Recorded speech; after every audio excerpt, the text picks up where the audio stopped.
Hello, everybody. Welcome back to the stream. It is I, DIGI Driver, welcoming you to your Saturday, October 28th, 2023. And hello.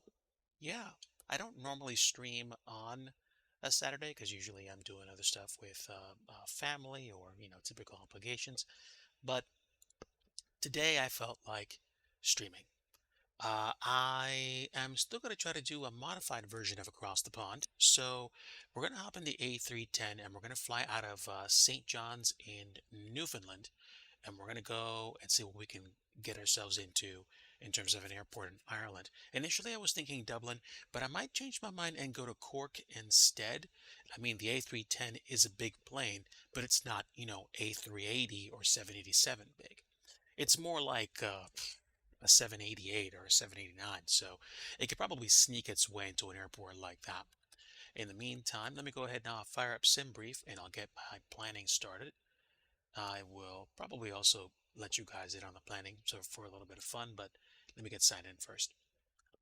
I hope everybody's doing very well today. Let me get my music up again because I muted the sim. There we go. And I'll bring the volume levels back up a bit.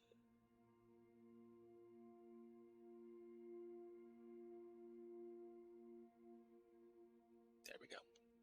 That should be fun.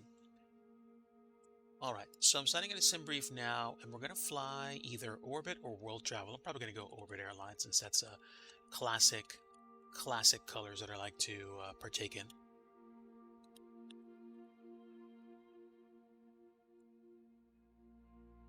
And then we'll get going. I estimate probably about a 5 or at least 4.5 hour flight today. So it's going to be a stream. The last time I had a stream that long was when I was working with Raspberry Pi hardware to try to create physical controls. Well, not physical controls, but supplementary controls, you could say. And okay, here we go. I'm in SimBrief. So here we are. Let's go ahead and take a look at the flight for today. I'm going to set up with Orbit Airlines, and probably the correct call sign is Oscar Alpha India, but Oscar Romeo Bravo is what I like to use. Steve, great to have you aboard, my friend, for however long you could stay. Glad to see you. I'm better than I deserve, my friend. Mrs. Digi is in good spirits. She is in more pain than she's been in the past because she has to start prepping for her surgery, which is very soon. And usually what happens with those is when you get close to the surgery date, you have to stop taking certain kinds of medicines. So those medicines were helping her mitigate the pain symptoms, but now she's dealing with it more. So we're doing what we can. Let me find the ICAO for St. John's in Newfoundland, and then we're going to get going. I would almost attempt to do a flight from St. John's to, what was it? I believe I won Heathrow in a giveaway. I might fly to Heathrow just for the sake of seeing the scenery, because I loaded in there once or twice, but, somebody was nice to gift me that scenery, and I think I'd like to be able to visit it. And I've got the perfect excuse. I'm not on VATSIM. Steve, thank you so much. God bless you, my friend. It's a privilege to have you here. Kind of driver, hello. Great to see you, buddy.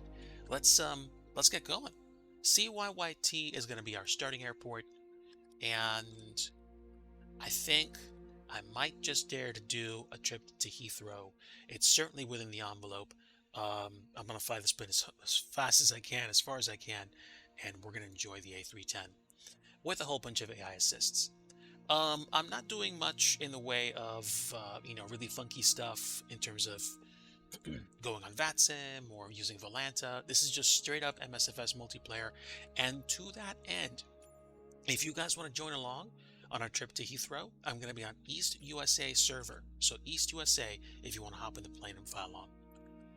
I'm going to create call sign November 820 Romeo Bravo, fin number 7, and cell I'll leave longest. I don't know what that is.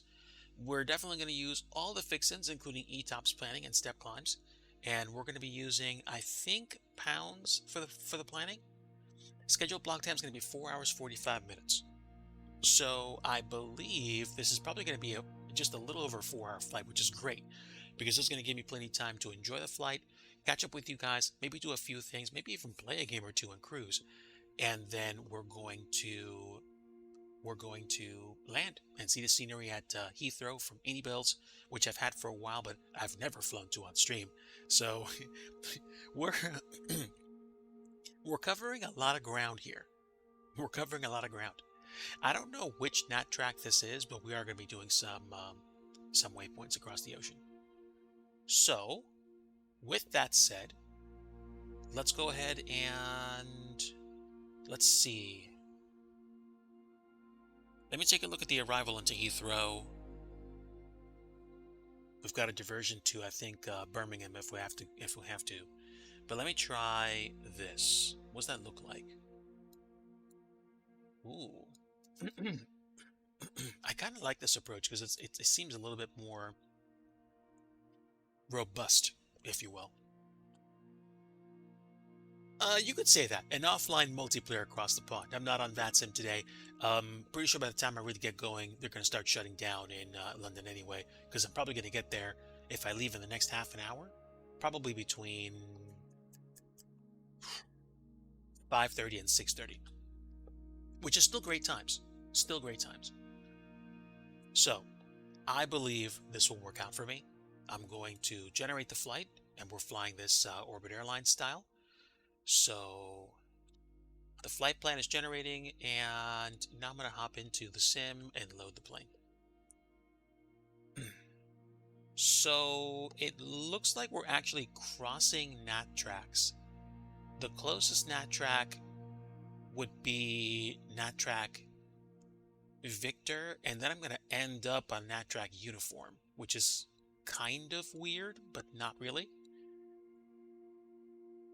So yeah, we're going to cross a nat track or two, but that's okay by me. I'm also importing this into Navigraph charts, so you guys will be able to see the charts that I see as well.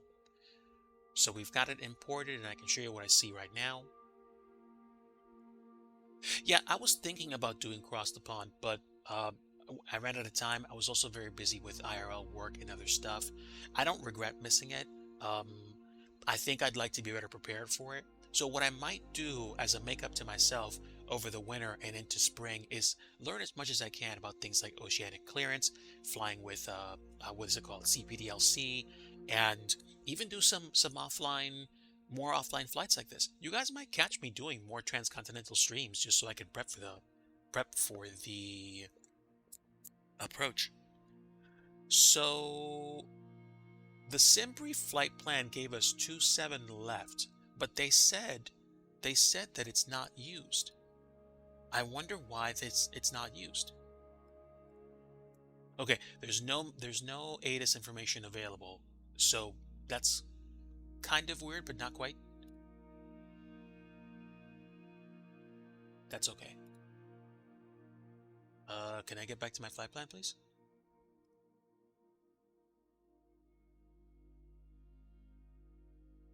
Information, general runways, 27 left. Oh, that's weird. Offline TTP. Took off from Miami last night, headed to Cape Town. Whoa. Creepy Kirk. That's dope. I've never tried flying to Cape Town. And honestly, I feel like there are so many destinations in Africa that I should be visiting. Plus, I've got plenty of P3D, land class, and photo scenery for parts of Africa. So I think that should probably also be a consideration for me, too. There we go. Okay. So I guess I am using 27 left, which is great. Let's go back over to St. John's. And which runway am I using? Runway 28. So the only departure available is the whatever it is, St. John's 8 departure. Add it to the route. And then the departure is going to take me over to Jupy to start. So that is where one of the connecting waypoints is for a nat track, which is kind of cool. Estimated flight time, I'm going to go ahead and say right now about 4 hours, 40 minutes, give or take. So a little bit less than 5. So I'm guessing we're going to be wrapped up by about 6:30. I will most likely be taking breaks during the flight to stretch my legs and to, grab a snack or two and catch up with Mrs. Digi. I also will be working on maybe one or two things while we're in cruise. So optimistically, I'd say we might be there as early as like 5:30, 5:45, but I'm expecting as late as 6:30, maybe even 6:45, and that works for me. Once I'm done flying and once I'm done streaming, I'll probably be off my big PC and maybe do some stuff with like a Raspberry Pi later or something. But that might be it for me in terms of using a PC for tonight, and that's okay. That's okay. I don't normally stream on Saturdays and I don't normally stream transcontinental flights, so I'm okay with that. So we've got St. John's info, and we've got the crossing, and we've got Heathrow. The thing we're missing now is an approach for 27 left.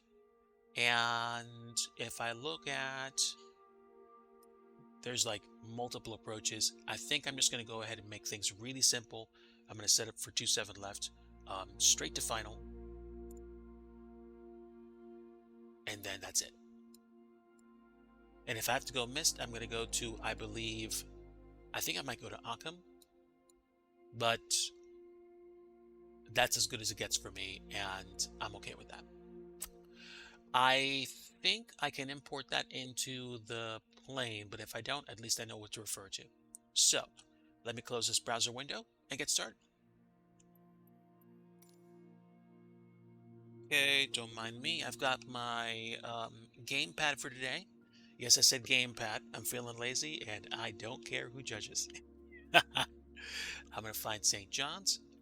And yeah, because I'm letting the computer do most of the work, the only thing that's probably going to get borked is going to be landing, but I can take my time with control inputs. There is somebody on the ground already, and it looks like we have our choice of gates.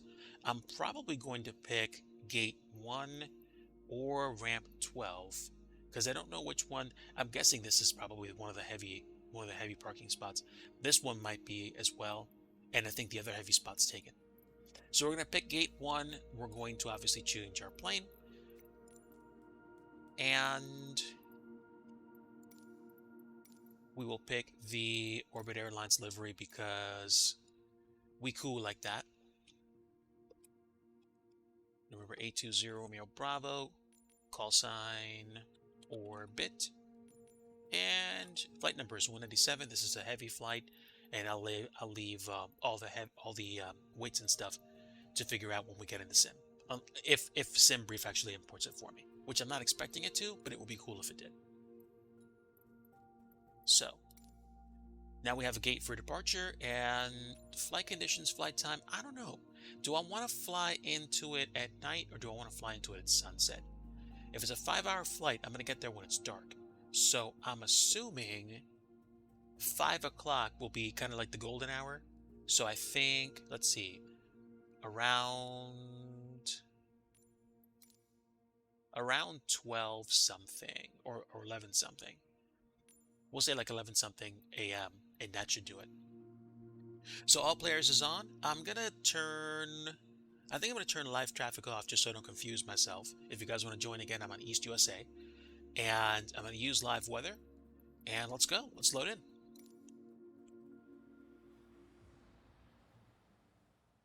So I hope everybody's having a very good afternoon today. I usually do not stream on on Saturdays.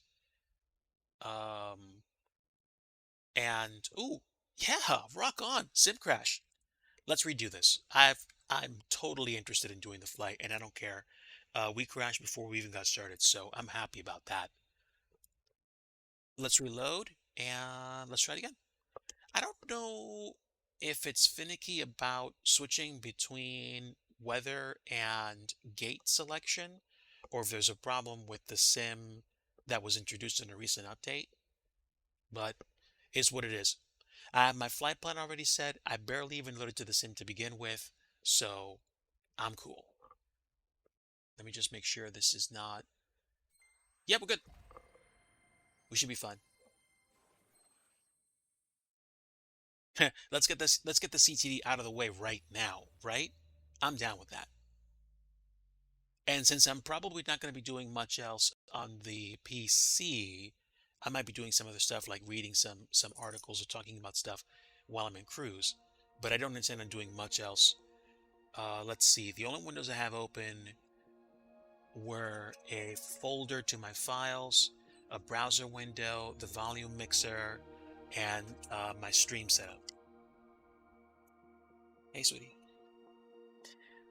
So I should be okay in terms of resources used. At least I believe I should be.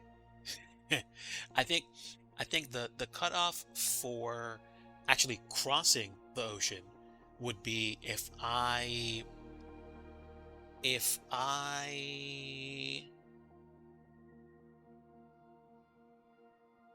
have another sim crash in the next hour, I'm probably going to call it and do a flight in Europe. So if the second attempt fails in the next hour, I'm probably going to say, okay, we're going to scrap crossing the pond and we're going to cross the land. I might fly out of Heathrow up to Glasgow or up to Dublin or up to the Isle of Man or something like that. So we'll see. But such is life, man. These things happen. And I'm glad that it happened now. Okay, a little bit of Joy-Con drift, not much. We'll boot back into St. John's. We've got the plane already selected. Call sign info should pretty much be the same, right? All my failures are off. I feel like being ultra lazy. And yeah, I'm glad that it at least kept that information. And I'm still on East USA, and now I just see the other person still at their gate, which is great. It might have changed the time of day, so I might actually be arriving at Heathrow at night at this rate, but we'll see. Also, I'm flying with debug dev mode turned on, which I completely forgot. But since I don't care about logbook entries, I'm fine with that. There we go. St. John's is looks like it's kind of socked in with clouds. Ooh, the sounds wearing these headphones. That's dope.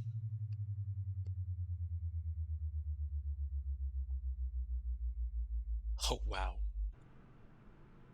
I can tell. I feel like I made a good choice picking this plane for the flight. It's just got. I don't know why I don't fly this plane more.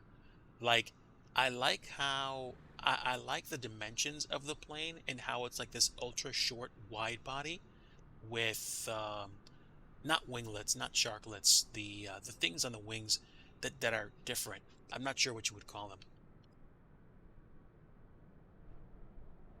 but we're set. We're at gate one. Let's go ahead and get some assists turned on. And also, before I continue, I'm gonna make sure that my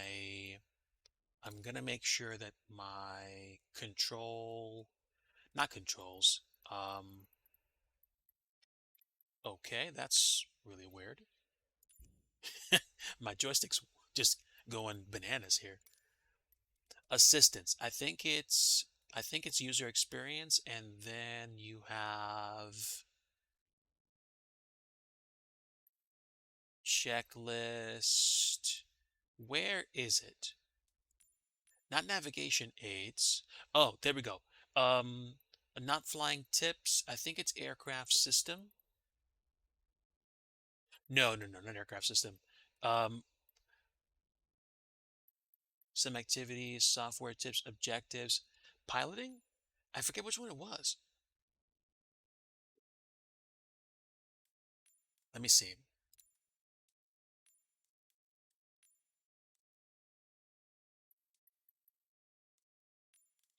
User experience, ATC voices off, checklist, VFR map, AI piloting and cursor mode, instrument. No. But we're going to find it. I do believe it's here. I do believe it's here. That's points of interest, piloting. Assisted checklist, yes. Turbulence is realistic. Notification. Nope. I know it was. Oh, wait a minute. Hold on. Failure. Icing effect is on, so I gotta watch out for icing, but everything else is good. Let's go back. Yeah, yeah. So I think it's either controls or display. No, I think it's display, which in hindsight makes sense. Okay. Accessibility, menu tooltips, and instrument name tooltips. Okay. All right. So it's instant. So I'm going to use that for the sake of going through the checklists just so I can see things as I go through them. And then I'll probably turn it back off the next time I do a flight. So good enough for me. Let's go back.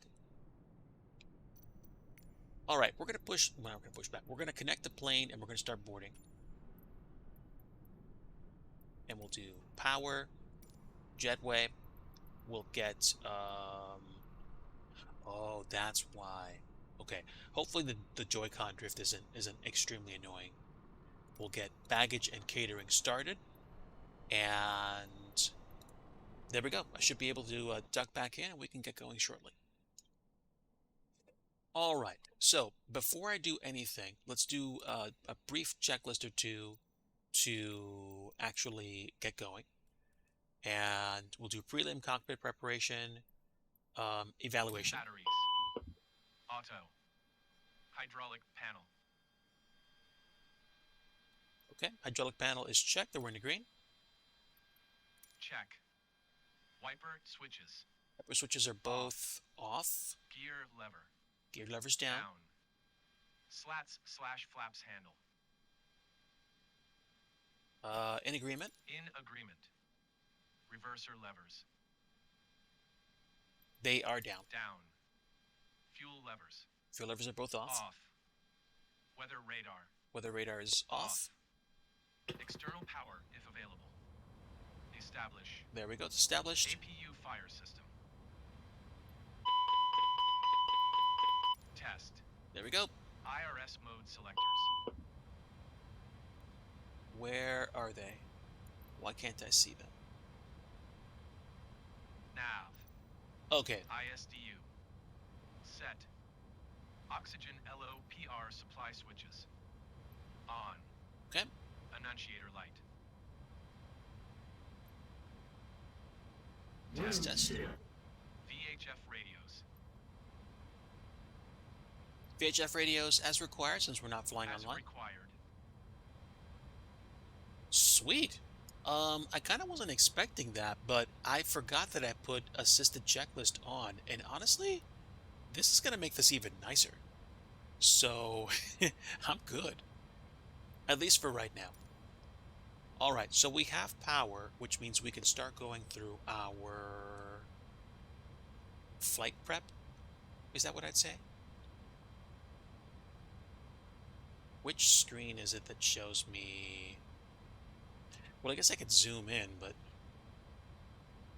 is there not an option for me to set this up? All right, well, let me see. Let me see. Can I actually get this to work?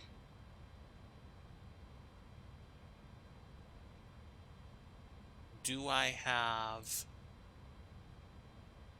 Okay, well, the units are on. Let's make sure the chocks are in place. And departure METAR. I have the info, and what am I missing? Oh, weight and balance. Here we go. Here we go. Now, I'm going to just fill this in because I don't think I have SemBrief integration set for this plane yet, but fortunately I have my dispatch remarks. So let's take a look at the briefing.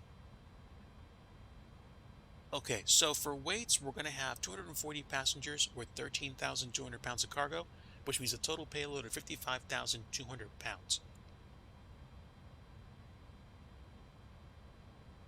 Okay, so 240 or 238, whatever the max is.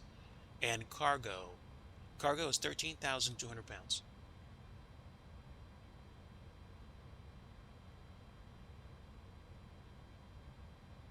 give or take 500. And fuel, we're going to over-index and take 72,700 pounds for a trip, give or take 1,000.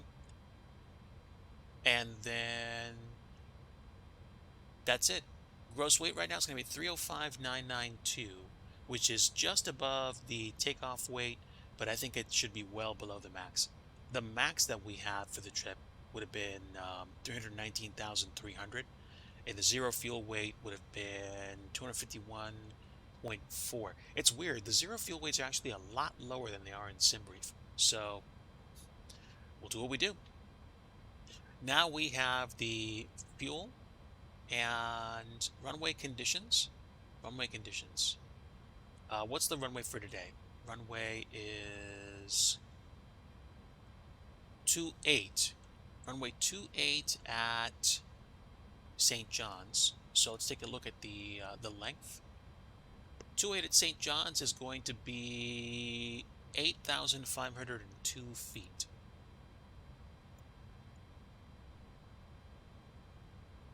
No, not 802 feet.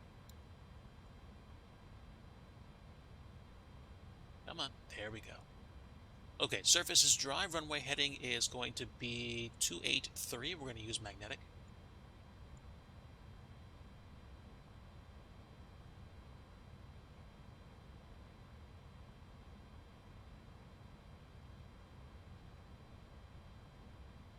And show me the weather. Show me the weather. What was it that I was looking at before?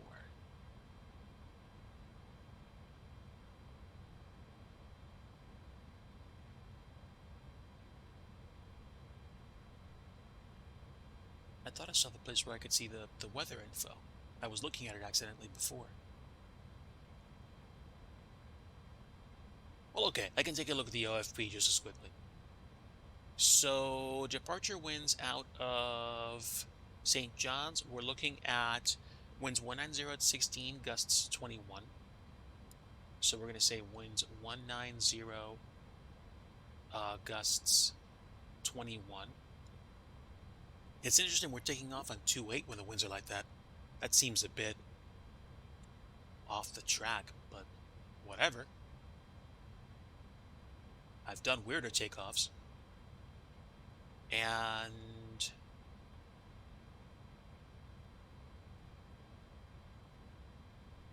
I would say top of climb, we're going to be at OAT of minus 51, I think. I'm sorry, minus 56. Minus 56. Oh, no, wait. That's ground conditions. Silly. So, ground conditions, we've got temperature's 11. And the altimeter is going to be 2982. Okay. Aircraft configuration, my current weight is 305,992. So let's say 306, just to round up. 306.0. Flaps 15. Anti-ice off. Air conditioning on. Let's calculate. Unless I'm missing something. Oh, visual representation. What do I want for flex? I don't know. Oh, excuse me. 29.82. It might have been complaining about that. There we go. Flex 55. Wow. V1146, VR149, and V2153. So I guess I'll be referencing those when I prep the plan. So let's go ahead and align the IRS. The IRS is aligned. And let's see what we can do. I've messed around with plenty of Airbus FMG MCSs, so this is probably going to be similar. Let me move over and take a look. So, Company flight number is going to be Oscar Romeo Bravo 197. And we're going to be flying from St. John to Heathrow.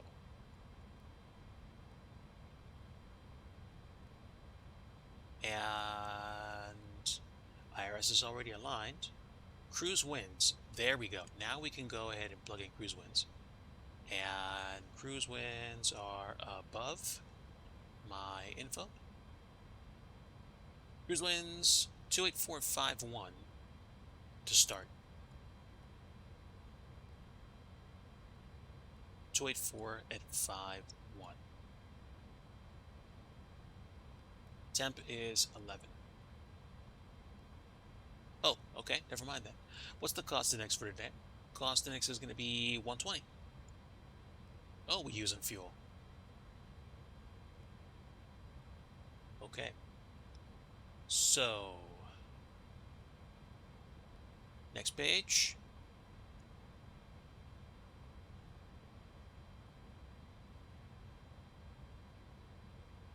All right, so what did we say block for today was? Like, max we're taking is like 72.7. We have more than that. Let me go over there. We are taking 737, 73.7. That's good. 73.7 for block. Entry out of range. That's weird. Okay, there's something I'm missing here. That's a little strange. Why does this seem wrong? Oh, fuel on board is 43.3. No, I want full fuel, dude. There we go. Plans applied. I forgot to actually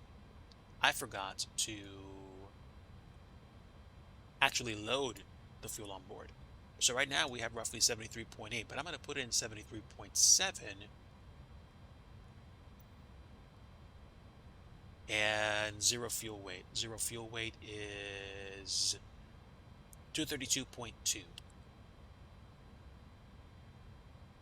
Okay, I'm going to have to be careful with my screen switches. 232.2. Okay, there we go. Takeoff weight 3051. Most of it's been put in. What is my config? 25.7 with a 1 up. Huh, 1 up. 25.7. And yeah. 1.0 flaps up. And cruise is not going to be a 100. Cruise is going to be way higher. Final cruise will probably be will be 350, I believe. Cruise flight level above max flight level? That's weird. Okay then, we'll take 330 then for the flight. I mean, it's going to be a fairly chunky plane, so I guess that means that. And next page. Okay, that should be it. That should be it. And what am I missing? Well, probably my flight plan, for one. Instrument departure, we're going to take... Wait, it said 2.8. Why is it 2.9? Okay, we'll pick 2.9 then. No sits for departure. I should still be on a current air act cycle. I think November 1st is the next update date. Really? No SID for the departure? Maybe because it's an old plane? Who knows? Okay. Well, at least we have that done now. And okay, this is where it's gonna get tedious.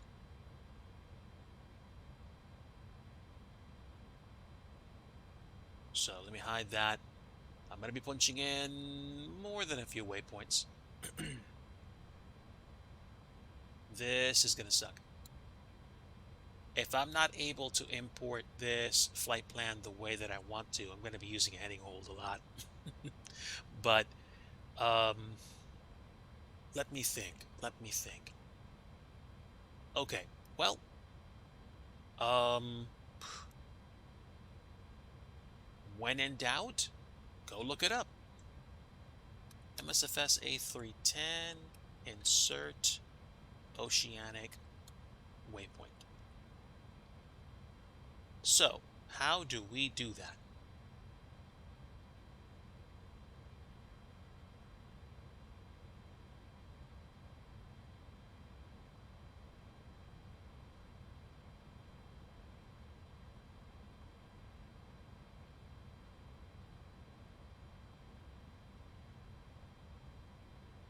McDo.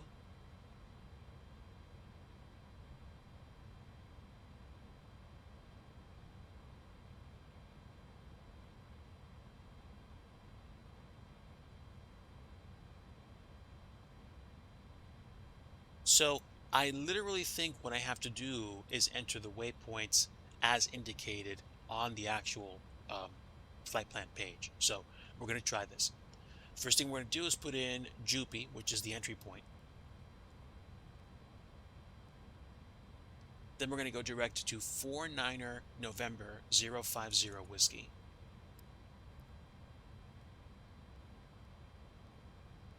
Let's see if that works. Waypoint's not in database. Okay. And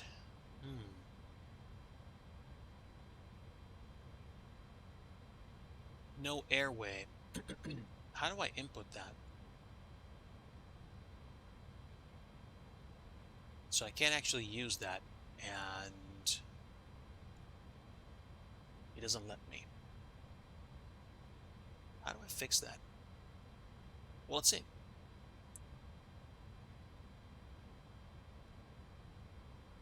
JUPI star hold airway new waypoint company route new route to CYT.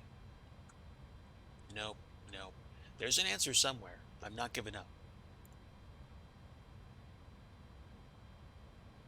No, that's very old. So, all right.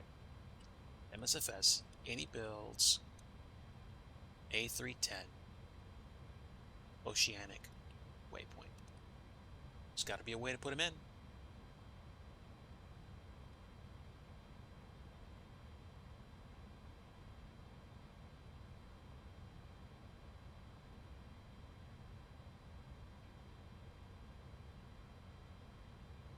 Ah, okay. So apparently SimBrief actually lets me do that.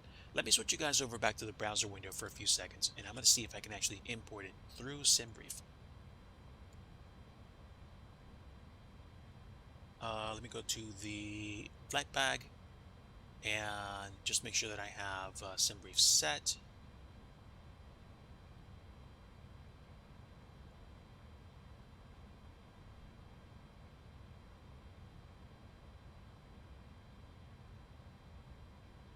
Is it on the flight bag? That's my question.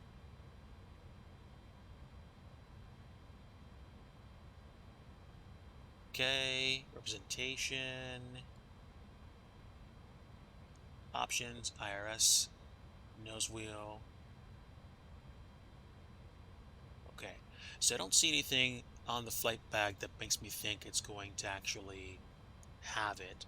So it's got to be on the FMGCS somewhere that I can actually do it. I would hope so. Company route. That's progress. Init, ref. How about menu? ACARS. Request SimBrief. Nice. Okay, my company route uplink is done. Oh, that's beautiful. Okay, I had to go to ACARS to get it. Beautiful. All right. Excuse me, sir. You're in the way. Thank you. Okay, the uplink is done. And now we have directs to these waypoints. So I was either inputting them incorrectly or something. But now not only do I have the waypoints, but I have the waypoints with the proper flight level, which is superb.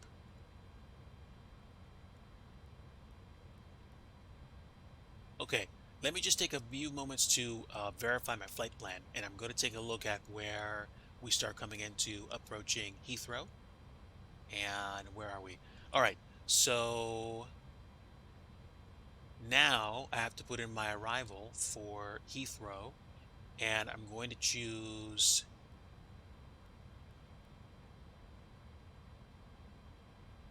which one was this? It was November Uniform Golf Romeo Alpha 1 Hotel, RNAV.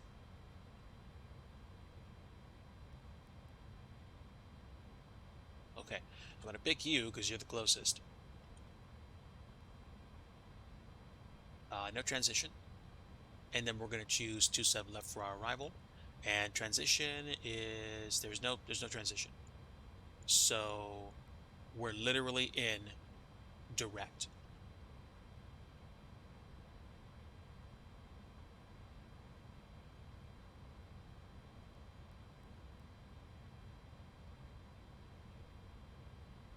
Although I think Bovington is the entry point for the approach. So I'm going to choose it. And I think that works. Did I not choose it? Okay, try it again.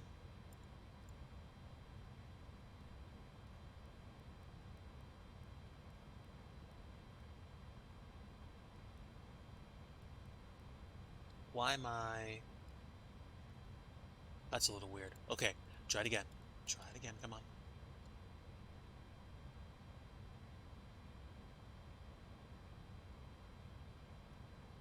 ILS.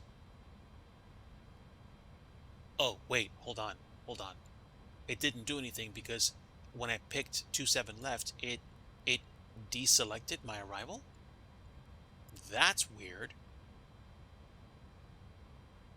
Um okay. We're going to change the arrival to fit because I don't want to care about the arrival if I need to do anything weird. Okay. And what's my arrival? Let's see which one we can pick.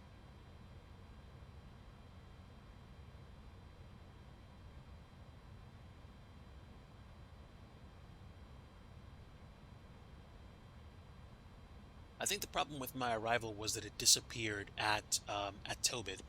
So let's try choosing Hotel Oscar November if we can. Yes, we can. And now we can insert it.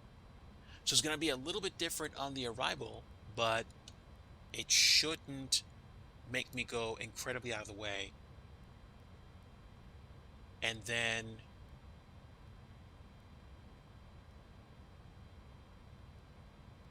that's it. And then if we go miss, we climb at 3000, and that should do it. Okay. All right. Now I think we're good. Now I actually think we're good. So what's left to do? I have to do performance now, I believe. Reference, SEC, FMS, mode.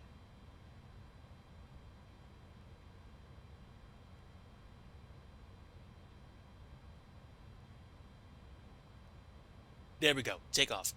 Great. So my numbers, please. Okay, flex 55. Oh, right. Okay, 146, 149, 153.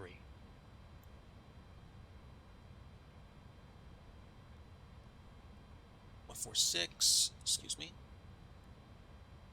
149.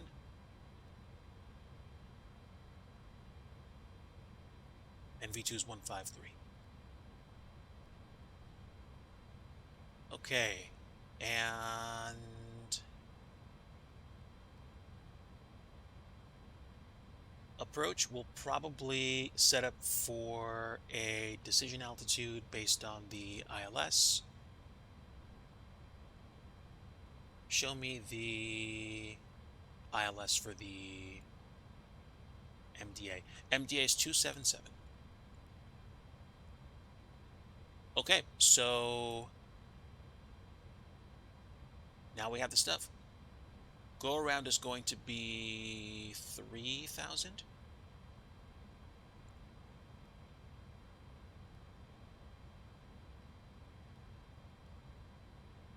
And there we go, take off. Why did V2 go to 153 again? I don't know. And why is it not accepting it? That's weird.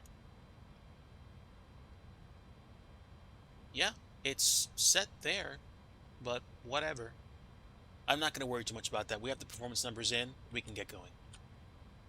So 131, about 5-hour flight. So we're looking at about 6:34-hour total wrap up, if not 6 o'clock. And that's okay. That's okay, actually. All right, good enough. We've got our numbers. We've got everybody boarded. Let's go ahead and prep. And I am going to wind the clock back a little bit more to about there. So 12, 1, 2, 3, 4 ish. And we start to see the sun get low. So that's good. That'll do. That will do. Now we can get back to the checklists and get on out of here. All right, so cockpit preparation, we went through. Let's go to flight deck prep. Clear messages. That's done. Press CLR button. In it. Press. Enter from / to airports. Got that. Press from / to button. Return. Press. Verify LAT / long position. Align IRS. We should be fine since I did do IRS alignment before we even got started. Press. No smoking. Auto. Seat belts. There we go. Seat belts are on. Seat belts are on. Hydraulic power panel. I believe we're good. Check. Servo control panel. Server control panel. I think we're good. Check. Flight recorder ground control. On. Thank you. Nose switch. Off. Land switches. Retracted. Retracted. Wing switch. Off. Strobe switch. Auto. Thank you. Beacon switch. Off. RWI turn off LNR. Off. Nav and logo. 1. That's a 1. Beautiful. ATS lever. On. Pitch trim and yaw damper levers. On IRS must be aligned. Yep, and it is. Electrical power panel. Check. Engine 1 fire panel. Press loop test / press squib test. Electrical IND panel. Select EMER and ESS. Engine panel. Ignition selector switch off. Fuel panel. Set. APU fire. Check / test. Cabin pressure panel. Cabin pressure. Cabin pressure. Think we're good? Check. Window heater switches. Are now on. On. Probe heat switches. On. Interesting how it turns probe heat Engine on 2 before engine fire start. panel. Press loop test / press squib test. That's good. Ventilation panel. OVBD valve flow bar illuminated. Emergency exit lights. Are armed. Arm. If APU bleed switch is off. Check X feed flow bar vertical. If APU is running. Right. APU is not on just yet. APU bleed switch on. Condominium temperature panel. Let's see, set dot check. I'm not going to worry about temperatures. Set/check. Pack temperature panel. Check Also not load going to worry cell about that. switches in auto. Oxygen panel. Oxy is good. We're in the green, both sides. Check. PFD and ND brightness. Okay, and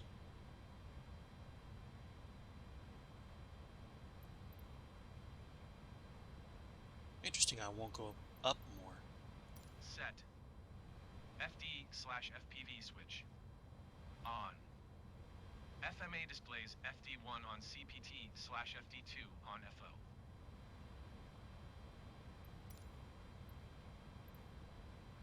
White text. Command bars.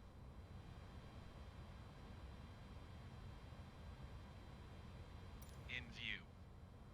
VOR/NAV/ILS switch. Nav. DH. Press button. Set DH.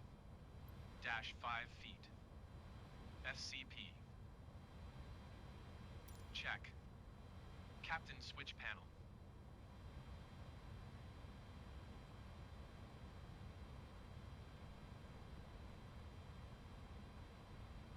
So that controls how bright those instruments are. A little bit of flood lighting for later.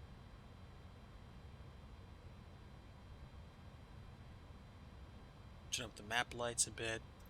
That's good. Check. Standby airspeed indicator.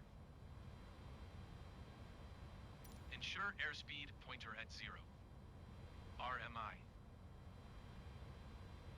Ensure no flags and compass agree within 1 degree. PFD. Check no warnings/messages. ND. Check selected display normal. Ensure no flag. Check. Set bug to field elevation. Set. IVSI. Checked CAS off flag. ADF RMI. Condominium temperature panel, just saw that comment. This is actually the default checklist that comes with the AnyBuilds A310 in the sim. I turned on AI assists for assisted checklist, which is helping me go through the list and just clicking things for me. I could click the switches, but I think this just helps me go through the process a lot without missing anything. This is default. Ensure no flags and compass agree within 1 degree. EGPWS button.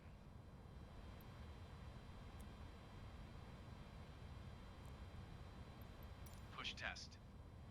Clock. So clock is not started yet. Set/check. Standby horizon. Check no flag and erect. Standby altimeter. Set/check. Slat flap position indicator SFPI. Check SFPI agrees with selected position. Brakes pressure gauge. In the green. Check AccuPress in green band. Alternate braking system. Check. Leave that alone. Parking brake. Parking brake Set. is set. Auto brake switches. Are extinguished. Extinguished. REV and Rev UNLK lights. Where's REV? Oh, there we go. They are extinguished too. Extinguished. Engine instruments and lights. Extinguished. Landing elevation. Okay, landing elevation. Gotta set that. Show me the airport, please. 27 left. We're going to go to a height of 83 feet. So, closest one is 100. Set. Landing gear warning. That's tested Test. and loud, Brake fan. as required. As required. Speed brake handle. Retracted / disarmed. Takeoff warning. Takeoff warning. That's pretty loud. Yeah, I wouldn't be flying this plane without assist right now. Check. Fuel levers. Fuel levers are off. Off. Warning system and emergency cancel switches. Safety. Safetied. ATC transponder / CAS. Let's set that to 2257. And Set code / squawk. ADFs. Check tone on and ADF / ANT selected to ADF. Rudder trim. 0. Weather radar. weather radar is off. Let's do a test.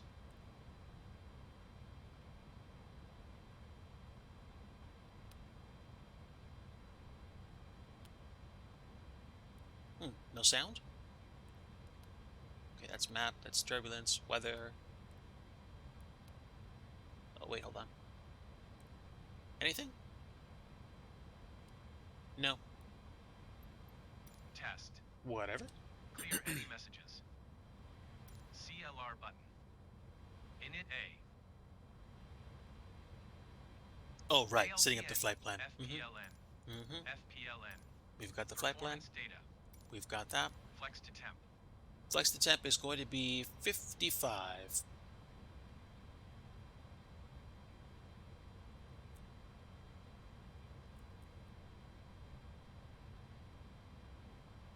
Set.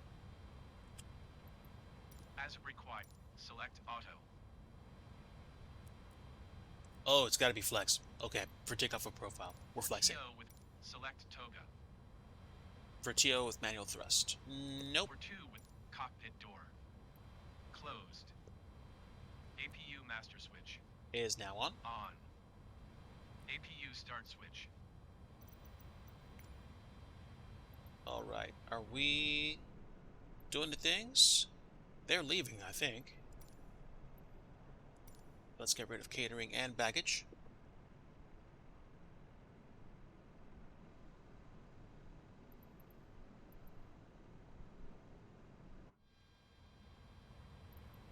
APU start switch is on.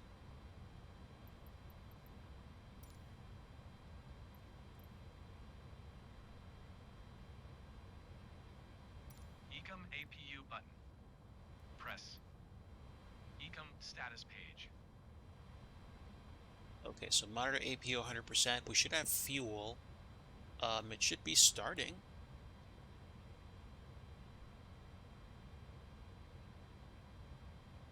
Parking brake is still set. Okay, I thought I pushed something. Forward cabin not closed, aft cargo not closed. We'll close those in a bit.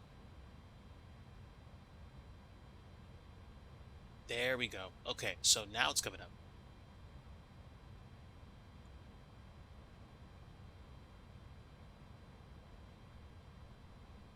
This is kind of neat.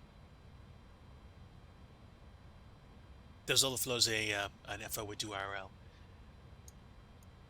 It's kind of, I mean, it's amazing it's amazing how nice the default checklist plus assist is helping me right now. I like this. APU bleed switch. On. External power. Off. There we go. I missed it by like about 5 seconds because I got impatient. But we still have a flight plan. We still have an approach. We still have a go around, at least altitude. And we still have our performance numbers. So I didn't lose it for too long. I'm happy about that. All right, page is complete. And now we should be good. Final approach checklist complete. Oh, snap. Studio Canuck coming through. Cross the pond or we cross the pond or we riot. Okay, it's serious now, folks. We need to follow through with this. We got to do the thing. We got to do the thing. Studio Canuck, thanks for the resub. Thank you for the 32 months. You're not kidding me. Thank you. Really, really appreciate the support, my friend. It's nice to have you aboard. This is my lazy take on a cross the pond. So we're going to close aft cargo. We're going to close the chocks. Sorry, remove the chocks. And since we're running on the APU, or should be running on the APU, we're going to get rid of the GPU as well. Okay, so here we go. We're going to do the before start checklist, but before we do, we're going to get rid of the power service and the jetway. We should be all closed up outside.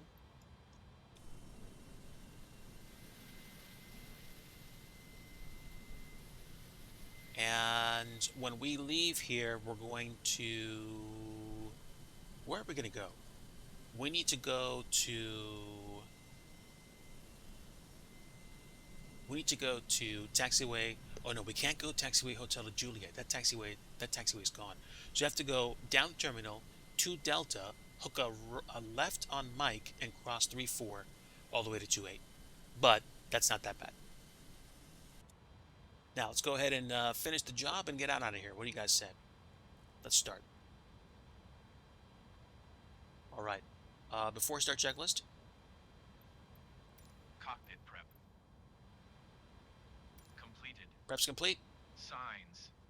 On and auto. Auto. Fuel quantity. We got lots of fuel. 24, 48, 60, and like 70 plus. KG/LB set. Navigation. Navigation needs to be set, but I think it should be set already, shouldn't it? Set/check. Lodge ELEV. Okay, landing elevation is set. Set. Altimeters. Set both. BRKA/skid. Is on. Windows/doors. Windows/doors are closed. Beacon. Beacon is on. Parking brake. Parking brake is still on. Okay. Now, only thing that concerns me. Let's get the MCU lit up. Only thing that concerns me is that I don't see this set. Like, I don't see these things anymore. I wonder why. But I'll leave them alone for now. Alright. Engine start. We're going to push back and we're going to do everything as quickly as we can. Don't care about that. Push back. We're going to pre-plan. Studio Canuck, I'm doing okay, my friend. Doing okay. Sorry for the delay in response. I'm getting myself prepped to get out of here. It'll probably be way more chill once we get up in the air, but give me a few seconds and we should be able to determine how to handle this. That's going to be good. And I think we press enter. That's right. And now we request. Cockpit to ground. This is ground. Stand by. Alright. We're clear enough to start. Let's go. Request pushback. Area clear to start. Good enough for me. Confirm. Ignition selector. A or B. A or B. Engine 2 start switch. Press. Engine 2 fuel lever. On at 20% N2. Oof. Hear the bass. Okay, sir. The bypass pin is installed. All doors and hatches closed and all ground On at equipment is 20% removed. N2. The parking brakes are set. You may lift. Ecom ENG status page. Ecom ENG status page. Ecom ENG status page. We are cleared for start and push. Okay, cleared for push start. Please release parking brake. Parking brakes are released. Commencing pushback. You can start the engines in Extinguished. sequence. It will start in the sequence. Engine 1 start switch. Engine 1 start That's switch. right. Engine 1 start switch.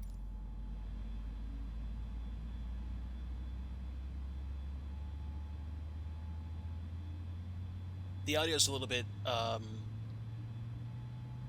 tipped On at because 20% of at 2. the work during the Ecom pushback. ENG status page. Monitor. Blue open light for English 1. Or English 1. Nice. Well, we are flying to England, so thanks guys for sticking around. Really appreciate having you guys aboard. And if you guys got to duck out, I understand. I understand totally. This is just a nice little thing I'm doing because honestly, I don't remember the last time I've flown across the pond. And now we have our engines up.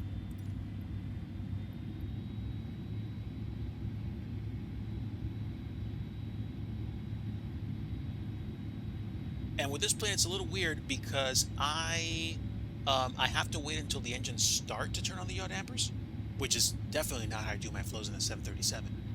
But I wasn't going to try flying from St. John's to London in a 736. Theoretically, I could do it, but it seems a bit much. All right, let's wait for them to finish pushback to finish the rest of the checklist. 435 miles to Cape Town. Let's go.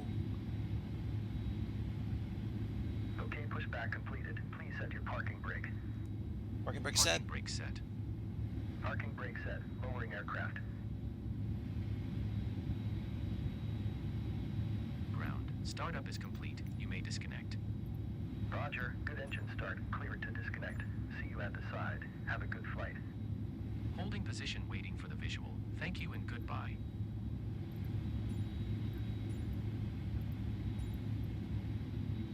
Okay, so let's go ahead and continue.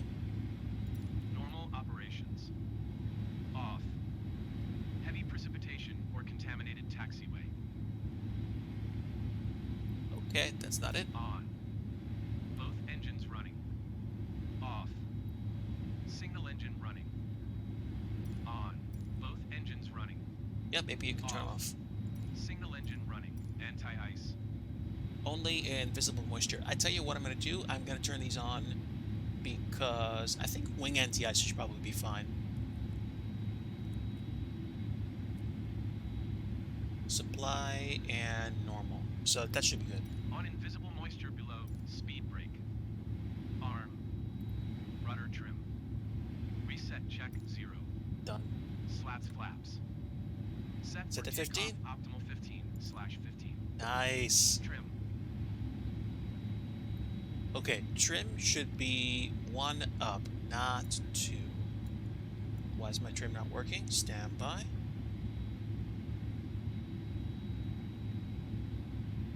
That's weird. I don't seem to be able to select the trim. Okay, whatever. Set for takeoff. I'll be mindful. Alright, there's my after start checklist.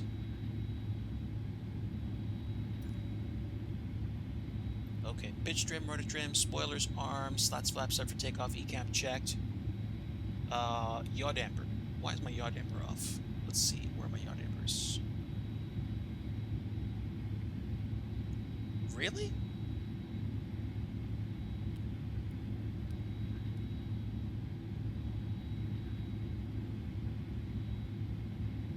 ATS off?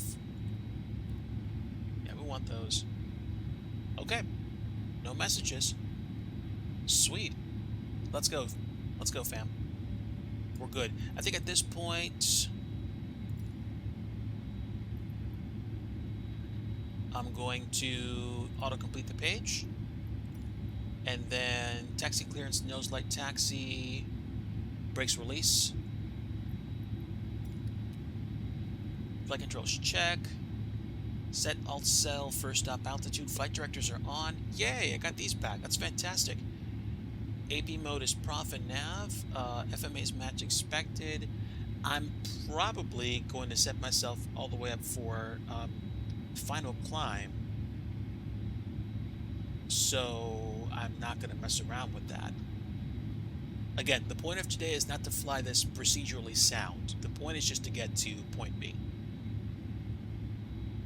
So let's go all the way up to 35,000 feet, and I'll let the VNav or the profile take care of the climb. Oh, and fair warning, I'm probably going to meme the climb something fierce, so be prepared for some follies.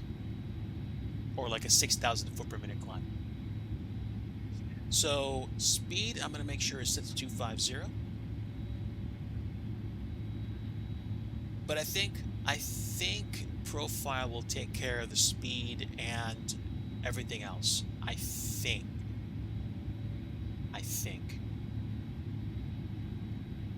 And that should be everything. All right, let's do this. So, taxi down this way, I believe, crossing the terminal. And then we're going to go down Delta to Mike, cross 34, and then line up on 28. And is my parking brake on? It is now off. All right, folks.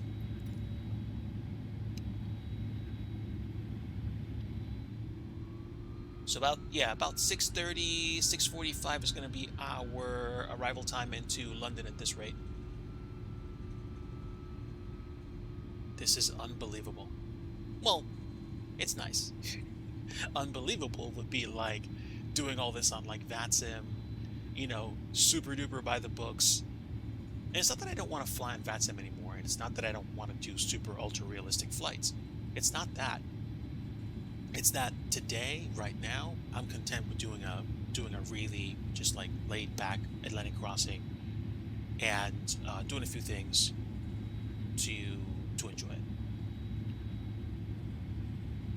So, off we go.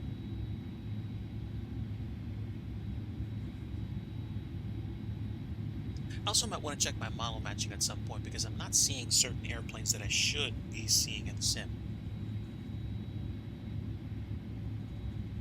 Where are we? There we go. So,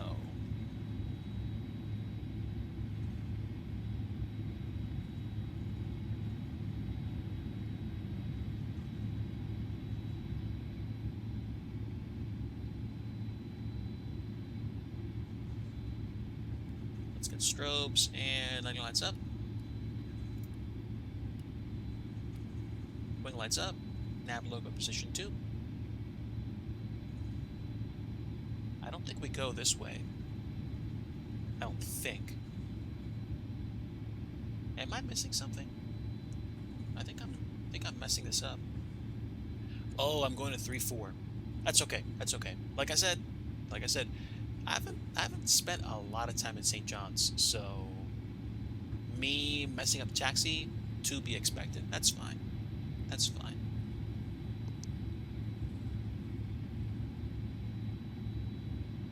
As of right now, even if we take a little bit longer than anticipated for the flight, I'm okay. If for some reason we're going to actually, oh, that's embarrassing. Sorry.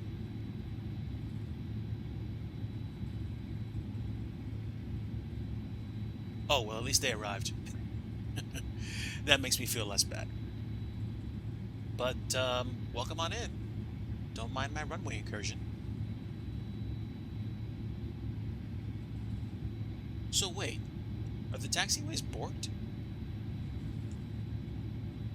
So they're treating this runway like a taxiway. Oh, excuse me, SimBrief is treating this runway like a taxiway. That's weird. But that's okay. Looks like Mike, taxiway Mike in the sim is a runway. Now, is the sim data for St. John's old, or is the taxiway data in Navigraph off? I don't know. But that's okay. We'll do what we do.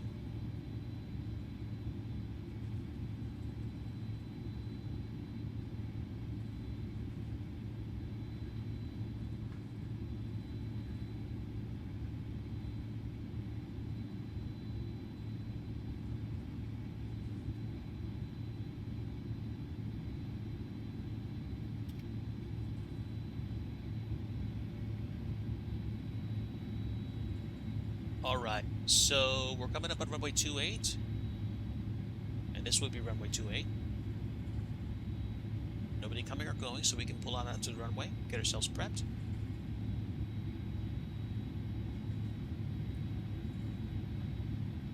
I forgot to start the clock, that's okay.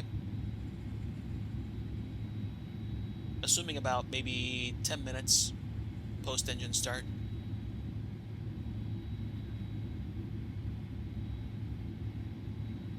And that's it. Alright, parking brake is set just to make sure we're good to go. And before takeoff checklist, flight controls.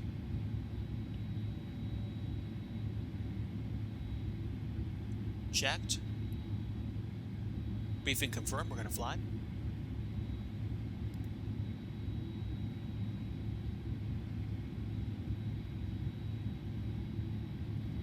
Let's see. Performance FMAs. We have a performance set. Takeoff config is set. As set as we can make it. Transponder is set, and we are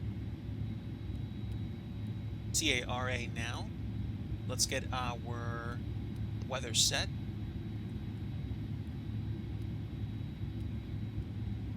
Weather is set.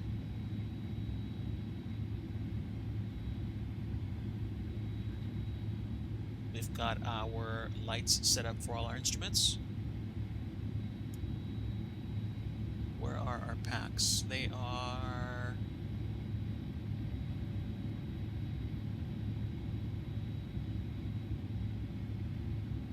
Yeah, packs are on. Did I forget to do anything?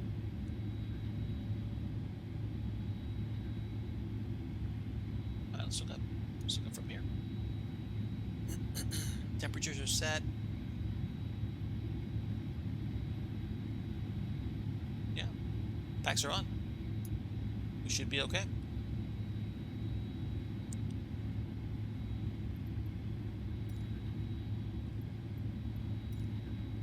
Landing procedure. Brake fans are off. Ignition is required. TCAS is TARA. And we got our lights set to go.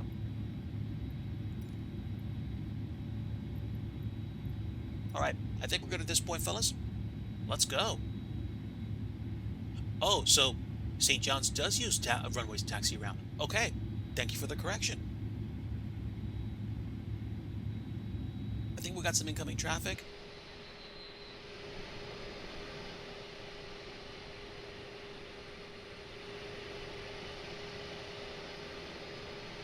We should be good. Parking brake is off.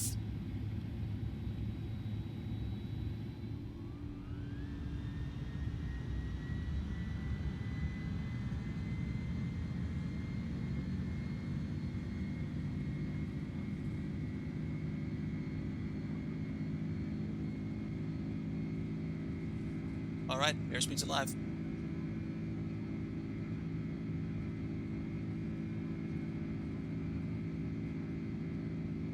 This airplane takes off quick. Wow.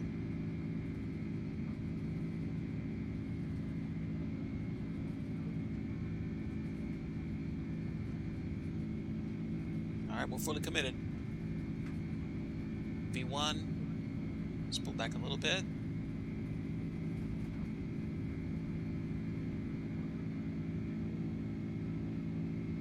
Little windy.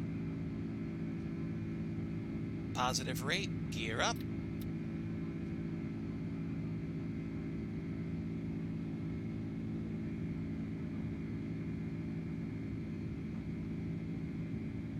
Let's do a climbing left turn.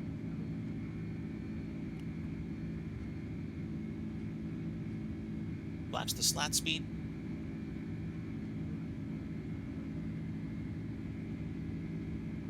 Ah, what a wonderful sound. Man, that's beautiful. Wing anti-ice is already on, so if we hit precip, we'll at least be covered there.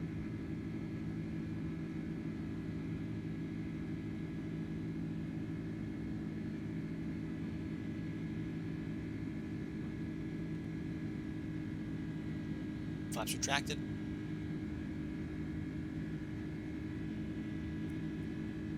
profile climb. Oops, lost the connection. We'll do what we can, chat.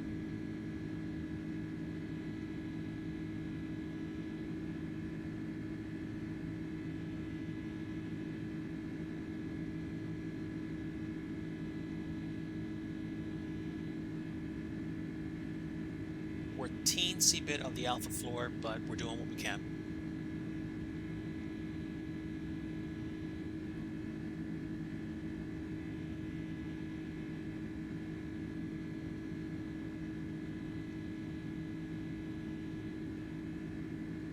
Alright, now let's see if this thing actually keeps us.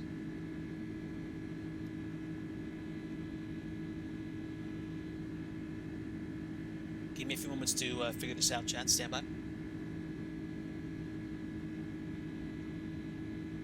We're on nav.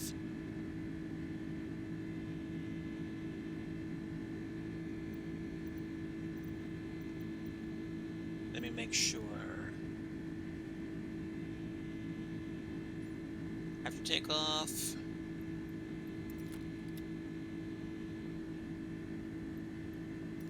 After takeoff checklist. Backs on, altimeter set.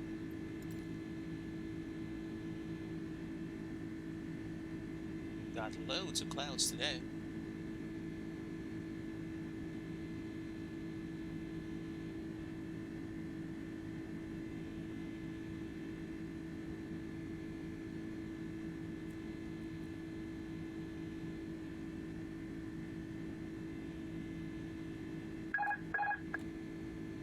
There we go. Command is on. Beautiful.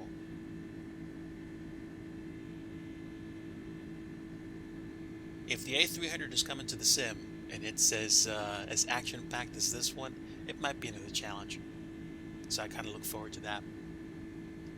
We are climbing on profile. Is there anything that we need to do? And how fast are we climbing right now? I can't tell, but I do see the nose is coming down, so there's hope for me yet. We're past 10,000 feet. Let's go ahead and turn these lights off. Beacon and strobe stay on. Nav logo light all the way up. Let's see. Nose light was off the whole time. That's okay.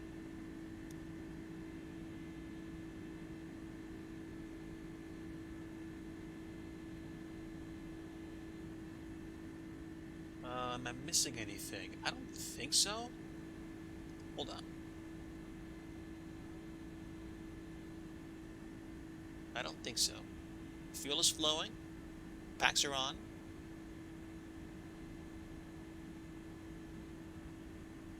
We're auto pressure.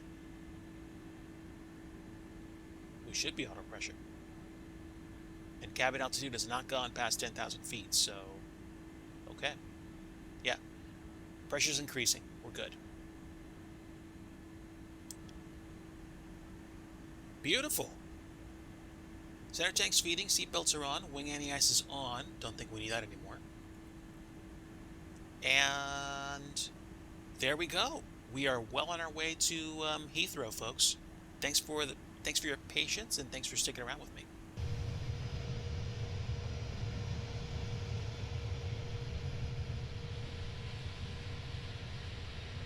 Ah, beautiful. Great livery, nice plane. If a plane makes you sweat a little bit, sweating the details, that's a good plane. So set my decision height knob to 280. And that's it. I believe at this point, this plane is going to manage airspeed for me. So I think we are okay. I think so. So hello everybody, good afternoon. Welcome aboard. Give me a few moments.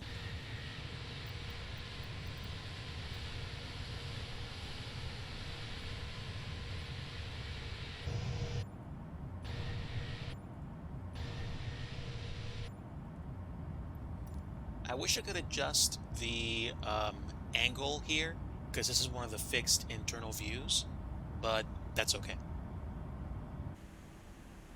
Actually, the flight deck's quieter than the cabin, but I guess that makes sense because it's behind the engines, or just over them. So we are well on our way up to the ocean. We're climbing at about 3,000 something feet per minute. Let's go. We're not wasting time. And we're already past 18,000 feet. So where is my altimeter on this thing? Pull standard. Standard. Up we go. Okay. So considering I took off with a gamepad, I'm happy. All right. Hang on.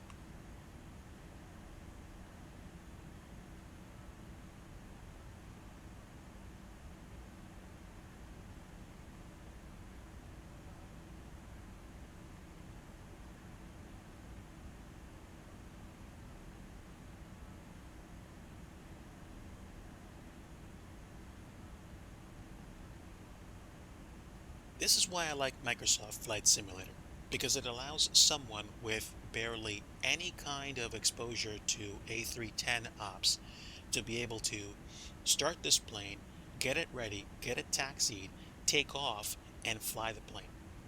And essentially, the AI is my first officer, and it's doing a tremendous job of making sure that I don't crash this plane spectacularly.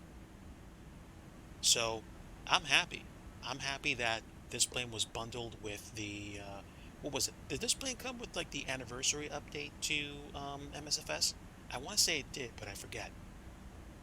Whatever the case, it's a very nice plane to fly, to work with. I like it. I'm probably going to be doing more of these flights in the near future, or at least I'd like to think I am. And yeah, we're off to a nice start.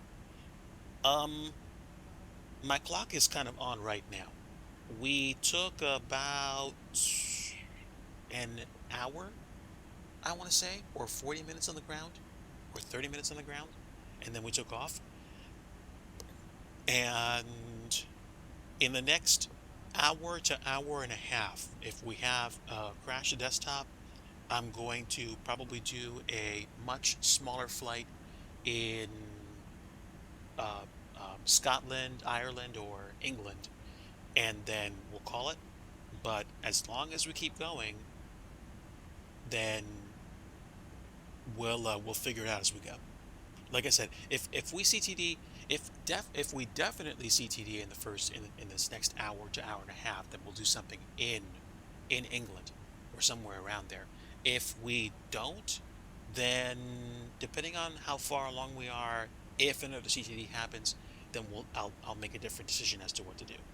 Whether that means we do a landing challenge or two, or that means that I do something else entirely. But there we go.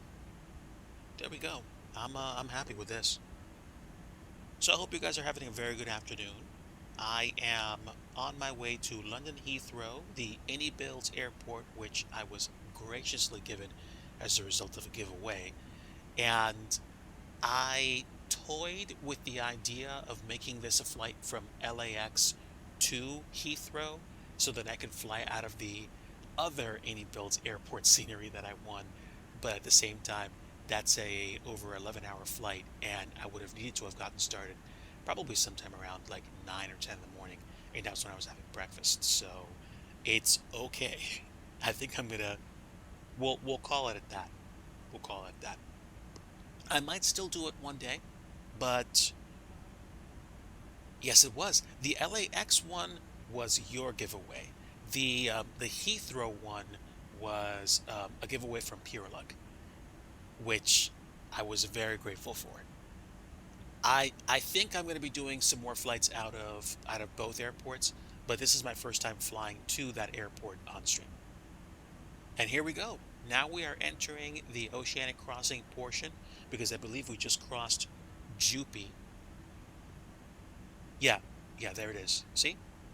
We just crossed Jupy, and we've got approximately 83 nautical miles before our first oceanic waypoint, which is, I think it's 4950 November.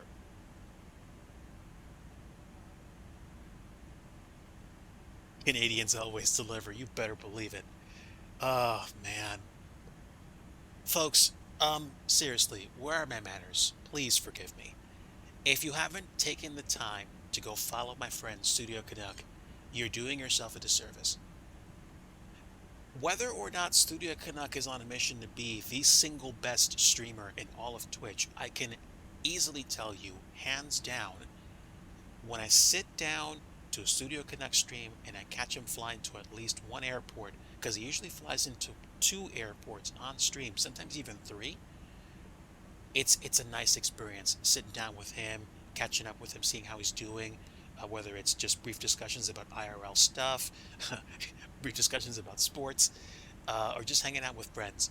Studio Canuck is one of my longtime friends from the community, and somebody that I would highly advise you to go check out and follow. I'm giving him my personal recommendation. You tune into a Studio Canuck stream, you're gonna see good flight. You're gonna see, like, just some hangout, maybe a few shenanigans, but definitely a good time. Definitely a good time. Please stop by and please say that DigiDriver sent you. You are not going to be disappointed.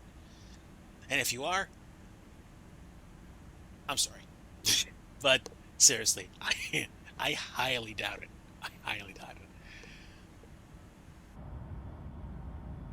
So, where are we right now? Oh my word, this plane climbs like an absolute athlete. We're approaching flight level 350 already. And how long have we been flying for? Like 16 minutes? This bird's a beast. And maybe a computer crash.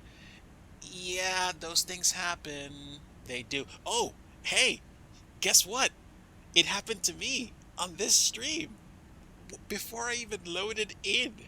So I opened up Microsoft Flight Simulator and then I loaded everything. I didn't load everything, but I picked the plane, I picked the airport and the gate. And as I was loading, it crashed. So I said, "Hey, great! What better time for a sim crash than when before you even get into the sim?" So I basically said, "Great, this is dope. Let's do it again." And then it was like I said to myself, if it happens again within like an hour to an hour and a half after we take off, then we'll fly closer or we'll fly inside of England. Um, maybe Faroe Islands to like Scotland or something or whatever. But yeah, so far so good, and Lord willing, we'll keep this up. But this is superb. What checklist do they have for above 10,000 feet, which I clearly missed? 10,000-foot procedure, altimeter set, landing lights were jacked off, seatbelt signs. Bing bong. Ladies and gentlemen, this is your captain speaking. We are approaching our cruising altitude of 35,000 feet. We appreciate your patience as we departed St. John's today. We are well on our way to London Heathrow with an arrival time of approximately, what would I say? Approximately 22:45 Zulu, probably, probably about about that time. Uh, it'll be late o'clock IRL, but we certainly appreciate you taking time to fly with us today. So sit back, relax, and enjoy the cruise.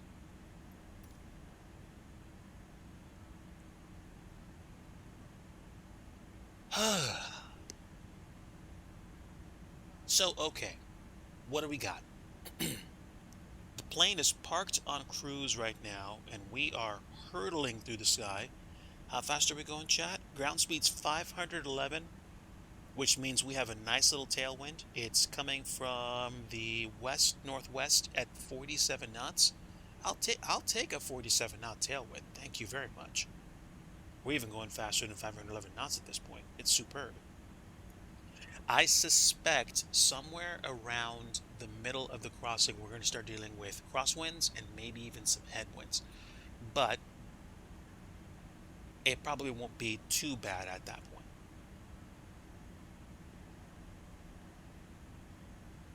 Why are we increasing our speed that much?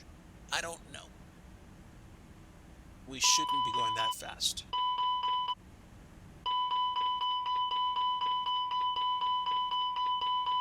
Yeah, hold on.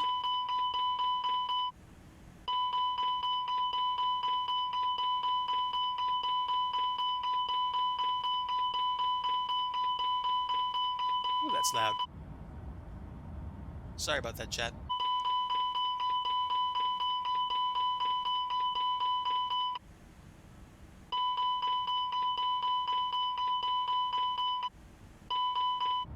That's really loud. Sorry. Not sure why it is overspeeding. I'm gonna lower the volume. Actually, I think I'm gonna lower the volume or mute the volume temporarily while I fix that. Give me a bit. So we're still overspeeding, but not by much. We're Mach 8.5. It's not holding the speed that I'm overriding.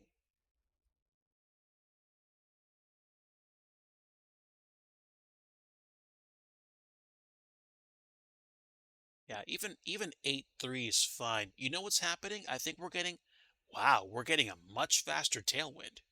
Whoo-wee. That's the problem. Weather update? Maybe.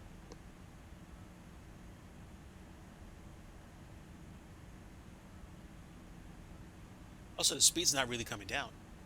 So, okay, let me double check. Check your flight controls. Speed brakes aren't armed, but the auto throttle isn't coming down either.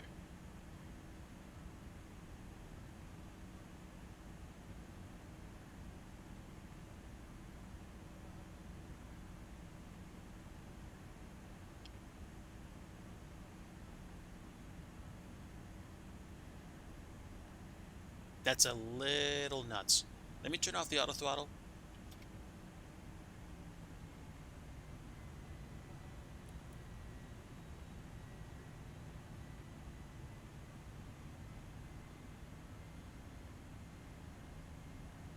Mach 8.3 should be fine.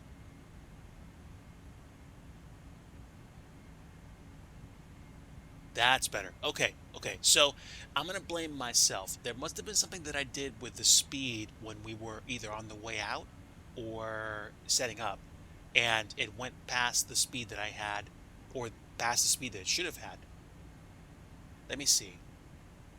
Yeah, because even if you look at the FO's screen for the flight plan, we shouldn't be going faster than Mach 8.2 for an econ cruise. I have Mach 8.3 right now just because I want to, but we should be okay. Okay, we're holding speed now, so we're good. Again, sorry for the really loud beeps. But we're good at this point. Where are we actually? Let me zoom in.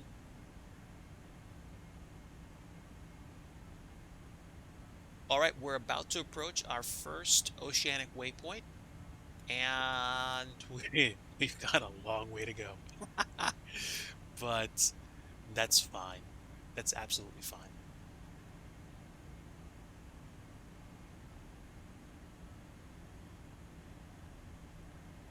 So we are barely a tenth of the way into the flight so far, and we've got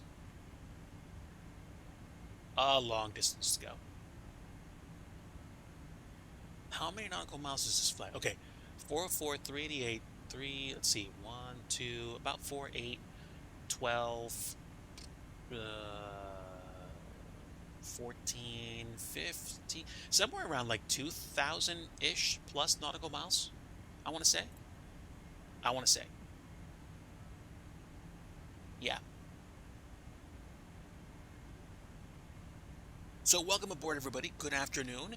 In case I haven't introduced myself recently, I am DIGI Driver. I am a flight sim streamer that more often than not streams scenery development. I have been off my schedule for a few days now because I've been just resolving some IRL obligations with work and with life. Hopefully, we're going to have some time coming up in the next few weeks and months to detune and to give you guys a little bit more content. But let me also share some recent developments. About, I want to say 4 or 5 months ago, I experimented. I found out that people were trying this new streaming service. So, out of an abundance of just wanting to keep my username on the new platform, I signed up for an account and I was able to keep my username. So I found Kick and I signed up for Kick. I'm DigiDriver there as well as I am here on Twitch. And I left it alone for about, a solid 2 months straight. And then I started getting the idea, hmm, maybe I should try streaming on Twitch. So I think it was last weekend or the week before then that I actually started to actually set myself up and do a flight on Kick. I did that, and then I did a little bit of other fun on Kick, including a Minecraft stream, and it was relatively easy to start, to set up.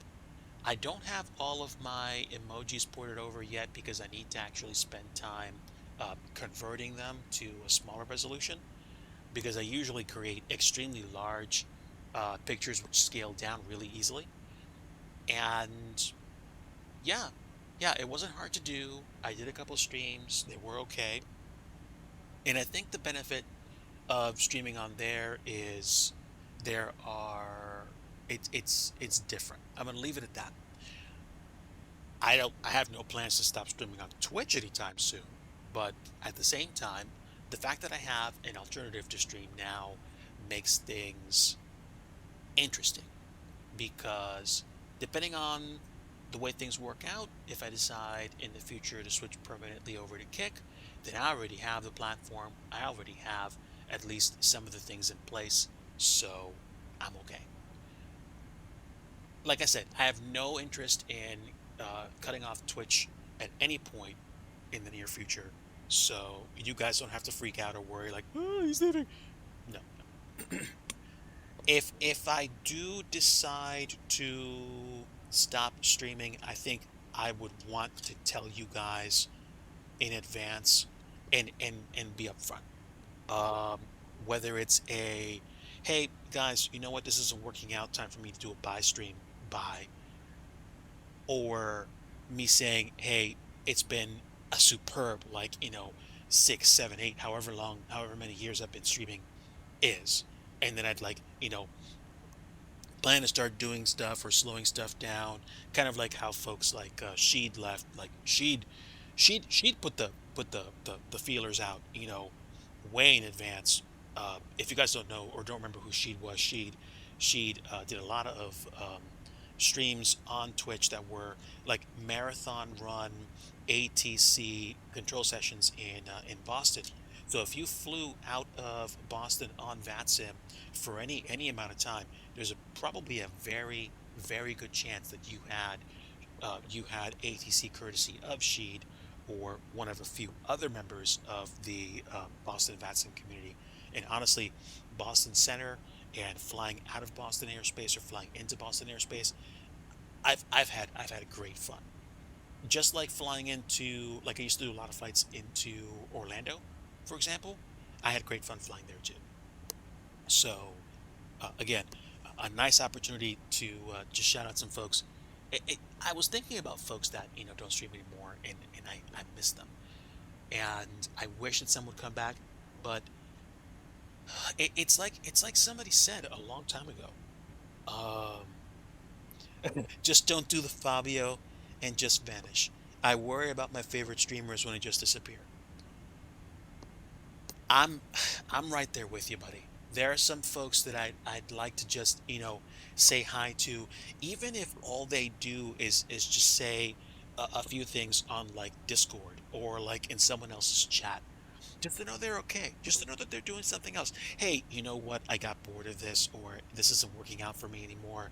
I decided to, take up bonsai trees, or I decided to move to, um, like Cambodia, and I don't do a lot of stuff on stream anymore because I don't want to. Blah blah blah. At least at that point, we'll be like, hey, no worries, man. Enjoy. It does get weird when people just dip, but I also understand why. Because I've dipped, but like for week periods. Um, I think the longest that I dipped from streaming was like a couple of weeks, and then I came back and had fun again. I really do hope Brad M is very good. If you don't know who Brad M was, chat, Brad M is like Brad M. I certainly hope I can say is, but Brad M streamed on Twitch. Goodness, I want to say a good like five years plus, and he did P3D, he did X-Plane, and then he went into Microsoft Flight Sim for a bit. And he was one of the cool dudes. I liked hanging out in chat. I liked hanging out in Discord. I subbed to Brad's channel just so I could do post stream hangouts with the guys and enjoy the experience. And that that was that was kind of a staple for a while until about fall of 2021, and then for whatever reason he dipped, and we were like, oh, hey, he might be gone for a little while. And he actually, I think, chatted once or twice in in his Discord, just to say like a one word sentence or something, or just flash an emoji. And that's kind of all anybody heard from with regards to Brad. We were waiting, we were hoping that the fall of last year he would come back to streaming. There were like, I guess you could say there were unconfirmed rumors that something like that was going to happen. But at the same time, um, such is life. He is off somewhere and doing something else, and Lord willing, he's in a better spot. I certainly hope so, and that's my hope. Like somebody goes, like, I don't know what happened to someone like blah blah blah. Like uh, shiny fuzzy bunny. I'm just putting in like a random, just out of the corner of my brain, fake Twitch name. Like shiny fuzzy bunny just dipped. They're gone. Like I haven't heard from him in like 10 years. Like, and it's like, what happened? Did something bad happen? It's like I prefer to think that they just chose to leave. They're having a great time doing whatever it is they're up to. And they said, I'm good. I just don't feel like talking with anybody online. I feel like taking the privacy of my life back. I'm out. To which I'd say, great. Enjoy. Nobody owes me anything. Like, nobody owes me an explanation as to why they left. So if they want to dip, that's their choice. Um, I think I like knowing that I can kind of say, hey, dude, thanks so much for your streaming. We will miss you, but it's been a wild ride. Thank you. But you do what you do. Sticky Rice, hello, my friend. Welcome. Uh, Sheesh. It's almost, what, 5:34 in Sydney on Sunday? That's an early rise, unless you're somewhere else where it's even earlier. But hello, welcome aboard, friend. Folks, Sticky Rice is another one of the longtime friends of the channel, and does streaming. I believe all proceeds from his streams go to benefit Sunrise Cambodia, which is a nonprofit benefiting children over there. So please feel free to give Sticky Rice a follow. Good friend of the channel. Great to see you, my friend. Great to see you. We are in none other than the A310. All right, headphones warning. We're going outside.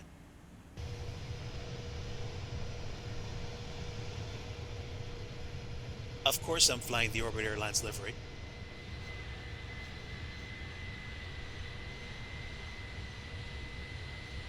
It's wonderful. Ain't it pretty? I do like me some Orbit. Yes, yes. I'm an Orbit fanboy. I've been an Orbit fanboy since Microsoft Flight Simulator X Steam Edition back in like 2016. The Orbit Airlines livery, in my personal opinion, this variation is the best for me that I like flying. There are other liveries out there that are nice to look at, but this one's like iconic for me. All right.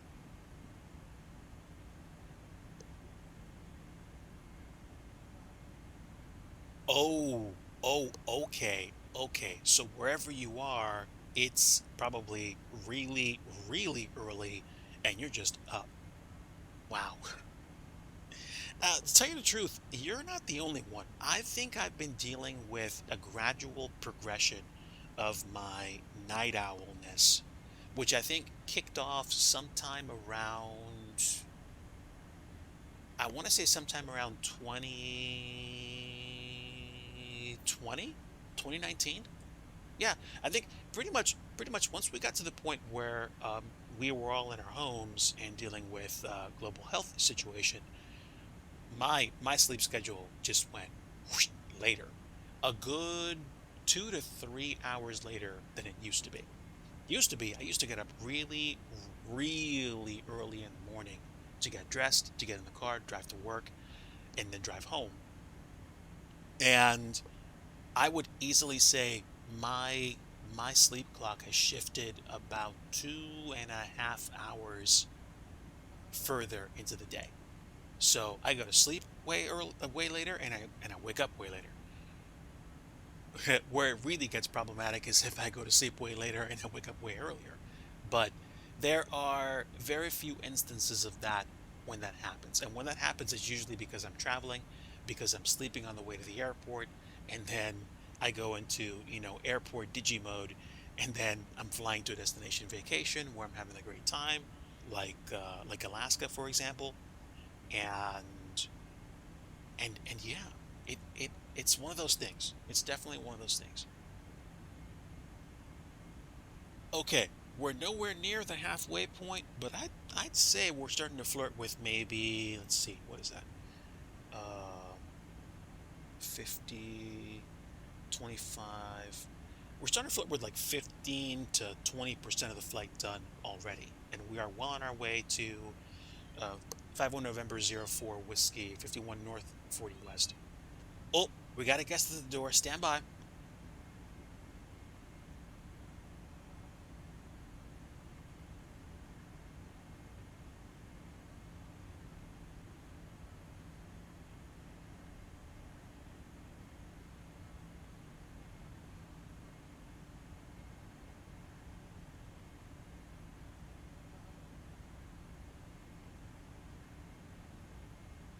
Okay, I have my first guest here. One of my furry co-pilots. I own a couple of cats, and this one likes to hang out with me. This one likes to hang out with me. Um, I have two cats at home, and usually at least one is in the office with me when I'm working. But one is almost always following me, and likes to make sure that I they have me within sight, which is funny. Yeah, meow for sure, for sure. I do like to care for pets. I mean, hey, sometimes it sets a pace for your schedule. So if if you want to have absolute control, not that you ever will totally, but if you want to have absolute control over like your schedule and the things that you want to do, having a pet is not something that's going to indulge that. But I wouldn't trade it away. Um, Pets are very consoling and very much an integral part of what I do on a day-to-day basis. And if I didn't have pets at home, And if it was just me and Mrs. Digi, we'd make it. We'd make it. Lord willing, we would do okay. But at the same time, I feel like the house would be a little bit too quiet, and that's not an option for me right now. So that's one of the reasons why I like having pets. They're definitely a part of my life that I'm not interested in trading away anytime soon. I mean, you know, kids trump pets in the sense that if I was raising a family, then clearly I'd be spending time with everybody. But at the same time, it's just like, seriously, having a cat that purrs, that wants to spend time with you, that wants to mess with you a little bit, is uh is a wonderful thing.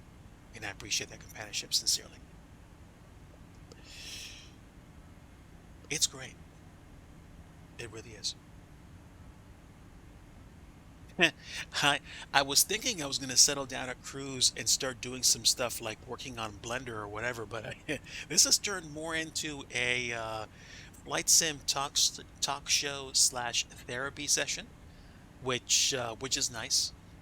Um, I'm not sure if it's a running gag or not in the flight sim stream circles, but it's like the flight sim show is you talk, you prep the plane, you take off. If you're flying a tube liner, you basically park it on autopilot for a while, and you talk to people, and then essentially you get ready to land. You land and you say bye. But that's how it rolls.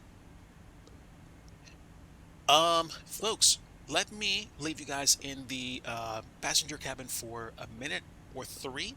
I'm going to stretch my legs, check in with Mrs. Digi, make sure she's okay. And then when we come back, we might do one or two things different as we continue to cross the Atlantic Ocean. Sit tight, folks. Be back shortly, Lord willing.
Oh, wow. I just got a follow? Nice. Thank you. Sorry I just missed it, but Flight Sim Stream, welcome to the Digi fam. Hope you enjoy your stay. I am a Flight Sim streamer turned scenery developer for Microsoft Flight Simulator. Eventually, I would like to do scenery development for X-Plane 12 as well. At least I think so.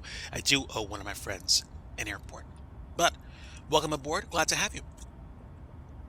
Oh, guys, I forgot to mention, my wife ordered one of those um preparedness meal kits, which means that I now have those not they're not MREs, but they're pretty close. It's kind of like the civvy version of MRE packets, and she experimented with that, and I'm interested to see what we can come up with. She got I think a variety pack of some kind, but I'm not sure exactly what's in it. I do know there's a milk alternative and there's like chocolate pudding, and I think there's like probably at least 3 or 4 different entrees that came with it. But I'm very interested to see what what we make tonight. But yeah, things have been interesting. Things have been interesting. I mean, I had a pretty a somewhat madcap couple of months, rolling into the end of October. October, September, and some of August was actually pretty. It felt frenetic at times. Um, I went on a trip to Alaska during the summer, and and I came back, and I came back into just trying to get back into the flow of things. It took a good 3 weeks to come back from a trip to Alaska to really get back into the flow. And then by then it was like September, and there was a bunch of IRL project work that had to get done in a short amount of time. It got stressful. I'm not gonna lie, and I'm glad I'm at the point where it's starting to slow down a little bit. My prayer is that it stays that way for the rest of the year. And yes, today I'm flying the Airbus A310, one of the only Airbuses that I've flown in the Sims that actually has a yoke instead of a flight stick. Excuse me, dry throat. And honestly, I'm gonna be relying heavily on the checklist and basically my virtual FO to help me land this plane. I'm also flying with a gamepad because lazy, but at the same time, it's still an enjoyable experience.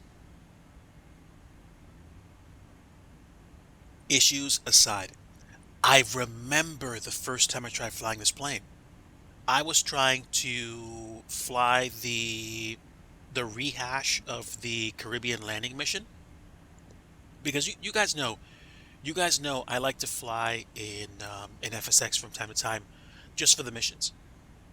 And one of my favorite, I mean, literally my favorite mission in the entirety of FSX is the Caribbean landing mission where you're flying the CRJ and you land at Princess Juliana International. So in the on the anniversary release, they added missions back in like that, like challenges, but basically it's a mission. And you fly the A310,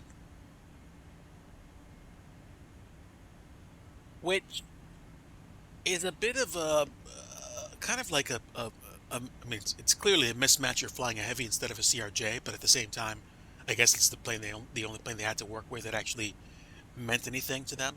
So, like, I like flying the A310. I have a long way to go in terms of learning the systems, clearly, but it was nice, and it's still nice to fly. I don't have CRJ for the sim. I'm not sure if you can actually get a freeware CRJ through flightsim.to. I know Aerosoft is a CRJ. I don't know if they've updated it recently, but I do have at least a couple of planes for regional ops, including a virtual call Embraer E-Jets. I think it's E170 and E175 variants, which I like to fly. They updated the flight dynamics back during the summer, and it's actually okay. It's it it's got its issues, but honestly, I can just look right past them for the opportunity to fly the plane. Plus, it flies, it flies so nicely for me when I hand fly it, so I don't care. The Sim CRJ is not worth the money right now. You aren't alone in that opinion. I've heard a non-zero number of people express their displeasure for that aircraft. I think if I had the opportunity to fly it on sale, I might, but there's a bigger problem. I kind of don't I kind of don't have a soft spot for the CRJ right now. It's not that I don't like the plane, it's just that I don't feel the need to buy it or maybe even get it on any place like FlightSim.to. I have the E175 and the E170. I have um, the Airbus Neo for pretty much most everything from mid-range domestic flights to, a couple of hour shots. I have a couple of business jets and a whole bunch of other airliners, including the basically the 787 and 74. The aircraft nickname is cannot reach jet altitude. Oh my word. Uh, the memes. Oof. But what are you gonna do? I still like the plane. It's not that I don't like the plane anymore. I think one of the reasons why I liked the plane from the start was back when I was like into Flight Sim, Microsoft Flight Simulator 98, and when Flight Simulator 2000 was out, the CRJ was like a freeware, a big freeware aircraft, and they had plenty of variations. I liked the really small ones, the CRJ 200s, the 300s. So those are the ones that I went after when I wanted to fly different planes, and that was fun for me. But yeah, I mean, I guess it really is, like your mileage may vary. You're gonna enjoy it or you're not gonna enjoy it based on your preference or whatever you want. I know right now I'm happy with what I have. I'm trying to also do other stuff for fun. Um, Studio Canuck can tell you guys I've been working on or trying to learn more about hardware peripherals or things like, using things like the Raspberry Pi or Arduino boards to add additional controls to the sim so that I can easily set things like altitude or even create a little FMC at some point. I know a company created an FMC, like a physical FMC you can use in the sim, but it's like it was like way more than $500-600. It was like I think it was bordering on $700-800. And I mean, if I'm an airline pilot for real and I want to get the best experience and I have the money to throw around, okay. If I'm an enthusiast, I mean, that's like a professional copy of Prepared plus a couple of land class purchases. So that's way more money than I have access to right now. But yeah, my plan at some point soon is to really get involved with electronics and circuitry.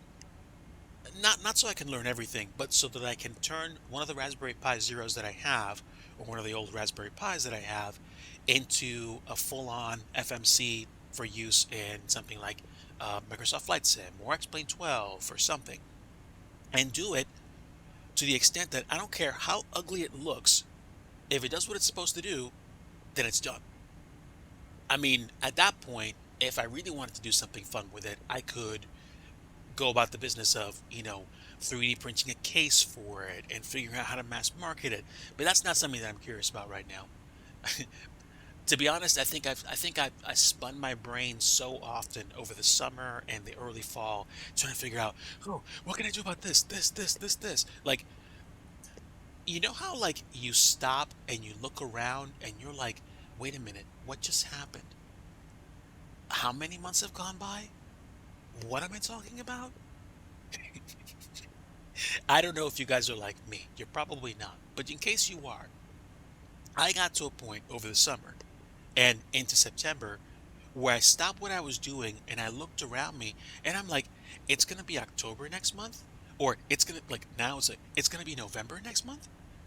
And some of the projects that I wanted to finish and some of the people that have come into my life, like, I'm not spending as much time talking to them. I'm not spending as much time, doing the things that really make me happy. And, like, I want to do something about that. I want to make sure that I don't blow through my time and my resources and the people that care about me, and not do what I'm supposed to be doing. Um Mrs. Teacher's going to have surgery again soon, and I'm going to step up to make sure that she has as much stuff as she needs.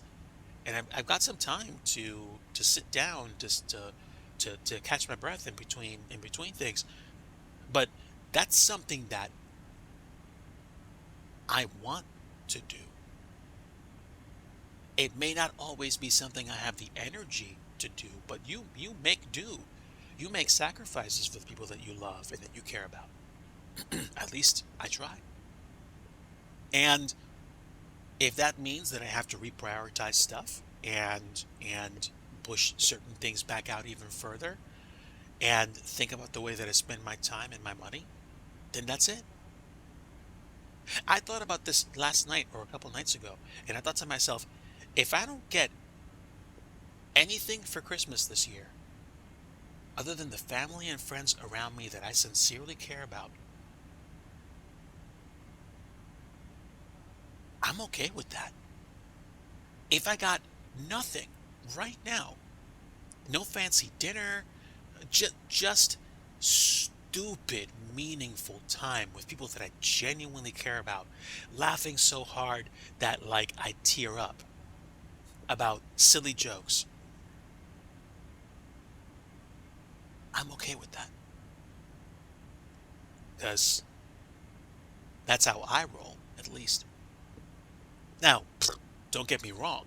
If I had the opportunity to buy um, a 4070 or something, or if I had the opportunity to, create a new sim rig, and money, I could, if I had enough money to make buying a new computer the equivalent of buying, like, a a value meal at a fast food joint, I'd probably do it.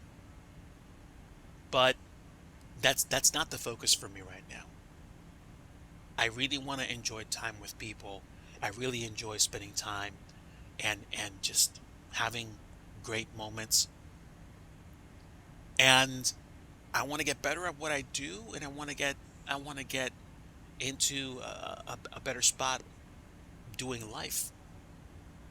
I don't want to care about, you know, buying six or seven or eight or nine sceneries unless I have the money for them and unless I want them.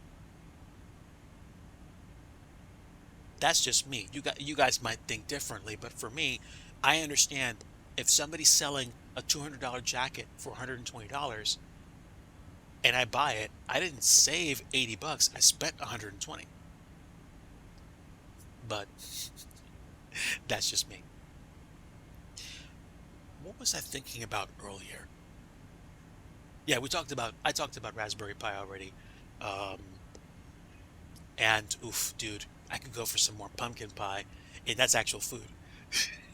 But I don't know where you live in the world. I live in the mid-Atlantic portion of the country, the US, and we are experimenting with colder temperatures. We have lots of trees whose leaves have changed color already. Some trees are already bare from some recent rain and windy days. And I had the opportunity to go out last week, and for a little while, I think it was yesterday. Yeah, something like that. Thursday or something. So I had a chance to get out there and to experience the outside world, as it were, since I work remotely. I don't miss day to day driving. I don't miss commuting at all, at all. If I can hang on to remote work and not have to go into an office ever again, I would. If I can figure out how to turn scenery development into a massively profitable business and do all I need to do from home, and maybe even one day get so successful that I have people working under me or for me, and we're all working remotely, or we're all working in co-working scenarios where we work in different places, then I'm okay with that. That's my opinion. You guys might like going to the office and having water cooler conversation, and that's okay too. That's okay too, because that's you. That's not me. Um, in terms of scenery development as a business, I have to admit I have eased off that train significantly. I still want to create scenery. I still want to release airports for people. I think I want to do it on a more relaxed timetable because given the stuff that I'm working on right now, given the need that I'm gonna be, spending time with my family and taking care of Mrs. DG post-op, which is gonna happen soon. I'm going to need to make sure that I manage my energy, manage my time. Because I don't want to get to a point where I'm short with people because I am running myself ragged. That would be stupid. It would also be unnecessary. All it is making sure that the right priorities are on the table. You know, God, family, country, job. Like it's you take care of your family, you take care of the important things, and let the other stuff fall where it falls. But that's just me. How far along are we? Okay, we're pretty close to our second waypoint, and I would say we are easily about coming up on a quarter of the way through the flight already. We're really booking. How fast are we going right now? Ground speed is 524 knots. We are we are 0.83 Mach set on the MCP at least, and we still have a quartering tailwind out of the northwest at about a little less than 100 knots. That's pretty dope.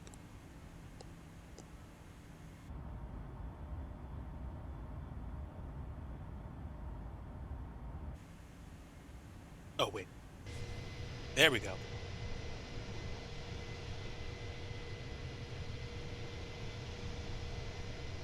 Not much scenery outside.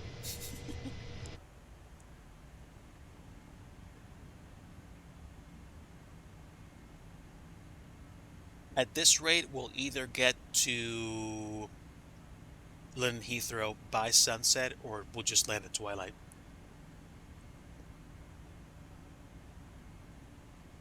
And I'm drinking some tea with just pumpkin flavored tea. So I'm definitely in the fall state of mind. I'm happy about that.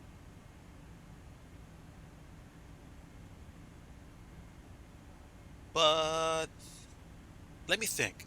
Let me think. Actually, I know what I want to do. I want to take a look at or mess with my Raspberry Pi stuff. Since we talked about it earlier, I might as well dig into it a little bit more. If you guys don't know, I have some Raspberry Pi gear. I have a Raspberry Pi 3 with a case, an aluminum case for it, where it sits, and you get the ability to run a fan over it, which is superb, or at least funnel air into the case so it stays cool. And I have a heat sink, a pretty sizable heat sink, so it can run pretty well. Yeah, we are. Um, I'm trying to figure out what direction. to go with for some projects. And yes, we talked about the obvious direction of doing things like the flight simulator FMC and one or two other major things. But I also want to start looking at projects which are going to be more accessible, more easy for me to do, so that I can actually do them, learn from them, grow. Because on top of the fact that Raspberry Pi is fun to use, it's also something which I use as an opportunity to grow my skills as a software developer, since I am a programmer in real life. And I've been learning a little bit of Python here and there as a programming language, and I think I'd like to learn a little bit more of it going forward. Ooh, do we have somebody approaching? Was that a 787 900? Yes, it is. I don't know if they're going to be crossing my field of view, but I can see them. I'll keep an eye just in case. That'd be pretty cool if they swing by. But yeah, I don't know if you guys subscribe to magazines like Linux Format or Linux User and Developer, but I am interested in growing my skills. So I think more small or appropriate projects are going to be inbound to help me achieve what it is that I want to do. And if I take a look at my magazine, do they have any Raspberry Pi articles? They do. They should.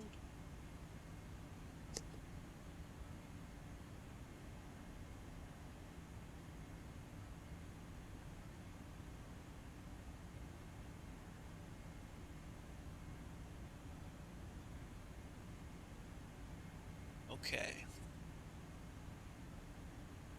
Oh, and by the way, guys, if you if you haven't already done this, go to the Raspberry Pi magazine. I think it's called Magpie or something like that. And like Magpie, the Raspberry Pi magazine online.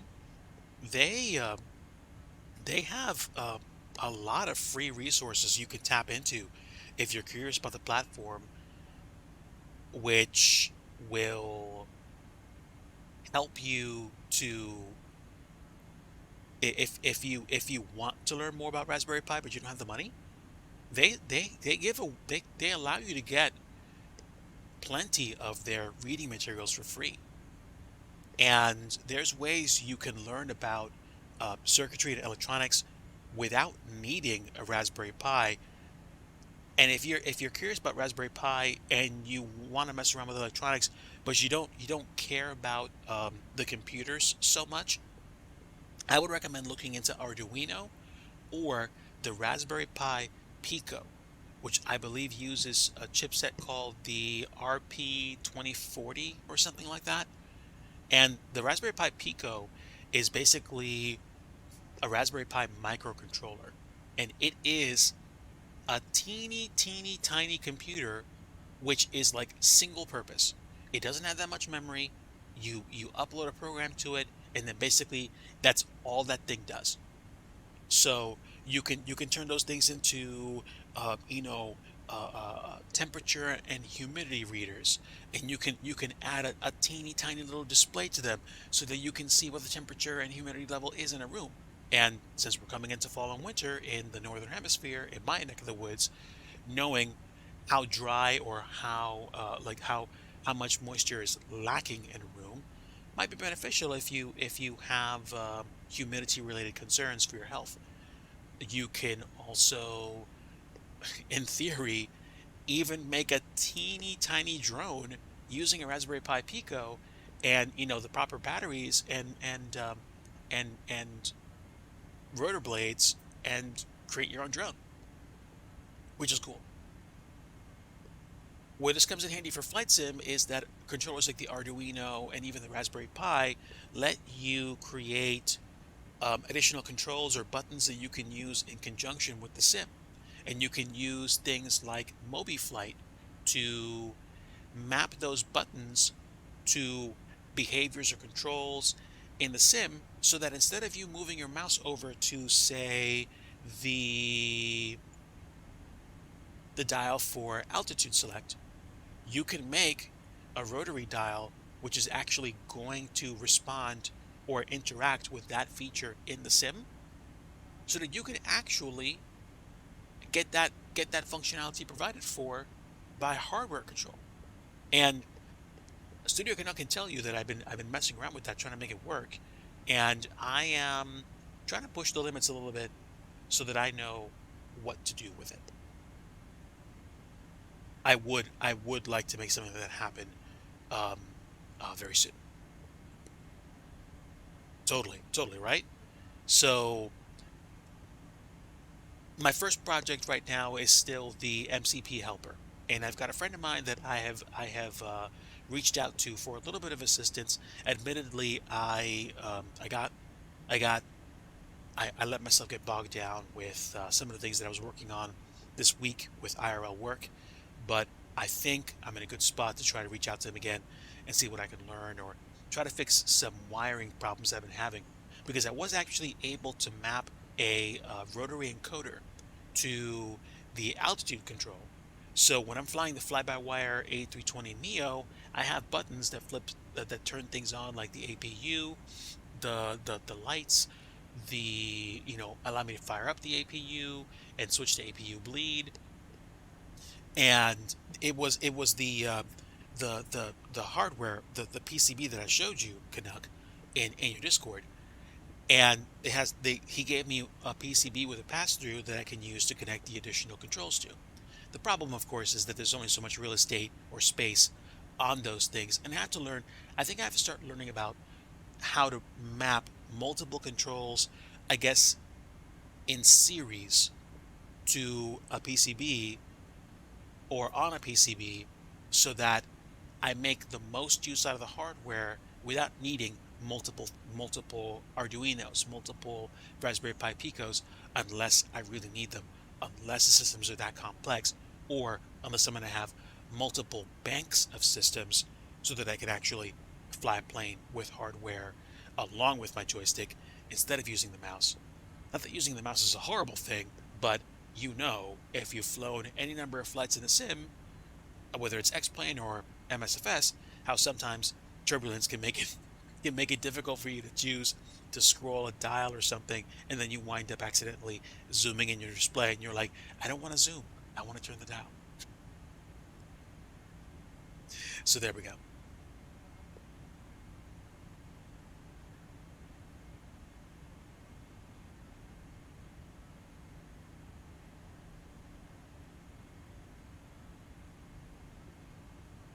So some years back, something called EduPie USA was setting people up with free kits to learn about the Raspberry Pi or learn about similar hardware.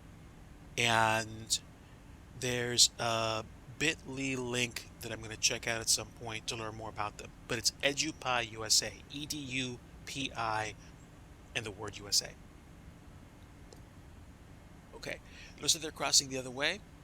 Is there anybody else in the vicinity? I can't tell. I can't tell. But I guess they're going way that way, so that's fine. That's fine. I'm guessing they're flying westbound, but that's okay.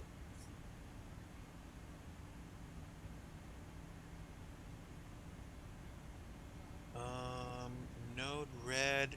There's a way to, I guess, remotely control Raspberry Pis so that they can actually interact with hardware as well. I think I like I think I like the idea of using Pis like the Pi Zero or the Raspberry Pi Pico to be able to do do little projects around the house. And if I had the opportunity to work with a company that actually let me do that kind of stuff for a living, that would definitely be a new direction. It would definitely be a new direction.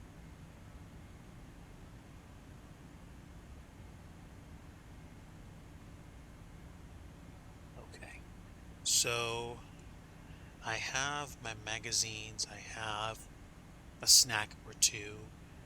I have easily, let's see, I still have at least over 1,100 nautical miles to go before I actually go feet dry in England.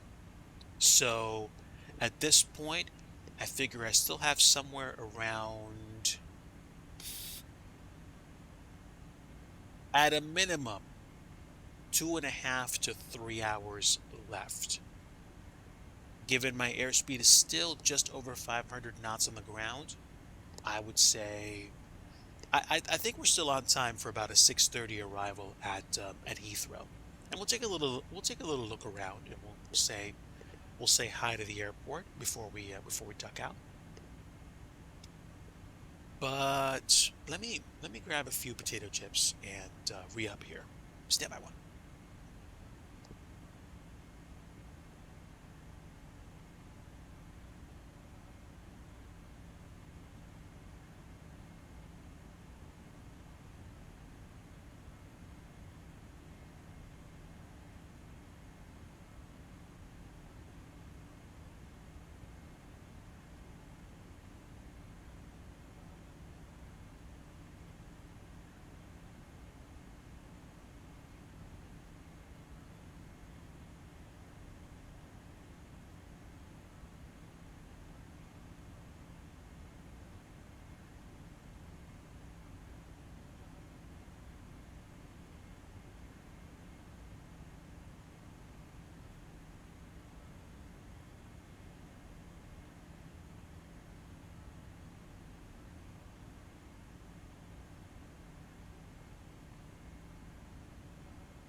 Oof, that was delicious. I just had a mini bag of potato chips, and these are like classic, thinly sliced, fried, crunchy, salty potato chips. I don't know what camp you subscribe to in terms of diet or food goals, but it's my personal belief that if you happen to like something, like for example, if you like eating potato chips, or if you like eating a certain kind of dessert, and you have health goals and you have things you want to watch, and you're afraid that you can't eat the things that you want anymore, so you have to eat things that taste really bad. I believe it's possible to get to a healthy state with your health just by controlling the portions of the food that you eat. I'll use an example from my life. I I eat with my eyes way before I eat with my stomach, and I've noticed this whether I'm traveling, eating out with family and friends, or just at home. And people have done studies on stuff like eating while you're distracted. So, like for example, you'll eat way more popcorn when you go to the movies than when you're at home and you're just eating, or you're just like doing something, and you're way more cognizant of what you're consuming. Portion control is, I think, one of the hallmarks of helping yourself enjoy something without eating so much of it that it just drastically affects your body. I mean, it's my opinion that a 100-calorie bag of potato chips that's full fat, full flavor, exactly what you want, is probably going to benefit you way more than eating uh, a family-sized bag of, quote unquote, fat-free, cholesterol-free potato chips. Because you're avoiding certain things, but you're probably putting other things into your body that probably don't have those serve any use. I don't need to get into a huge tangent on that, but it's just to say I've discovered personally that there are certain things that I'm shooting for, which I I feel will help me on my journey, and having a smaller portion of something which tastes incredible, in my opinion, is better than something which tastes meh, and you eat more because it allows you to bypass some of the typical issues. Oh, it's like low fat. Oh, it's like carb free or whatever. Your mileage may vary. Um,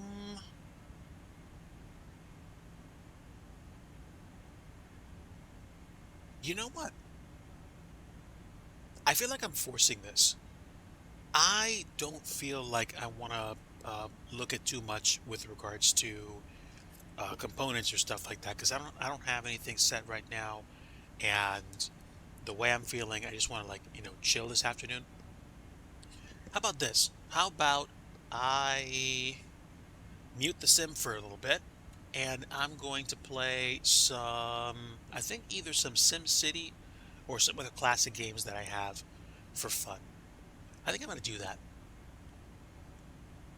I'm not terrifically worried or concerned. Like I said, if we crash in the next hour or two, we'll just do something else in England, and we'll call the stream a little bit early. But I think I should be fine. I'm not going to be playing, Assetto Corsa while we're in cruise. I think I'm going to do something, and I'm not going to do Minecraft. I think Minecraft is going to be, it deserves to be its own stream. And I feel like if I'm going to do Minecraft, I'm probably going to start streaming Minecraft way more on like Kick, where I don't have to worry about Twitch giving me DMCA strikes because of the music that's playing in the areas that I'm in. So let me do this. Let me fire up my account, and then we'll find a game or two to play while we're on cruise. Make the time go by. Maybe even start a new city or do something. So, give me a bit, chat.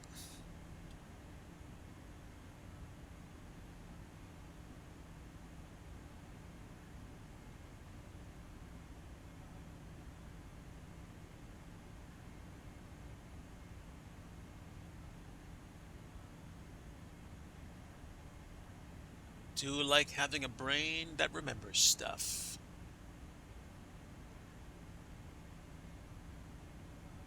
All right. So, um,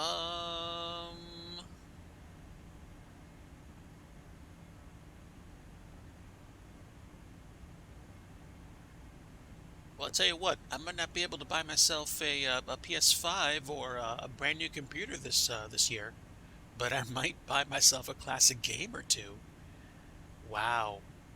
Um, there are some classics that are available for sale on goodoldgames.com right now.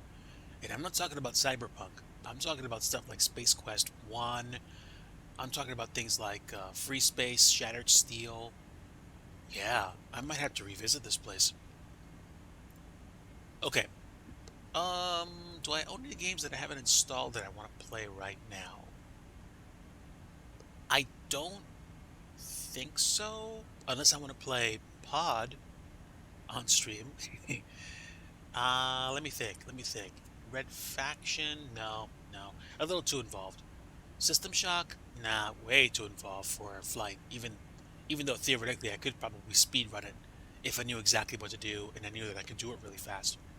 I think we're gonna stick to the plan. I think we're gonna play SimCity 2000, and then we're gonna enjoy some city building and just some whimsical shenanigans on stream. So let me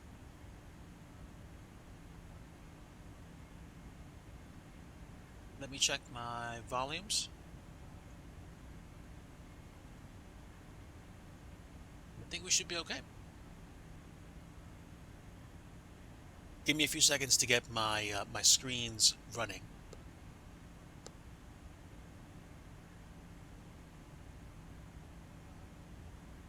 And that's good, I think. Unless it isn't. Can I adjust the size of the screen? I thought I could. All right, stand by, chat.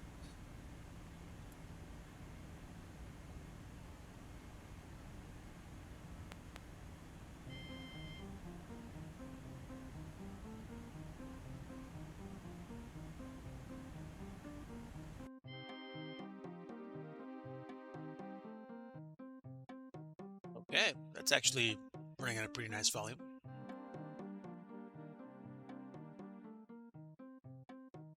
Okay, you can't see it yet because I'm not showing it, but stand by.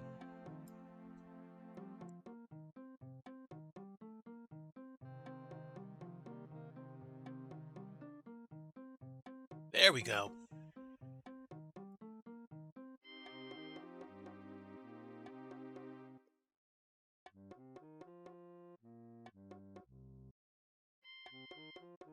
Let's put this slightly under the overlay.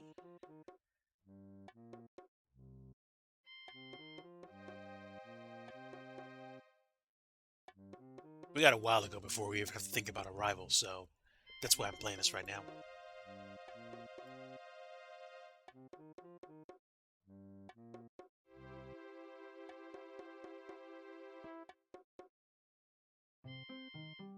All right, so I live in a place called Forestopolis.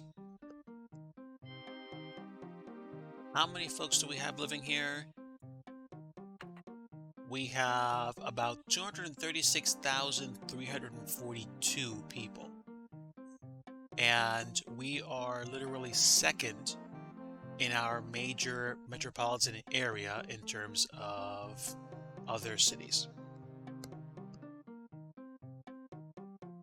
This is not bad, actually. The layout's actually about as close to full screen as I can get it.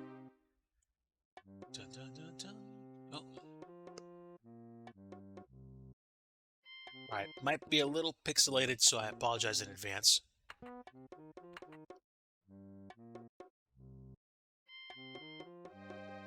So this is a pretty big city. I think I've filled up almost every single spot of real estate that's available. So now we're kind of playing with the numbers and playing with people's whims and city conditions, traffic, and seeing if we can fix problems. I don't think the city's going to get that much bigger, so I'm going to start building things like arcologies like this.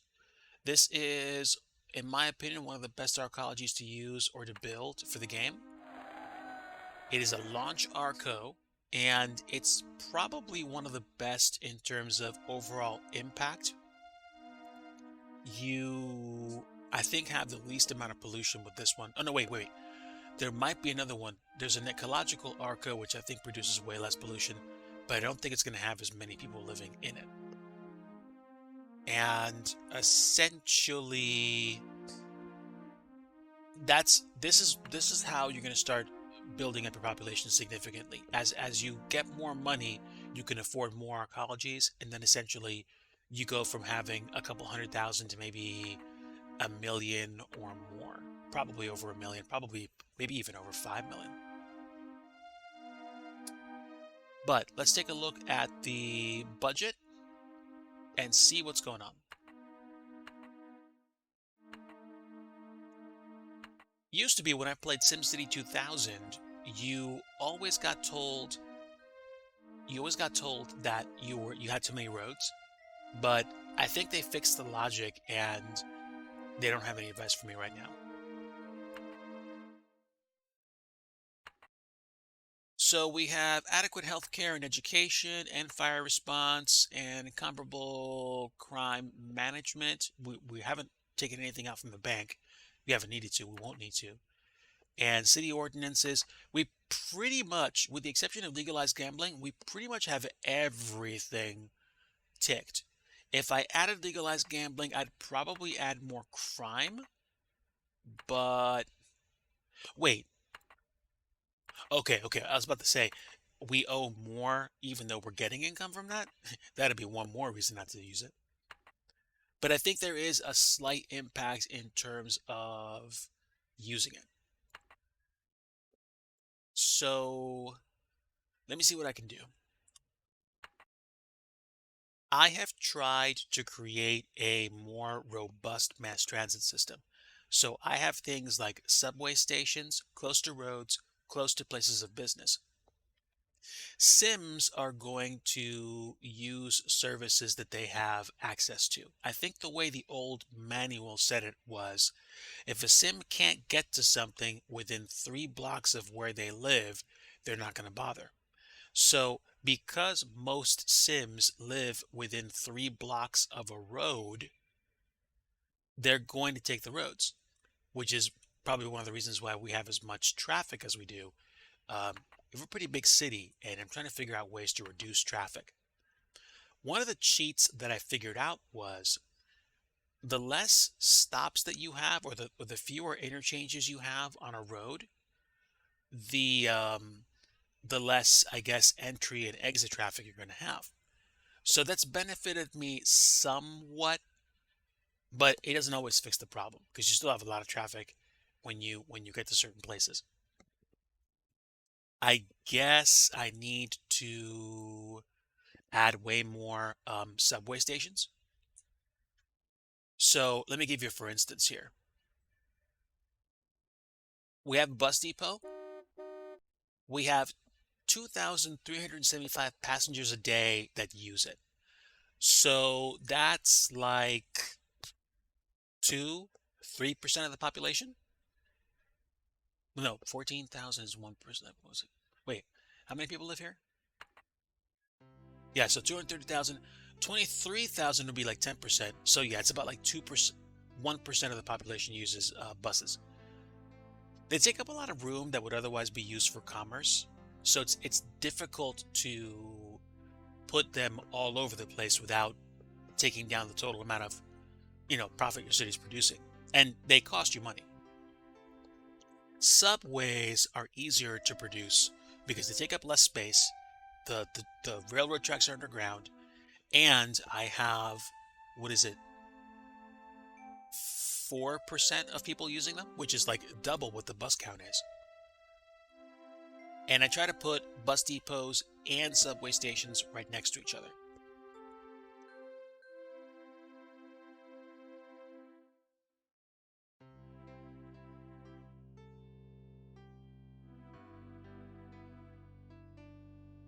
In residential areas, we're doing pretty good in terms of traffic. And I pretty much have a subway station almost at every corner, at every block. But it's not always going to work out that way. Let me think. I should probably add another school or 3. And since I'm not going to build roads out of here, I can probably take advantage of this space.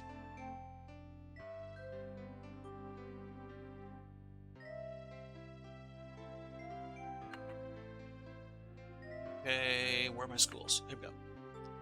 Let's put a school down right here. And can I put a college next to it? No, because it's going to overwrite what we have on the railway. And you can't place it on the edge of a map either. Which, I don't know why, but I guess it's the way their code's written. I'd prefer to keep that stadium, and No. I thought we had two stadiums. Let me see. Yeah. How's our team doing? Baseball. Not a good record this year.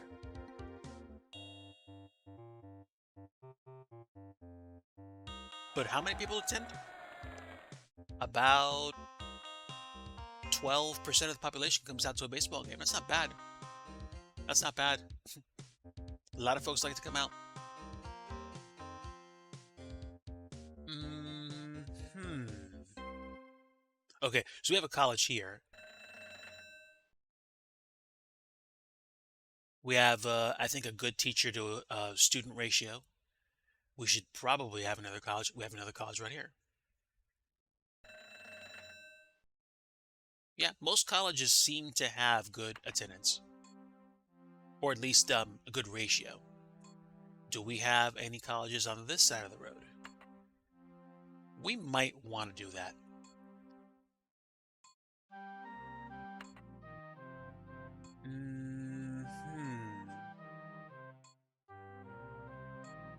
I think I might want to raise that lake up.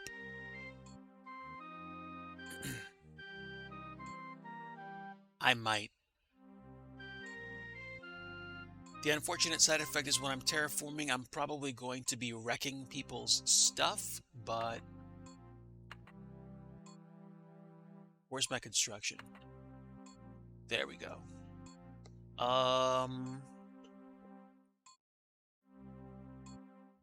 If I level the terrain, I can probably put another university right here and some additional things. Let me raise the terrain first. Alright, great. This should give me the least amount of impact possible.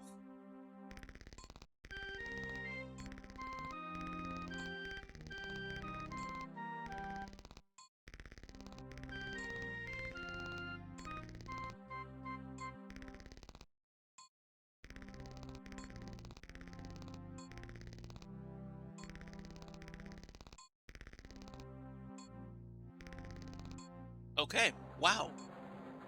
I didn't impact anybody. That's great. All right, let's put a college down there.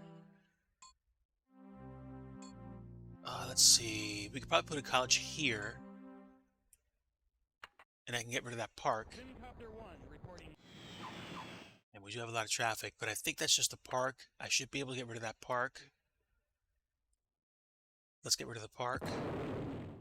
It's not there anymore. We can put down the college.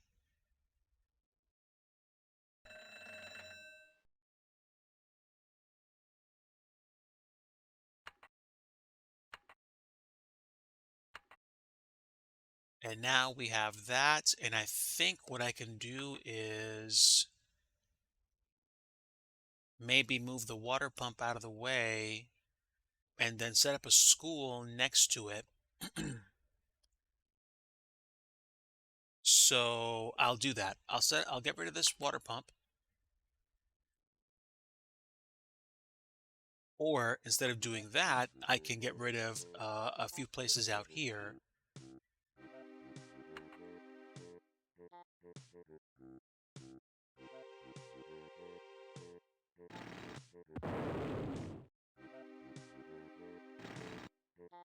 And now we can put an elementary school here. And I can put some more light commercial buildings here. And what I'll probably do is put a couple of libraries or something.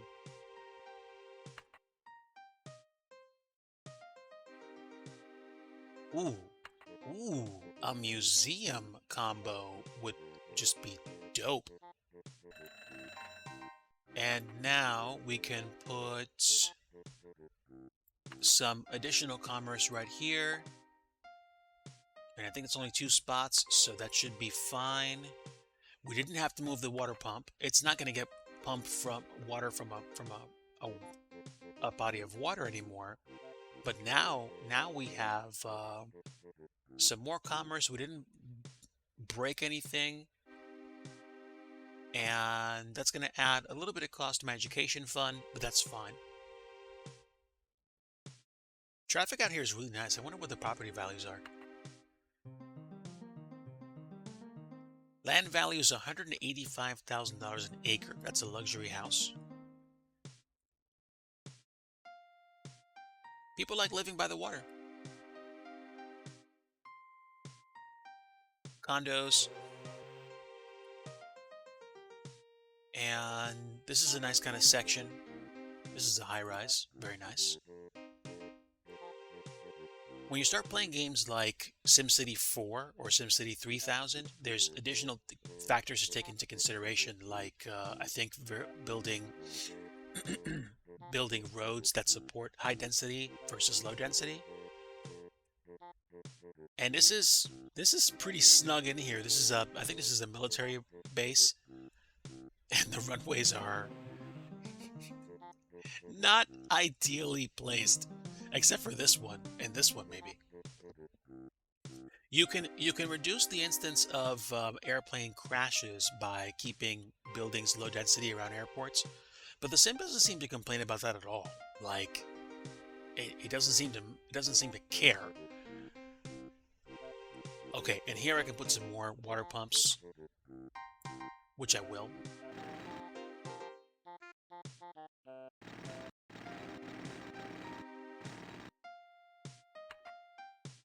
And now I've used all that space for additional water pumps, which means there's going to be more water coming in through the system.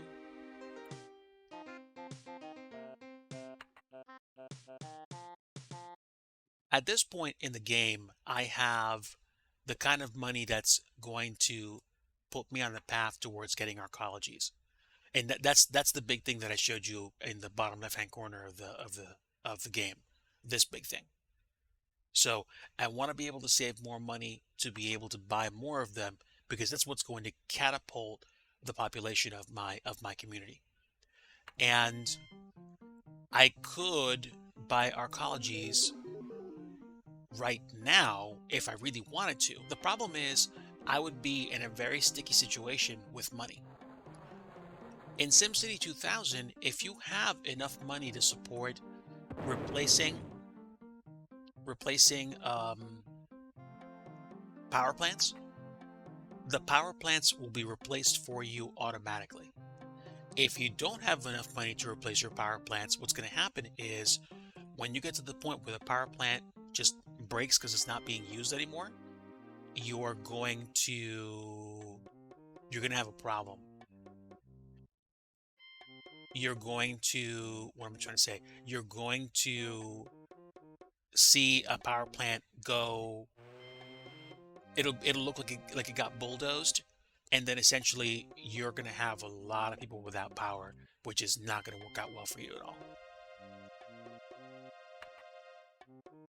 So as long as this number stays positive, as long as this number supports the total number of power plants that I have in my sim, in my city, then I can be content to just let this run and fix tiny things here and there, and then wait for the next boost of income to come so I can build another arcology, another building that has a whole bunch of sims in a short space, and then essentially just be done. And essentially right now, my biggest thing is just, for example, figuring out answers to some of the issues that pervade. Like, is it worth me bulldozing or, buying somebody out of their home for the sake of building more mass transit? I prefer to think of it on the positive side as opposed to doing, hitting the control button, clicking, and watching somebody's house go.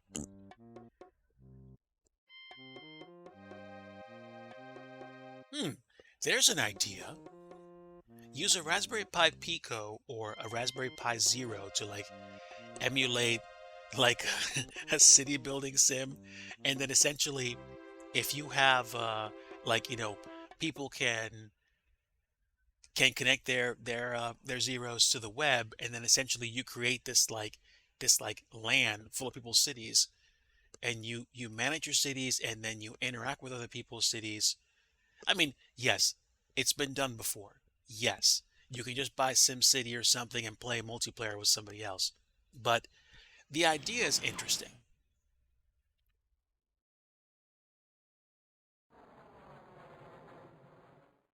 How's this hospital doing? Okay, 785 patients, 600 beds, and 87 doctors. This hospital could probably use another helping hand. But where do we set it up? We could probably put it somewhere where there isn't one. But again, I have to be very picky about where I set stuff up.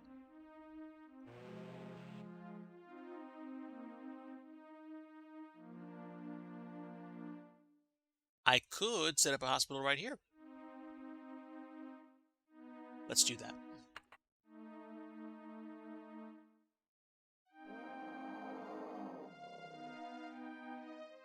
Oh, I can't?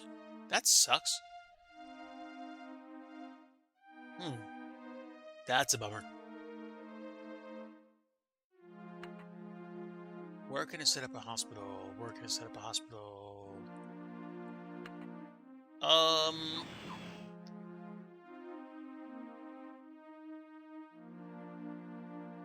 Probably here.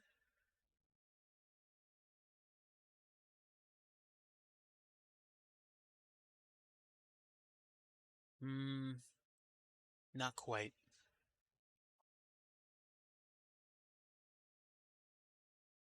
When you run out of space like this, it starts to get tricky placing things down.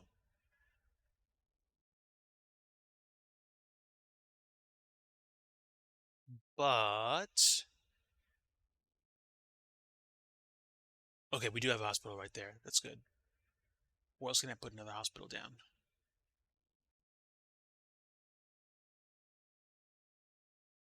I need to find a spot.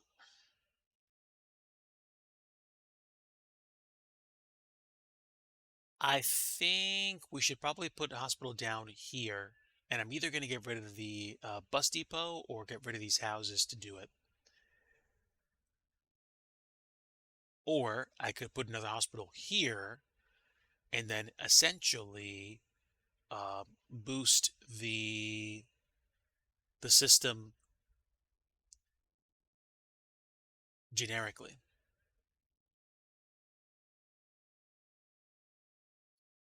Actually, I think I'm going to get rid of this park.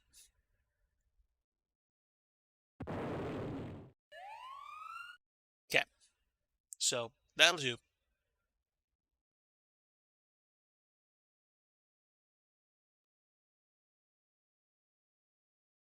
And that's a library. We should probably have way more libraries in the city. We got a lot of books.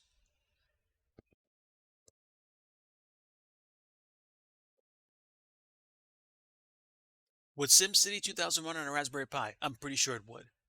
Even a Raspberry Pi 2, maybe even the original Raspberry Pi, because this is a DOS game.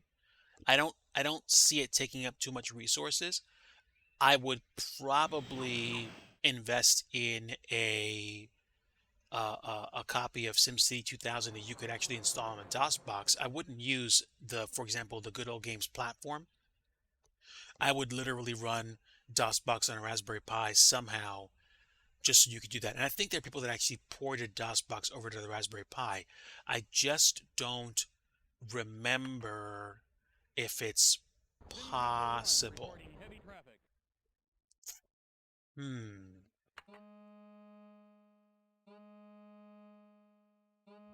We're pretty balanced in terms of demand.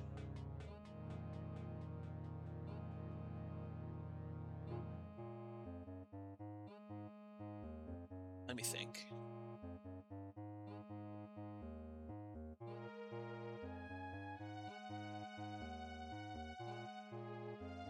It gets difficult to pick where you want to set stuff up, especially as you start running out of room.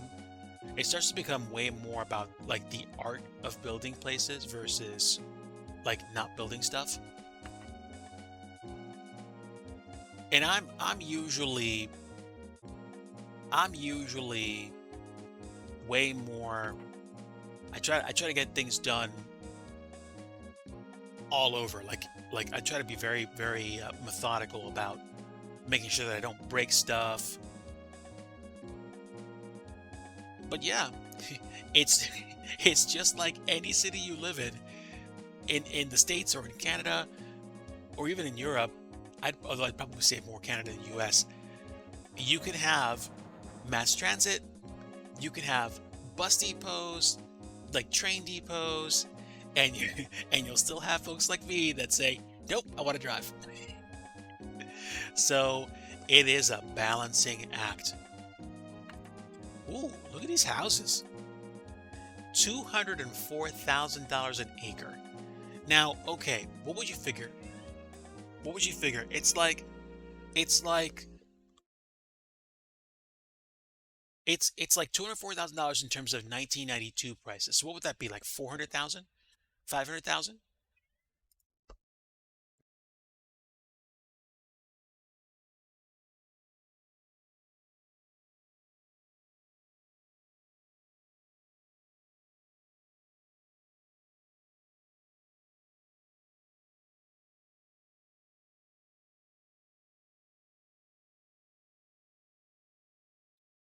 My cat was like, "Hey dude, where are you?" I'm like, "I'm in here." That's wonderful. I'm gonna move some stuff so she can sit on the desk. It's a thing. So I'm a fan of SimCity. I have been. I will continue to be for quite some time. And I think it becomes a question of, you know, some games you play for years. Some games you don't. Um, I like to play SimCity 2000. I would say I still like playing SimCity 2000 because because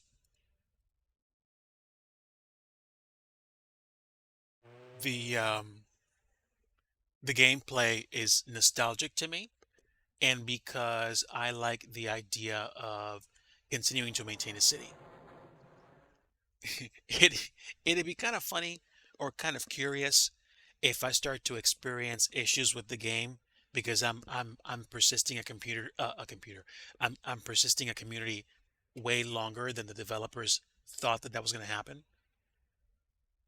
So like for example, one of the big things about SimCity 2000 is you can do things like starting or working with times like the 1900s, the 1950s, the 2000s, and initially the thought was you go through the years or the times, there are different things that start to become available, like for example fusion power, which is what I have running one of my power plants actually doesn't become available until I believe 2050.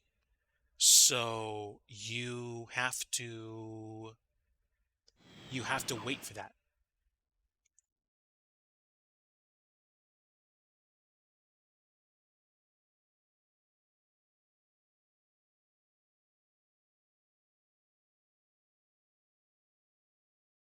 And here's a helicopter. Although I don't think you can actually click on the helicopter.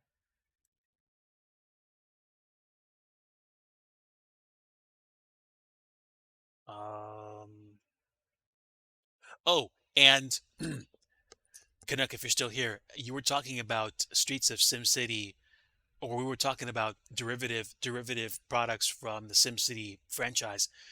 Streets of SimCity and SimCopter, you could, in theory, I believe you could export your cities from SimCity 2000 into Streets of SimCity. And I think you can do the same with SimCopter. Although I think it was only Streets of SimCity and not SimCopter. Although I think in theory you could do it. The engine, the engine that powered SimCopter was, I think, slightly different than the engine in SimCity or Streets of SimCity. So I don't know if the transference was the exact same. Yes, yes it could. Yes it could.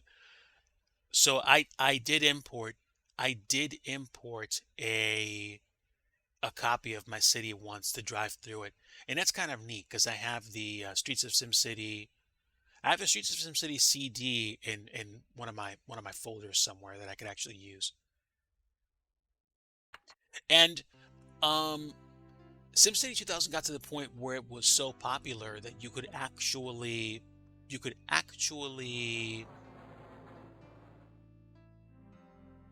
change the models used. You could create your different drawings of buildings, hospitals, I don't know, banks, industry. I never got to that point. I think I took a break from SimCity after I tried playing SimCity 2000. Is it free to play? I didn't think it was. I mean, if there's a place you can play it for free, it's probably going to be online, like on a place like in a classic game reload or whatever. But I don't know if they're offering it for free.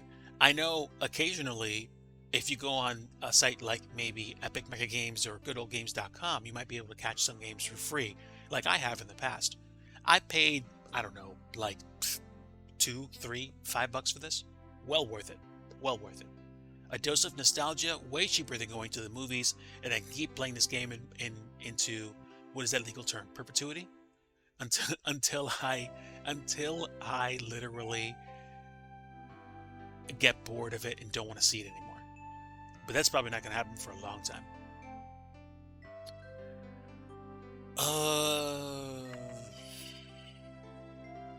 What else can we fix?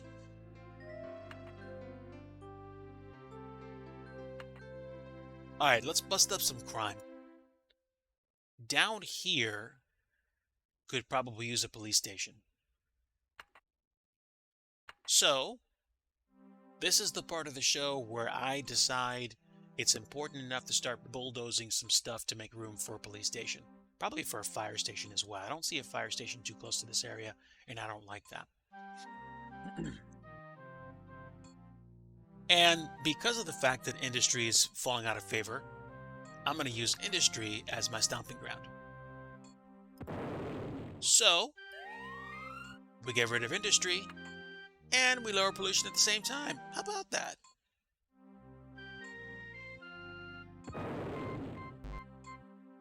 Okay, so now we have a police station and we have a fire station almost smack dab in the middle of the area where we had crime issues. So, that police station should help, at least in part, with the crime problem. Let's see if it did. Oh yeah, busted. Here we have, see, that's really weird because we literally have, wait, do we?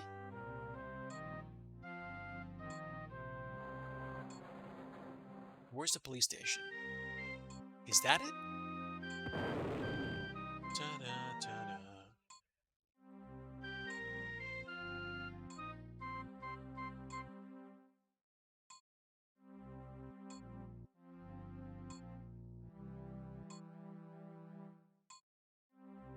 Let's see the...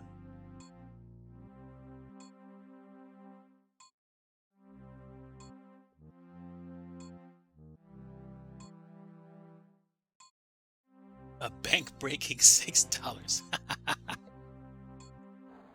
There you go. There you go. If you're ever curious about SimCity 2000 and you wanted to give it a shot, and you got $6 to blow on something, go get you a copy.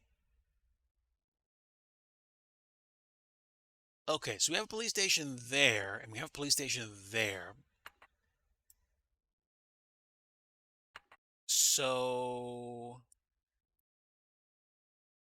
I should probably put it. Yeah, this is kind of it's kind of bothersome when you have like entrenched crime where you literally have to drop a police station on top of a problem area. But I literally have a police station right here and I have a police station right here. So, while logic would tell me I could probably put them between them, I don't know if that's actually what I should be doing.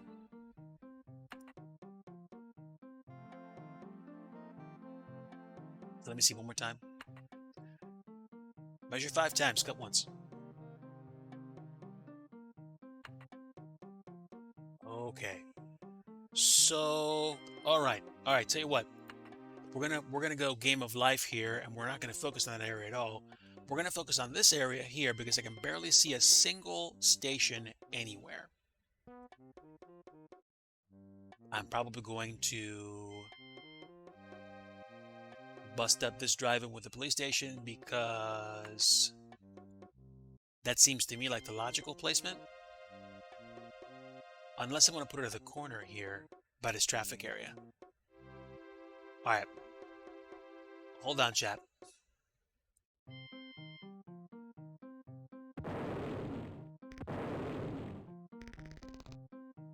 All right.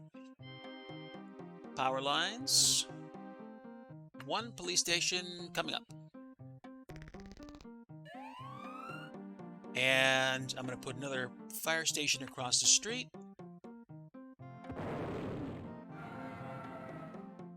Now we have police and fire station, which bolsters both of them. And that should do it. At least I hope it does. Also, it seems that whenever you put services by a piece of road, it seems to lower the incidence of like heavy traffic. I don't know how that logic works or if I'm even thinking about this properly. But there you go.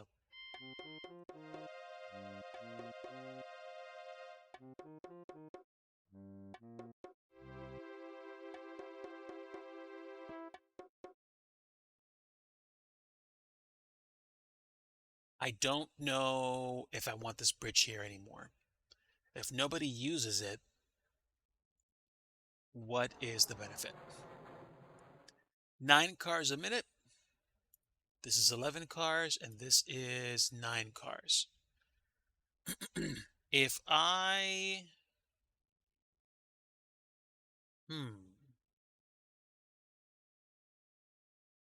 I'll leave that alone for now. This is a problem. We've got 82 cars per minute.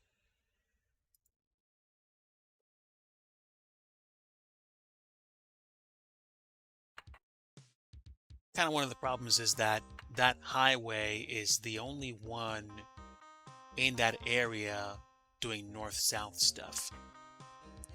There are like textbooks and ways to do better city planning or city logistics that tell you stuff like, you know, put your highways outside of town, or make it so that you're directing traffic away from the center of the town, or do stuff like that. There's actually something interesting that I just remembered. If you get a chance to buy a copy of this game, if that's what you want to do, if you want to buy SimCity 2000 and you get a chance to get your hands on a copy of the original manual, do it. There's stories that talk about things that happen in real cities. Hey, Nick, good to see you. Welcome aboard. We are flying to London. I'm doing an extremely chill across the pond right now. We're flying the A310. Volume's muted, so my apologies for no sound right now. But I'm playing SimCity 2000 at the moment, and we took off from St. John's a while ago. I'm expecting we're going to get to London Heathrow probably by 6 or so, and then we're going to land at like 6:30. But so far, we have officially crossed over the halfway mark, and I would say, again, it's like just past 4 o'clock Eastern time. I'm thinking in another 2.5 hours we'll be done with the flight. And we took off. We literally took off around 1:45, 2 o'clock, and that's essentially it. So we'll check out Eni Builds, and finally put this on the map for my stream so I can say I actually flew to someplace that I got. So Pay where scenery is a thing. Pretty quick. Yeah, yeah. St. John's to London Heathrow is not that bad. I flew St. John's to Dublin in a business jet and once got there in about 4 hours.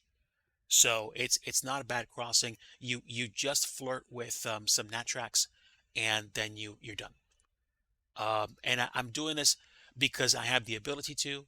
I could have done something like flying from Boston to London, or from, like, say, Philly to Amsterdam. I did not fly on VATSIM. And one of the reasons why is just because I like having conversation. I like being able to do other things. I like being able to stretch my legs and go places. And if I was flying across the pond, I would probably need a really good reason, a really strong desire to fly it. I'm not saying I never want to fly on VATSIM again. I'm just saying for now, right this instant, I'm happy to say that this year I flew across the Atlantic Ocean, westbound and eastbound. Next year, I might try it, but only if I start doing more streams where I fly over the ocean and I do things like requesting oceanic clearance and learn about that. I mean, I could probably watch videos while I'm flying, but at the same time, I wouldn't be playing this. I wouldn't be catching up with you guys. So it's literally one of those things where it's just like, meh. Today, the fact that I'm flying in the sim and I'm playing SimCity 2000 and catching up with you guys is it ranks right up there with what I enjoy doing. So it's literally this is tops right now. I'm good. I'm happy. I'm content. So I'm not going to worry about it.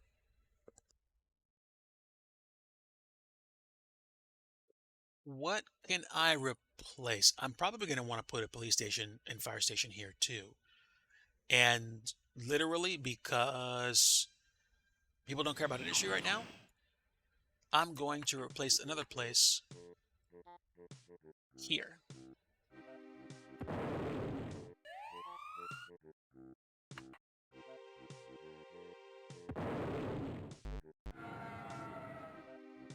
And there we go. Debating on how many legs I should fly, their milk run routes are pretty short. 2 or 4 legs, just haven't decided. Hey man, I hope you have a great time no matter how many legs you fly. If it's 2 legs, make them great flights. Be as chill and as relaxed or as focused as you want to be. I've flown the A310 on ultra short hauls, which are fantastic, and I've flown planes like the Boeing 737 and even the Embraer 175 on long trips, like long for the plane class, like 3 or 4 hours, just to do that. You do the flight the way you want to do it, and I hope you have a fantastic time.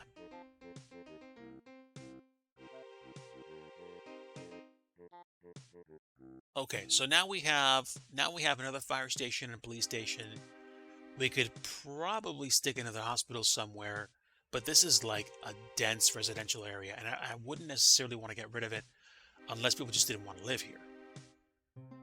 And you can tell when you can tell when there's no growth in an area, where you start to see abandoned buildings, and you can actually demolish the buildings, and the game actually takes that into consideration. If you demolish buildings which aren't being used anymore, the game might rebuild them faster. But abandoned buildings eventually do get demolished by the game itself. So, for example, I can do that because it's abandoned, and then people can actually rebuild. Or, like what just happened was, the game can actually demolish an abandoned building for me by building something new. So these homes are abandoned, and I was just about to demolish that one, and it got rebuilt.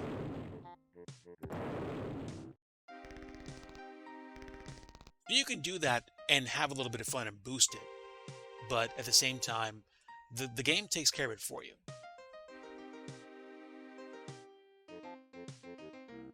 One thing I don't like about this area is that there's literally no police stations at all. We need one. Which might explain why property values are not as high as I'd like them to be. Because we've got 6 by 6 squares almost, with the exception of the occasional subway station.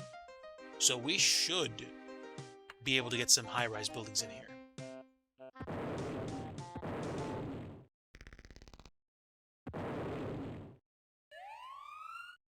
That's probably what was missing.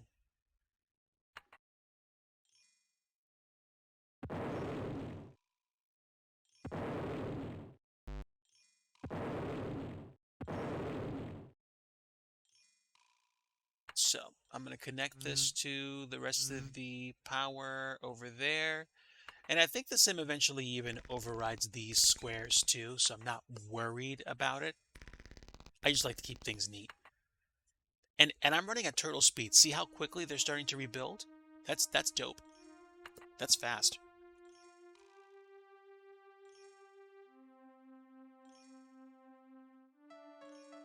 I have a feeling it was because of crime rate. Once this rebuilds, we're probably going to see bigger buildings here.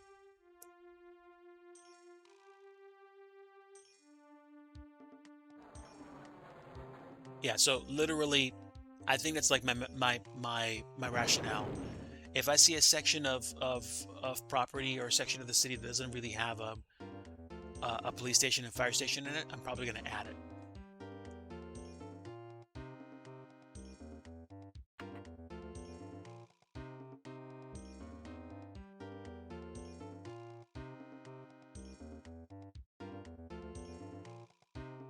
I could put it on this corner too.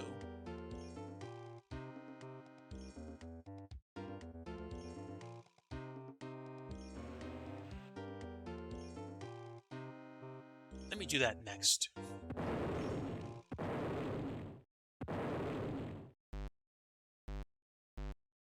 Okay, gotta get rid of that square.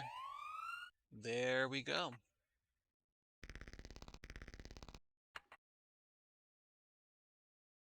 Yep, there we go.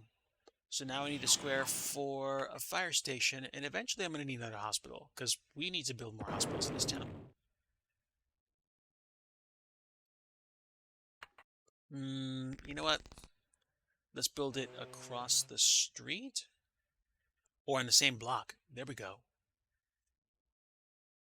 Or on the other side of the block. Helicopter 1 reporting heavy traffic. Yeah. I'm past the halfway point. So I figured like 6:30. Just checking in with Mrs. DIGI. Let's put the fire station on the same block.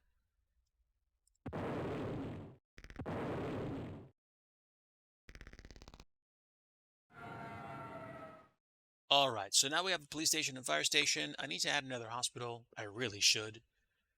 And I think it might be beneficial to put a hospital, maybe on the same block as the police and fire station, because then essentially you'd have a bunch of services in one block taking up a really small amount of room.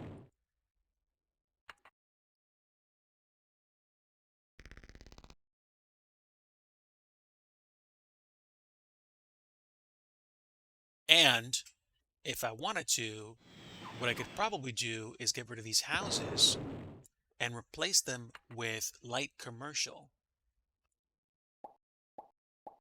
Which now means I've turned a residential block into a service block, which has a bunch of benefit to the Sims in that area. And now we have another hospital in a residential neighborhood, which is superb. And I think it's what we needed.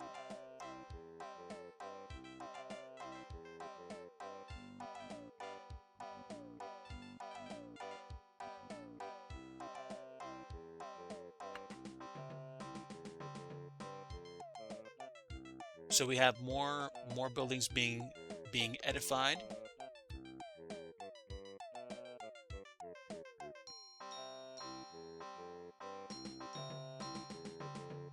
And now we literally have a hospital within two walking tiles of a subway.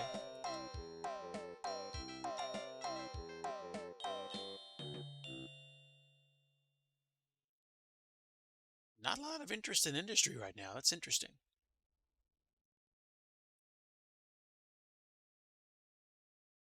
I'm going to save this.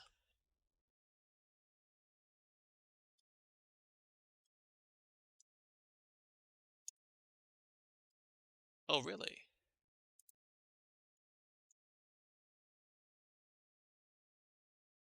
Error? Bad name error. Error.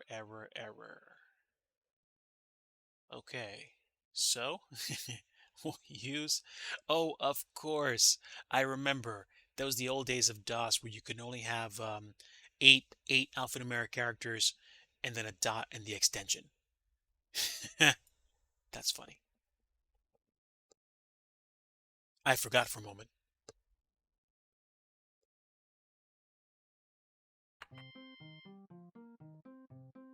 Okay. So, traffic isn't that bad. We haven't added a single subway station, but we've added some police stations. And I think we've added, like a few schools, a university, and kept up on the infrastructure a little bit. Unfortunately, we still have parts of the city that have some really bad traffic jams. So be it, right?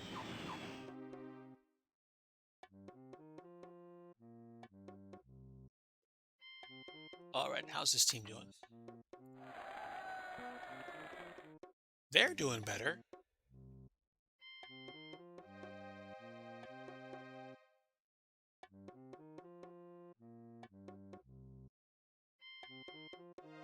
And oh wow, their record this year is impressive. Let's go. Well done. That's what I'm talking about. So pretty much at this point, I could probably let this thing run on absolute turbo mode and just wait for things to get better.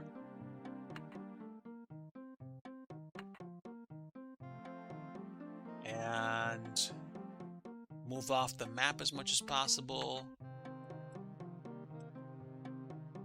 so that there's not a lot being shown. And I think that's how I can make time go by faster. Because otherwise, I think the sim has to take time to calculate the tiles that they see, which is probably how it spends time or spends CPU cycles doing things.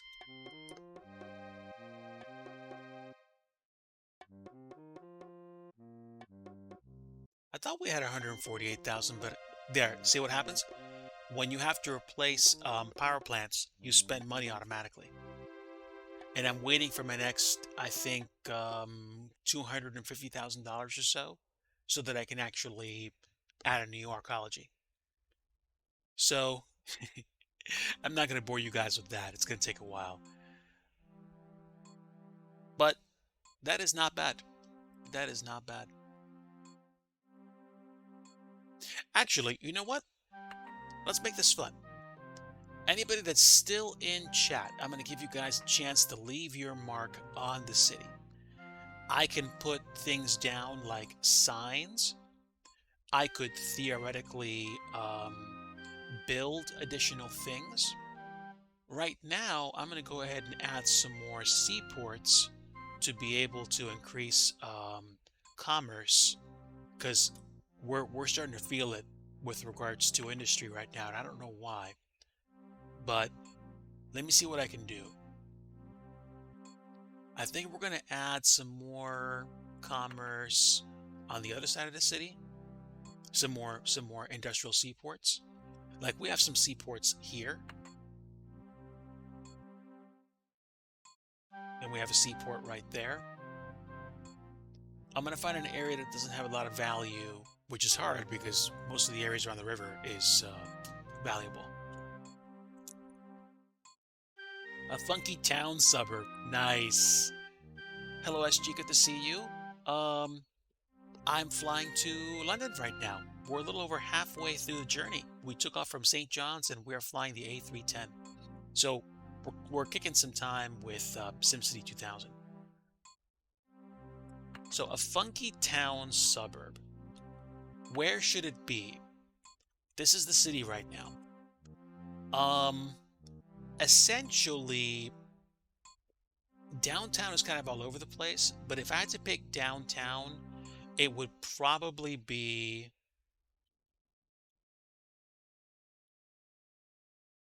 Yes, I did. Yes, I did. We took off from St. John's in Newfoundland. Downtown, downtown kind of feels like it's here, which is kind of weird because it's up at the north. The Studio Canuck Seaport, powered by WestJet, presented by Air Canada, sponsored by by Flair Airlines. How much more plugging can we do in one spot? Nice. All right. So let's do this. We need a seaport because we're starting to hurt. We're starting to hurt for industry. And I need to put it somewhere it can be used. So we need to figure a way out of this. Corporate sponsoring in about 10 years.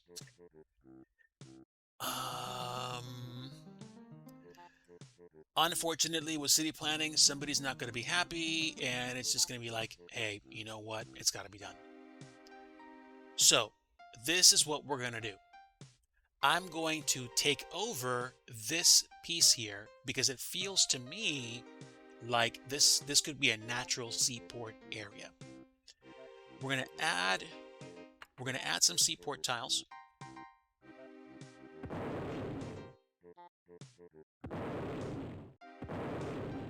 This should be good enough. I can dream. All right. So this should probably be enough. And I'm going to put some more commerce here as well. But I'm not going to get rid of all the commerce. Just a few spots.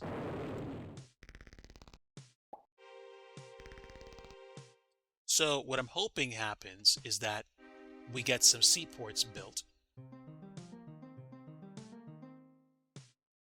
And that's about as low impact as I can make it on that side.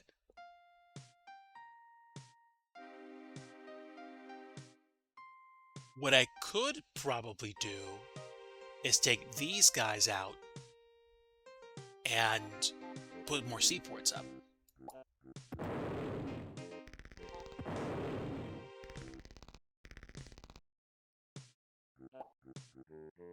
All right. It's like, no, my Dunkin' Donuts. It's okay, you got another convenience store.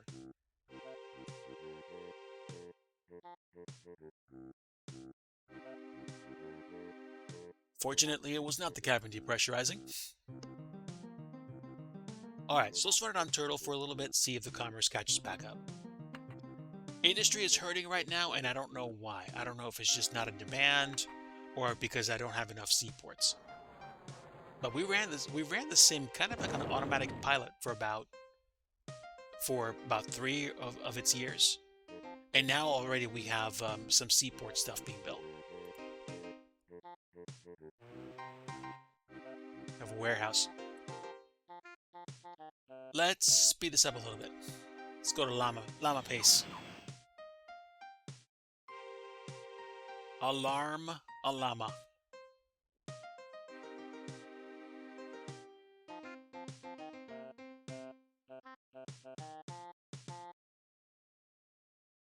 Okay, 25, 22, and we have a warehouse over there. It's not really building itself up that quickly. So hopefully stuff happens, but I'm not going to hold out hope.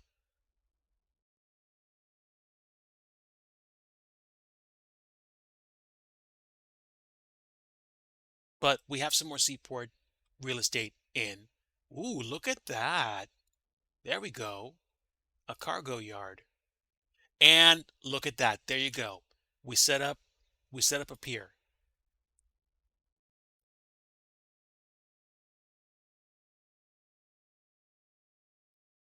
And there's a crane. So just like that, we're hopefully going to get some more industry pouring in here, like this boat.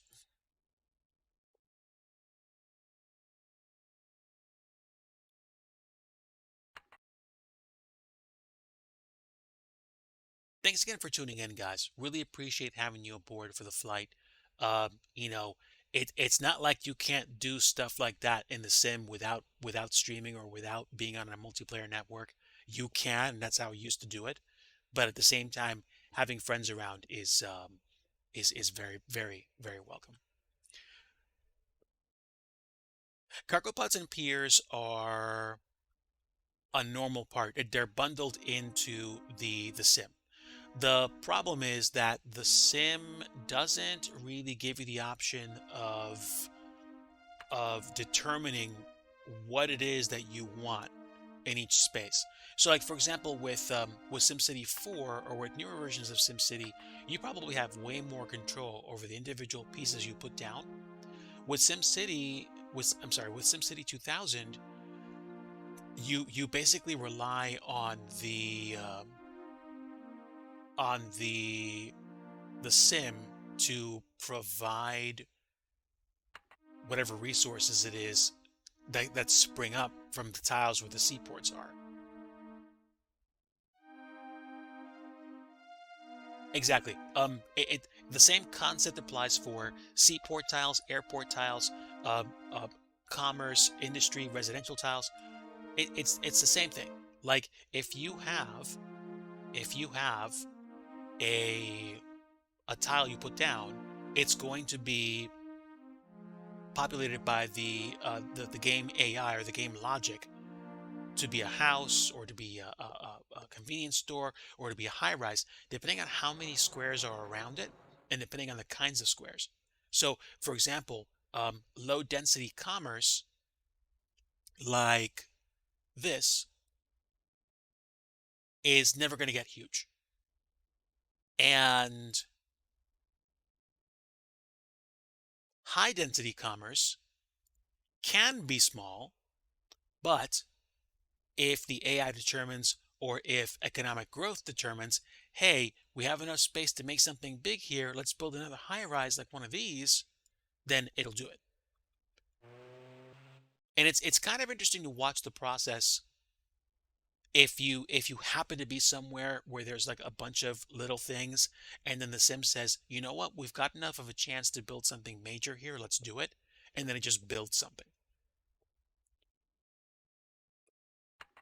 Okay.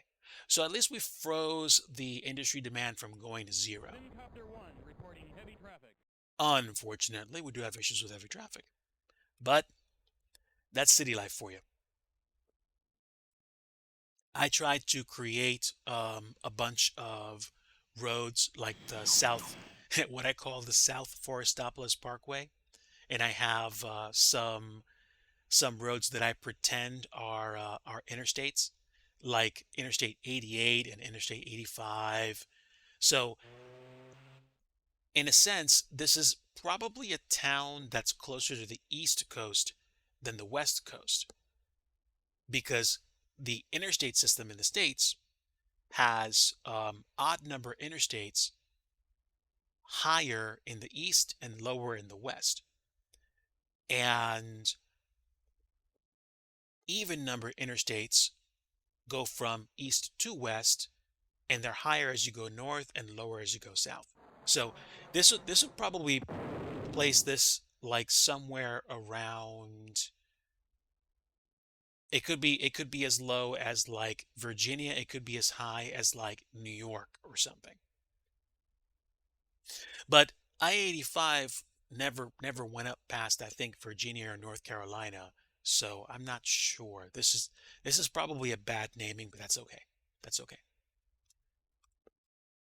Also, I link up with the towns around me, so they benefit from me and I benefit from them.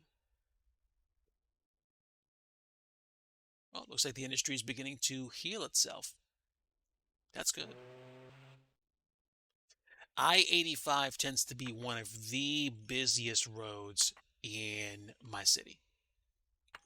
I-88 is a close second. And 588 reporting heavy traffic. is not bad. But the South Forstopolis Parkway is just a magnet for traffic. And I wish I knew why.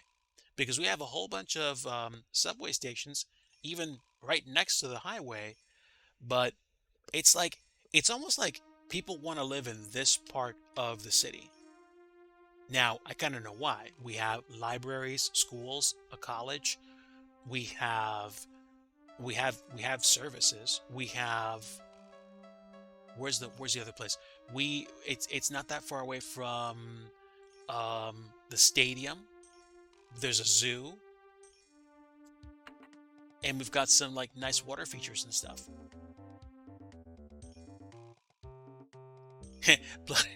plus, plus we have a suspension bridge that has no business being there. We could probably just as easily build a little causeway, since there's no major ships going there.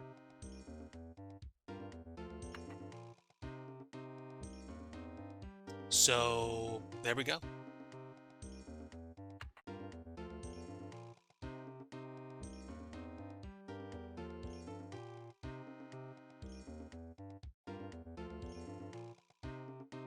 I could probably populate this square with a water pump. So I think I will actually. Kind of future-proofing myself.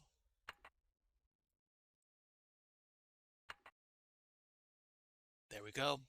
Water pumps next to bodies of water produce way more a benefit for water flow for the city. Although in general, the problem with the water pump calculations is that no matter where you place them, they always seem to only benefit one specific spot on the map, or only flow from one specific spot on the map. All the blue veins are the areas serviced by the water system that actually have water flow. Any dark gray, like the ones you saw kind of duck out just now, those are pipes that do not have water flowing to them. So fortunately, I have enough water pumps to actually take care of the entire system. What I suspect I might not have, however, is enough water treatment plants. We have 51,000 cubic feet of untreated filth, which probably means we need to treat more of it. I think I'm going to add more of those services, because I don't think for service work you need to be worried about having roads that go to it.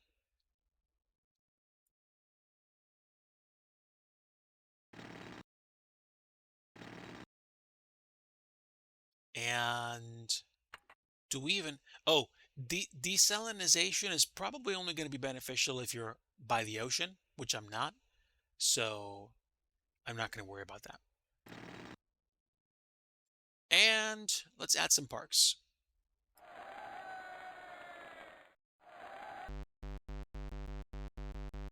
Okay, great.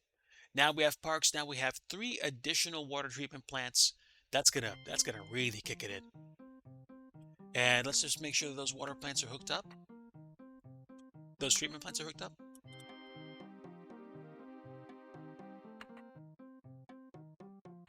So pretty much like right here. At least into that spot. Dun, dun, dun. Okay. So at least now we're going to have way more treated liquid. Now we're down to 32,000 cubic feet of untreated filth, which means we still need a little bit more, which probably means I could, if I really wanted to, put some back here. And I think I will.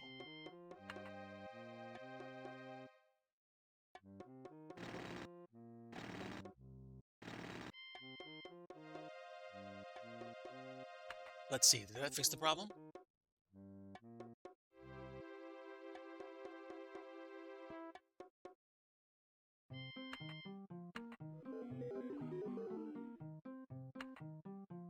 Let's do this. Oh, wow. Remember how I was telling you about how you can lose a lot of money really fast? Remember how we had like over $140,000? Now we only have like 65,000? That's what happens sometimes. And we didn't really do that much. We didn't spend that much money. We spent maybe somewhere around five to $10,000, and now we just dumped like a little less than 80 grand into maintaining our power systems, our power grid.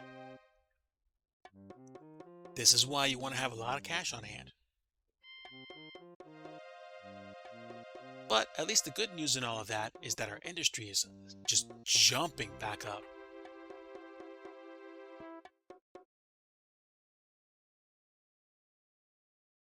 That's superb. And the Seaport project has used pretty much all the space that I gave it. And yeah, pretty much.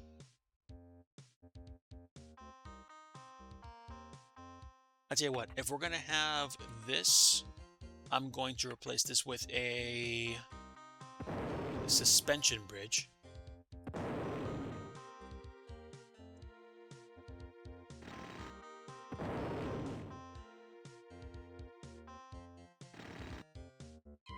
That's going to be way easier for a ship to get under.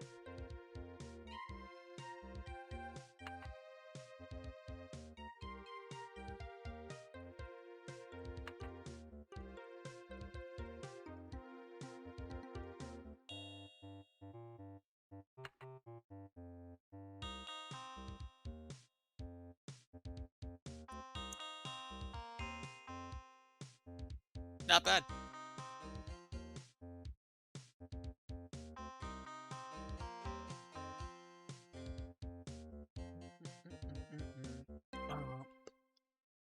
Okay, so we're on the rebound. Industry is experiencing a really big comeback.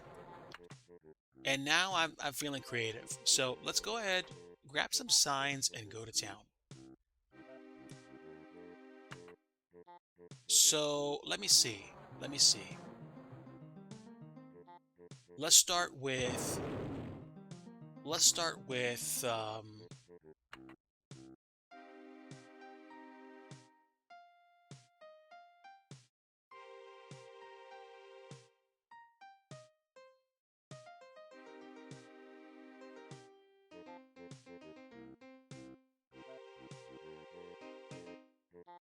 Let's come up with some neighborhood names.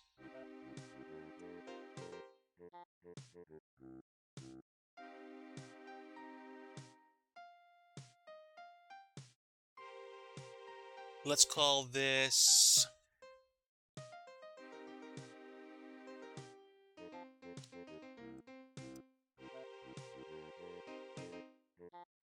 I think you can actually edit signs. I'm not 100% sure. You can probably remove them. But let me think. What would I call this? Probably Forest Heights. Forest Heights right here. That's the neighborhood.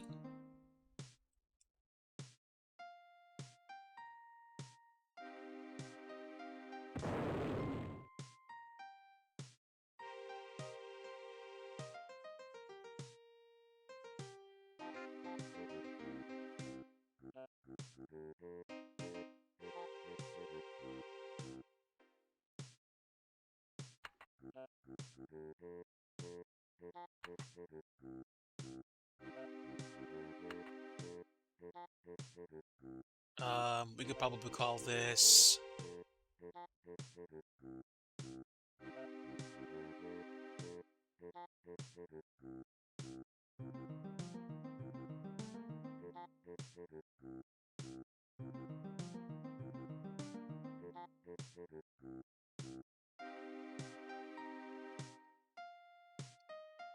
we call this?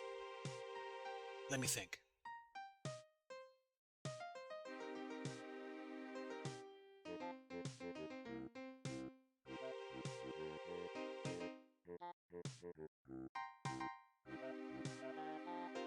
For some reason, the name Kingsbridge is coming to mind.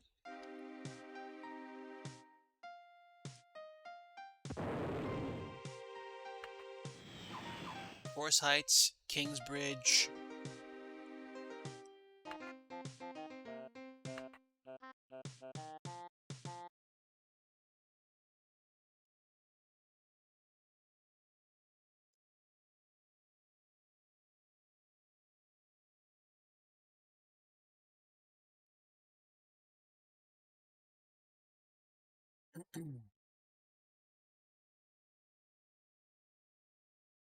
Hmm.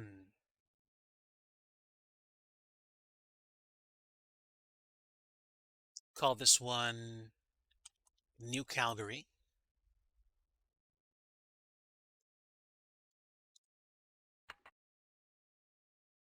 And over here,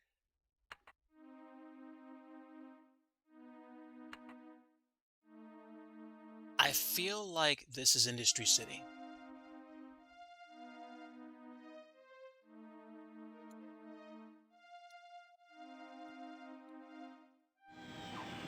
Industry City.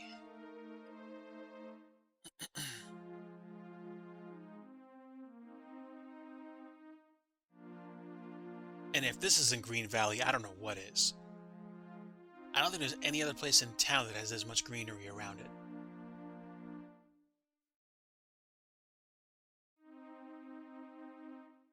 Or call this, no, that would be the name of a highway.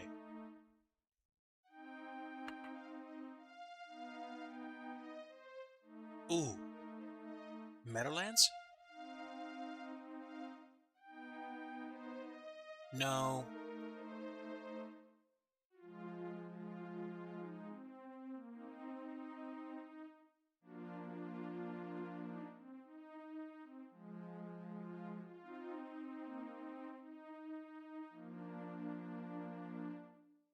Treeside.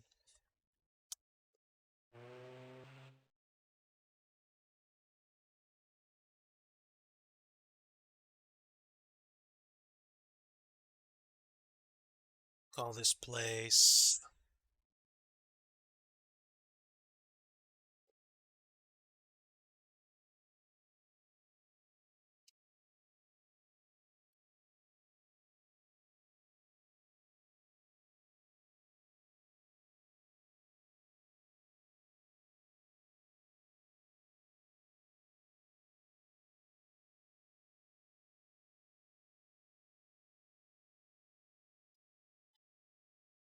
New Commons.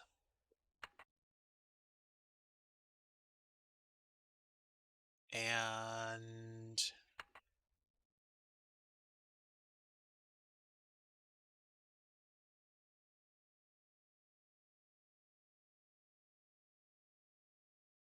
actually, you know what? I feel like this is downtown. Look at just the way that the structures have just come up in this area. Not organically, but just like there's so many high rises in one chunk.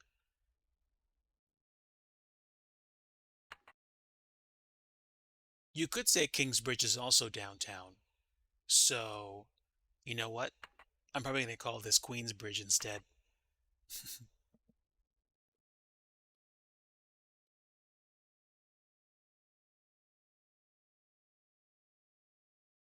Queensbridge? Yeah, do it.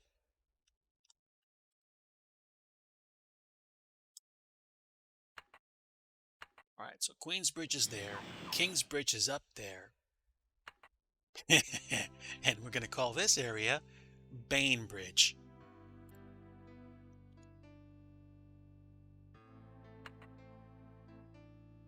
Queensbridge, Bainbridge, and Kingsbridge, which would make this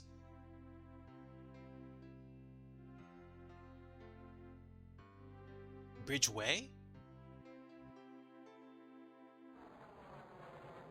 Nah, that's a stretch. This is Bridge Alley.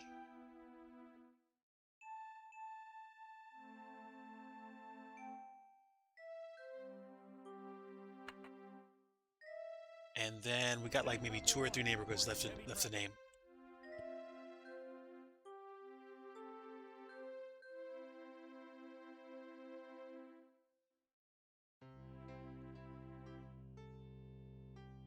Just checking something out right now. This is amazing. My guess is we're probably going to land at twilight when we get to London.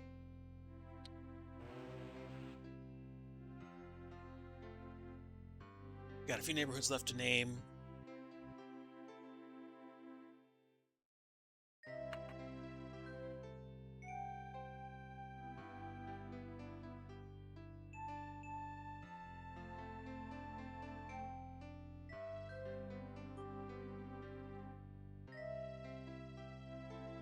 We could say something like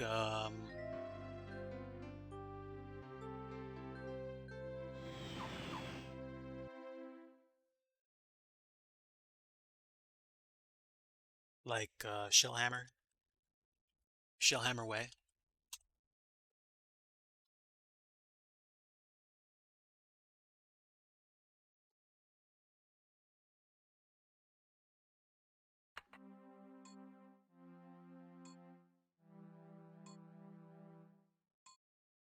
Call this one Provincetown.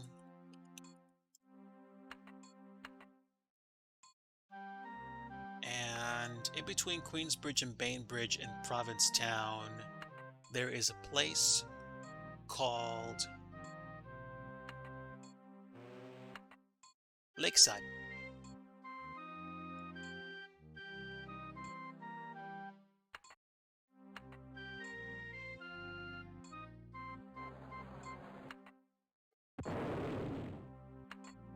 This could theoretically be called Old Town. Or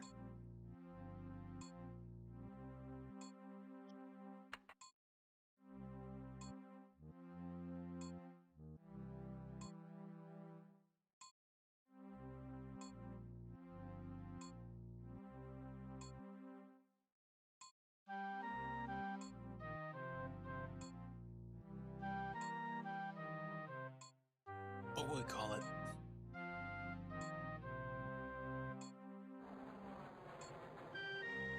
If it's Shellhammer and Provincetown, what would a good corollary to that be? I don't know.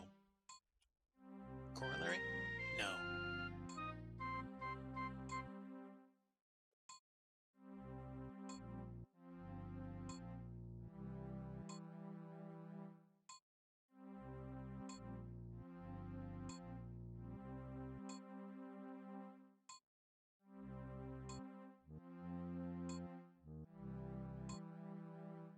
Simcopter 1 reporting heavy traffic.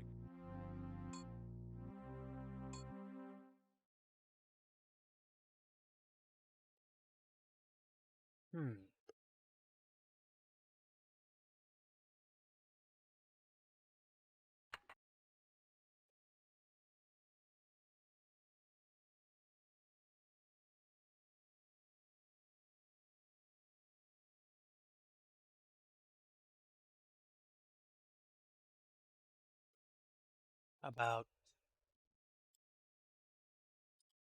Margaretville or Fayetteville. Um,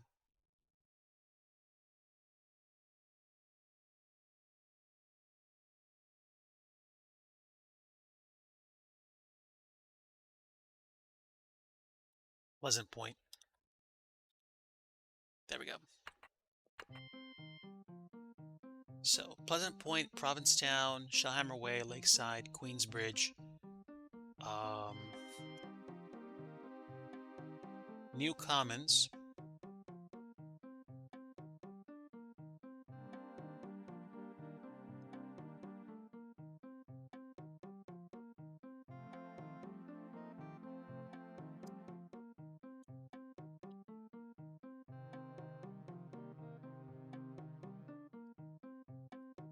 Bedfordsville,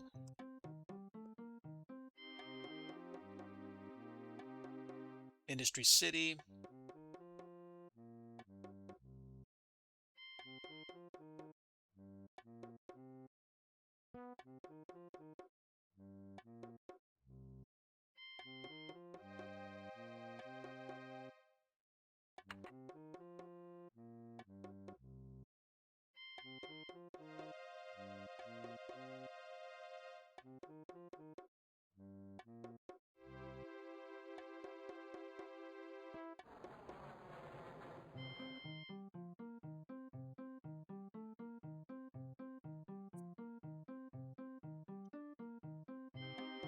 Winding way. And last place is going to be up here. Maybe a couple places.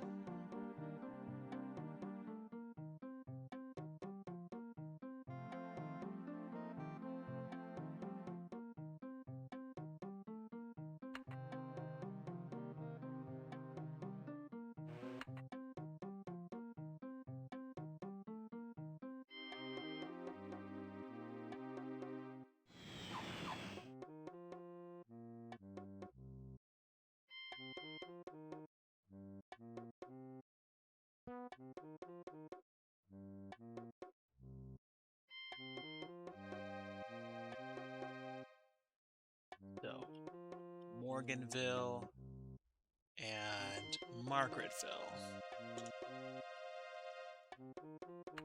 There we go. We got this place neighborhooded up.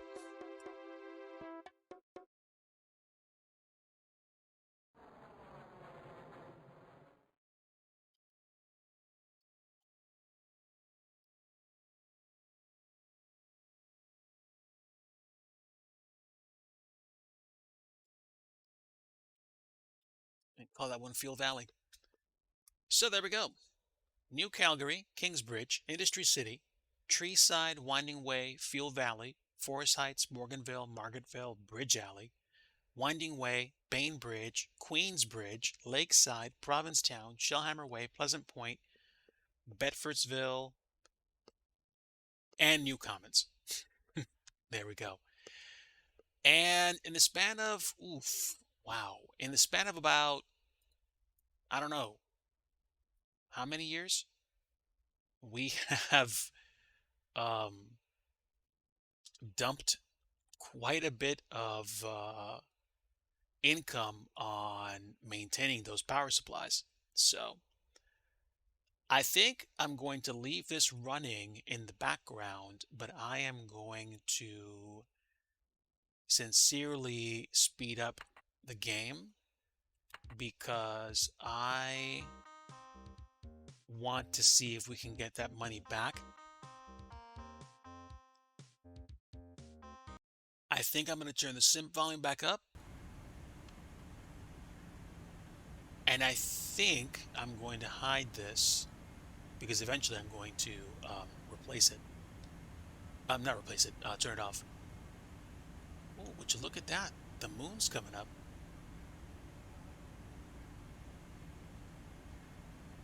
So we are approaching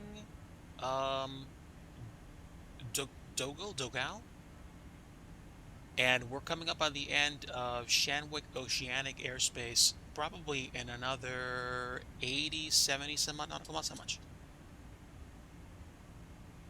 Actually, less than that, 50, 58 or so. All right. So, closing some windows in the background.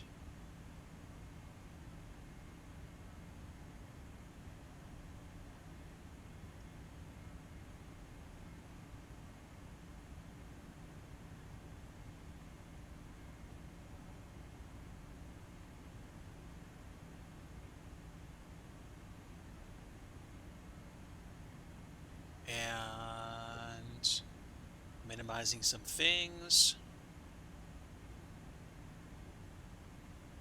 Oh, that would be why.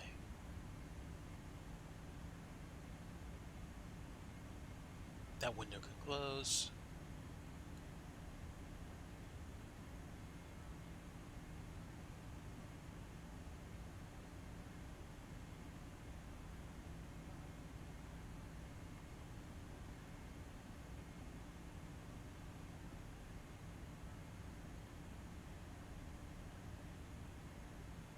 And I turned on these fasten seatbelts a while ago just due to some turbulence, but I think we're okay right now. We might be okay, I don't know. But we'll deal. Okay, based on the fact that the sun is setting probably rapidly behind us, I would imagine we're going to be landing in Heathrow at night. So it's okay. We'll deal. Hope you guys have enjoyed the flight so far. I enjoyed spending a little bit of time in SimCity 2000, reminiscing and remembering.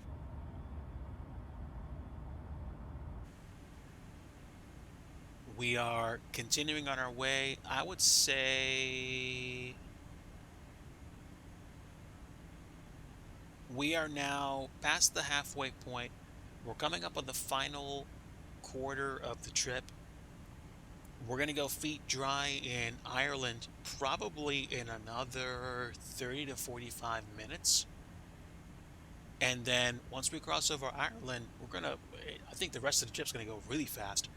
And we're going to wind up in London in a very short amount of time before we actually turn final to go to London Heathrow, land the plane, celebrate, and I go get food and set up for the rest of the evening, which will most likely not find me at the desk unless I want to be.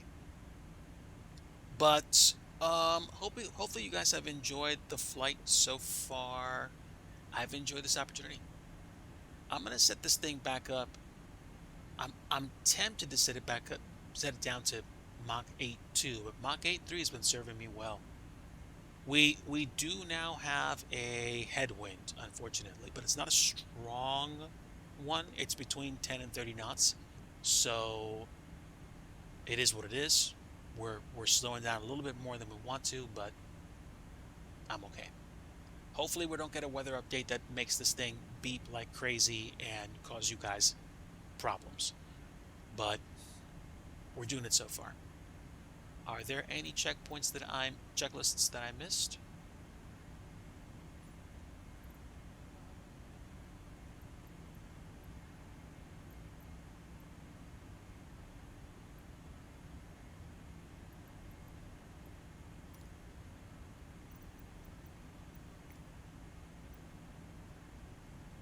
Top of climb and descent.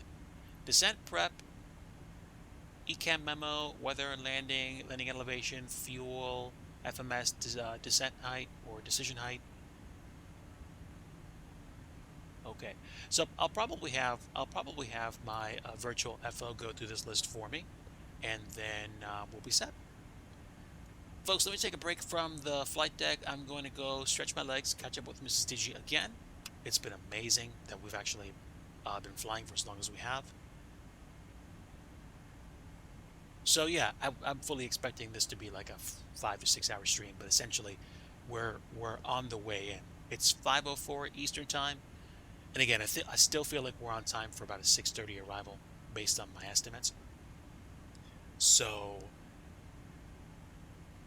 another hour and a half, and if we're not at the airport, we'll be well into descent phase and getting ready to arrive. So I'm gonna step away shortly, and then when we come back, I think maybe the last push on the way into Heathrow. So sit tight, folks, stick around, and Lord willing, I'll be with you shortly.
Hello, everybody. I am back. Thanks for stopping in tonight, and hello to Kithrick.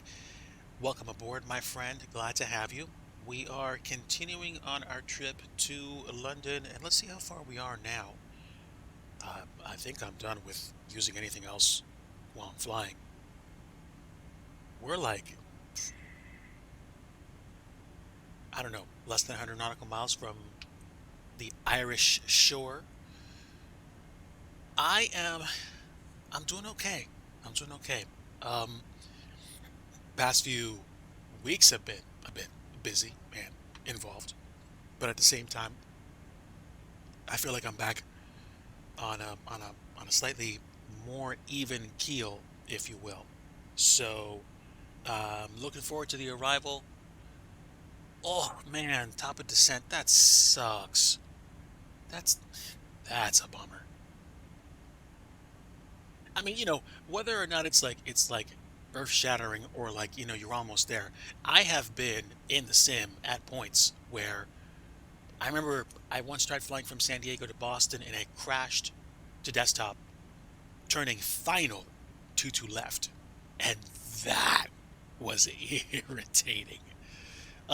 We had a crash to desktop loading into the sim today. So I was like, hey, great.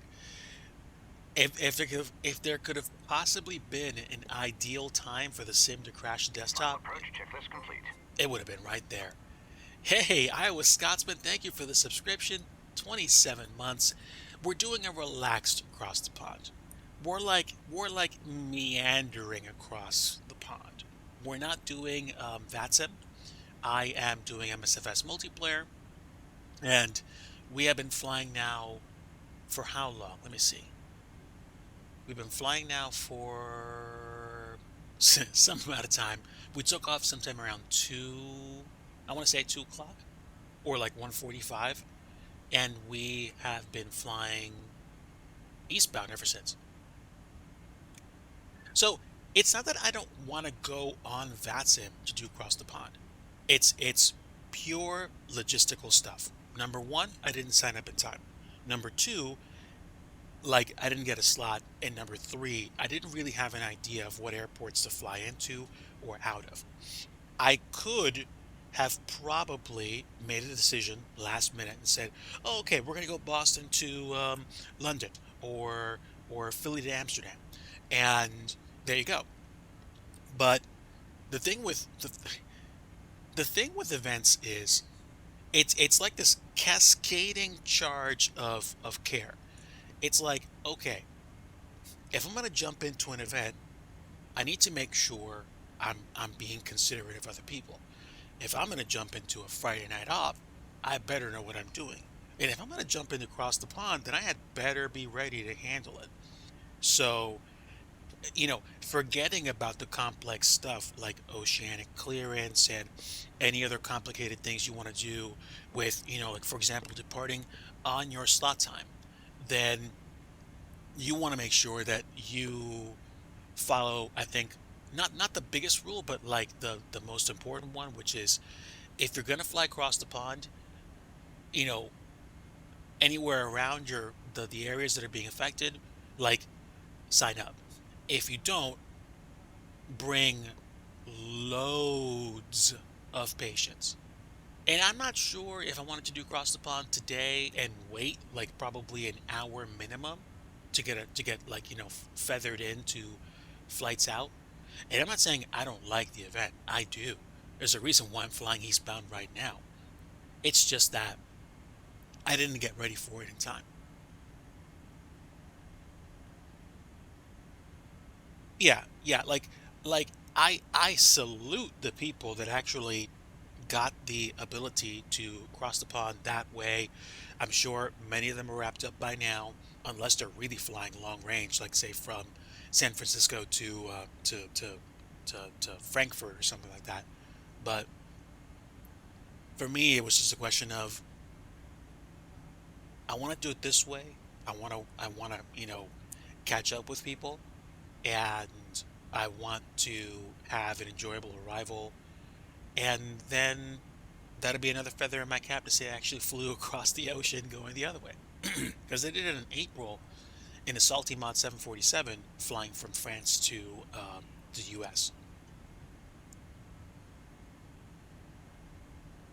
But yeah, um, I'm happy to do it this way now, and maybe do a better job of planning for next year, and maybe get back to doing some of the stuff that I used to do, like doing New Year's flights, that are transcontinental, and just enjoying myself. So glad to have you folks aboard. We are approaching.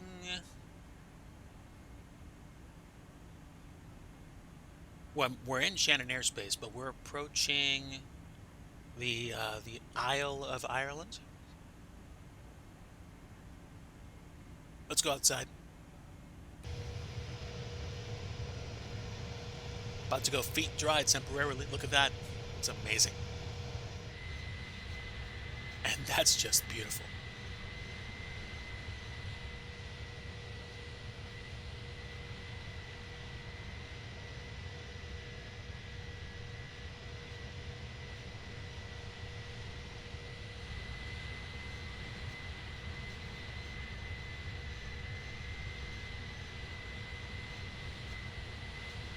That's nice.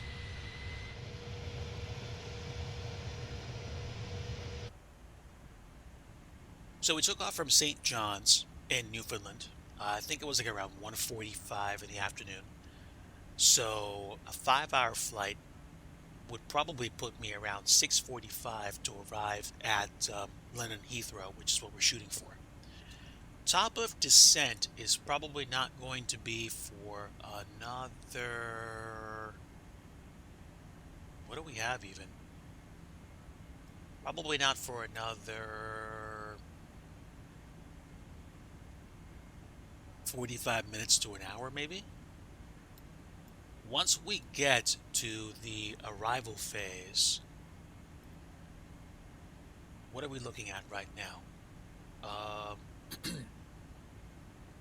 Max 250 below flight level 100 unless otherwise authorized. And we're going to want to be at flight level 200 at Tobit, 150 at Sopit, and then Bovingdon or Bovingdon at flight level 70. Question is, what are my waypoints going to be? All right, give me the waypoints.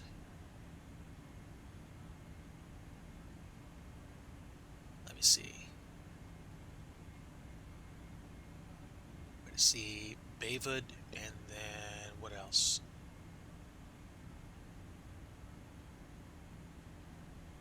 No, not direct. All right. Something's a little bit off. Hold on.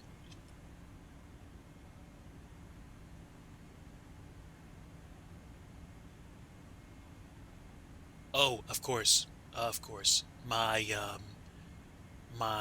click spots are a little bit off. That's fine.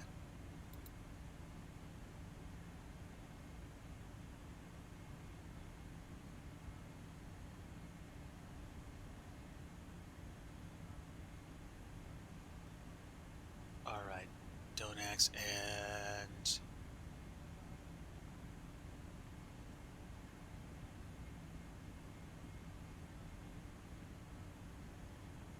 have a message of any kind? I don't think so. Sorry. All right. Volfi, and then we have the arrival.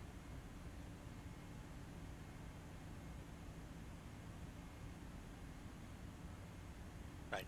Hotel Oscar November is Honolulu. It's actually flying to that waypoint. That's interesting. Then we have Tobit. Tobit, Sopit, and then we have Whiskey Charlie Oscar. And then we should have, yeah, Bravo November November.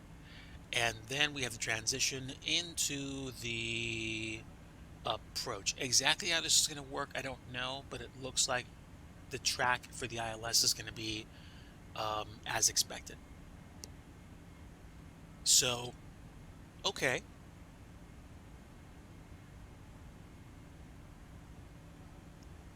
there we are.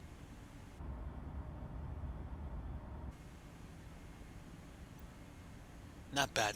Not a bad way to spend your Saturday afternoon. And we are feet dry in Ireland right now.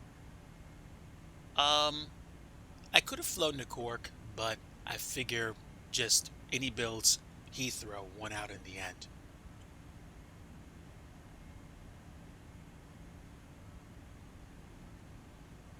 which is honestly okay. So, in case you're joining, in case you're watching for the first time, my name is DIGI Driver. I am a flight sim streamer that typically and currently these days does scenery development. And I have been kind of bouncing back and forth between projects, flights, and even stream platforms. I have experimented with the idea of streaming on Kick, and it's a relatively easy platform to start streaming on for me, so I might start doing a lot more of it soon. I do not have plans to stop streaming on Twitch anytime soon. Whether or not that means that I'm going to divide my time between the platforms, or that means that I'm not going to stream on one platform for a particular period of time, it's debatable. But I'm not whatchamacallit, worried about worried about getting set up. What am I trying to say? I'm not worried about all those things. So I don't know. What am I trying to do? Hmm. I don't know.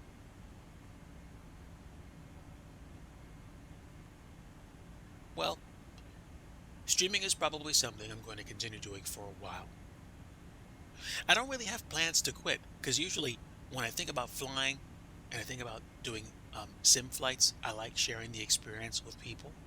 This is something that I've become accustomed to doing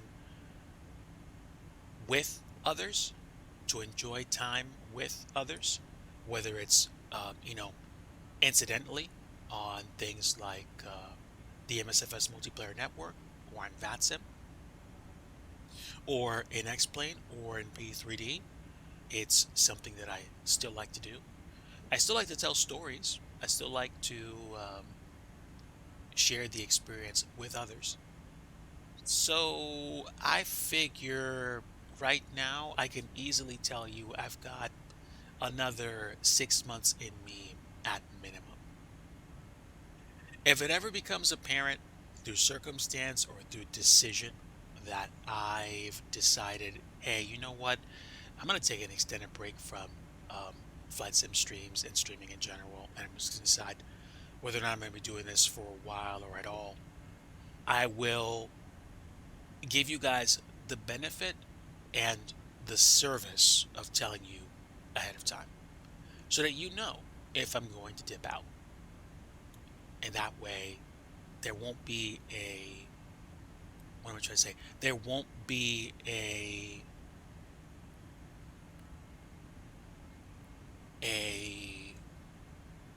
sudden disappearance. So, yeah.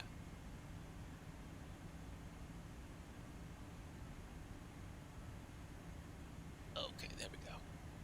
Weather brightness doesn't need to be so big. It does look like there's some rain to the south of me, which is interesting.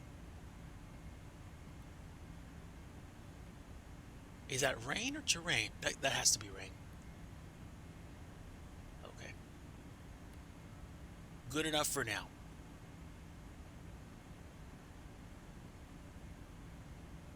So, for whatever reason, at some point during the flight, the the settings for my buttons and such seem to have changed so that my mousing over certain click spots is like further down than it should be, which is a little bit irritating, but I mean, I can handle it. It's not like it doesn't work at all. One more reason, perhaps, why I want to start looking into more physical controls, like the experiments that I've done earlier this year, as well as just recently. Sim Mr. Egan, hello. Very nice to see you. Folks, again, I am neglecting my manners here. People like Iowa Scotsman and Sim Mr. Egan are friends of the channel that also stream as well. So if you haven't taken the opportunity to do so, please feel free to pay their profiles a visit and give them a follow. They are friends of the channel, and their presence makes the flight go even nicer. So, Sim Mr. Egan, hello, and it's great to have you here. We are on our way to London Heathrow. We've been in the air since probably about 1:45 my time. So I'm expecting to arrive in Heathrow sometime around 6:45 my time, maybe 7 o'clock. We'll be on the ground for a few minutes, and then that'll be the stream.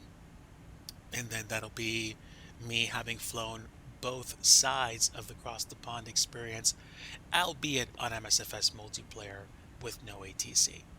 But I do ATC on not on a regular, but I have done it in the past, so I'm not worried about it. Like, hey, he doesn't do ATC anymore. No, I do. It's just that I wasn't prepared enough for this. But it's great to have you folks along. We're coming down to the end of it, and we're flying the A310. I'm going to go outside and show you guys.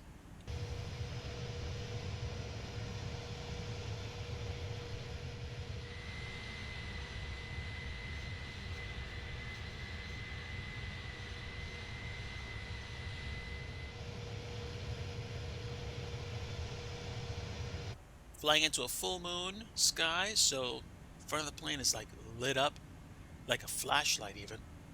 And right now we are en route to the Olapo waypoint, which is going to take us past eventually I think Gormanstown, what is it, NDB, and north of Dublin by probably about 20 nautical miles.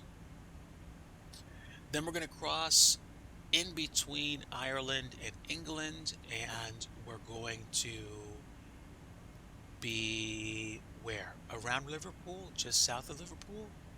Just south of Liverpool and Manchester on the way into the arrival for London Heathrow. It's been a pretty quick flight, and honestly, if this is the way that it works, I might do cross the ponds in the future like this. Flights that aren't that long, that still allow me to appreciate the experience that many people are having, and then I can just slip in and slip out. In one sense, like a poor man's Concorde, not taking 7, 8, or 9 hours like I did in April. I flew a jumbo jet from France to the U.S. Just past New York to do a Boeing flight, and it was like about an 8.5-hour flight, not counting the pause that I added when I stepped away from the screen and accidentally paused my flight. But I was able to finish the flight, and I was very happy about that. There are a few things that match the satisfaction of knowing you've done things like hitting top of drop after a long haul, and then turn final, and then landed. Like, landing is just like the thing. It is the slam dunk on the trip, and I look forward to sharing that with you guys, Lord willing, unless the plan is that something else happens. But that's the plan right now, to finish strong and to put this in the books for the year. We've flown this trip with a lot of cloud cover, so hopefully we'll be able to see Heathrow come into view, and it won't be a major problem. I've been flying the A310 courtesy of checklists and basically a virtual first officer. That's just default behavior in the sim, to help me complete checklists and prep for arrival. What I also like is that when you complete or autocomplete an entire page of checklist stuff, everything gets done for you, so you kind of have a clean slate from which to operate from for the next sector. And I believe we're about to pass over Olapo now, and then the next waypoint is going to be how far away? Let's find out. Both of them is 65 nautical miles away, roughly.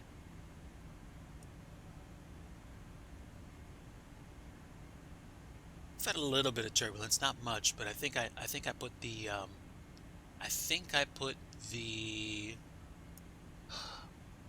seatbelt sign back on. Oh no, it's not. All right. I'm probably going to put the seatbelt signs on now. And where is my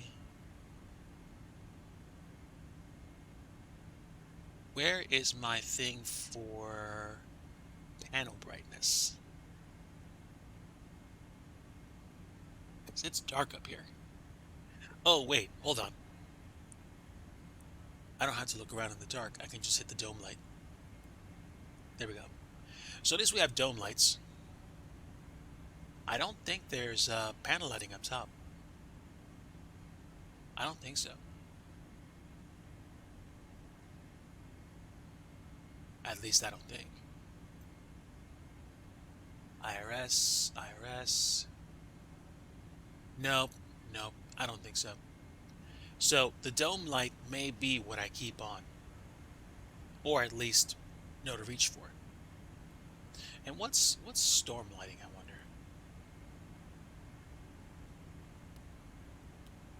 Okay. Doesn't do anything in the cabin.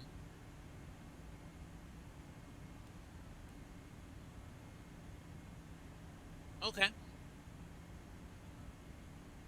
No, I don't see any dome lights here at all. I'm sorry, I don't see any anything to light these up at all. Maybe I'm not looking in the right spot.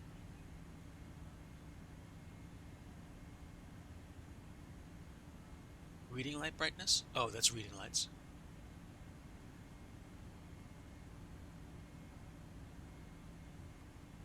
Okay, so we do have lights that we can access. And you can see that we have stuff up here. So that's just the way it is.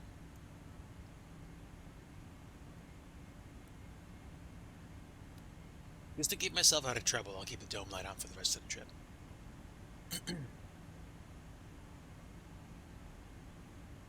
And it's on dim, it's not bright.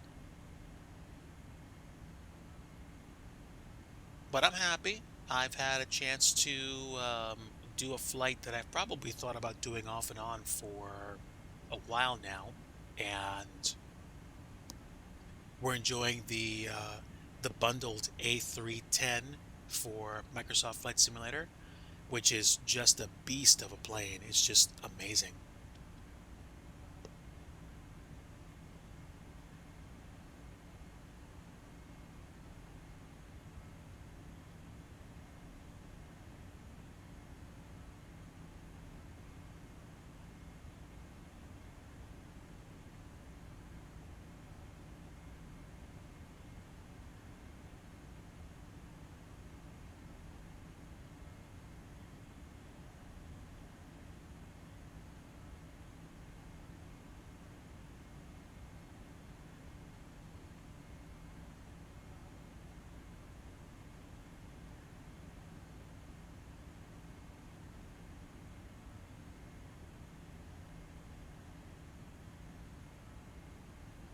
I muted on purpose to grab a bite of some junk food.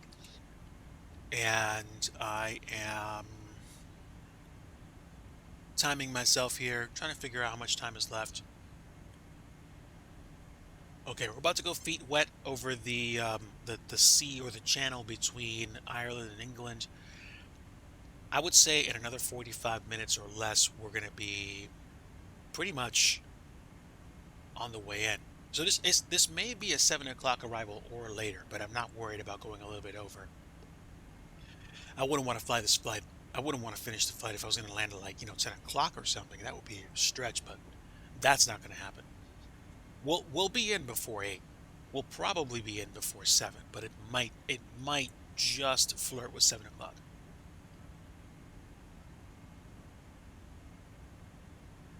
Not too shabby, actually. This plane is just so nice. There's attention to detail here for sure. What's back here? Okay, just switches and dials that I don't think mean anything to me.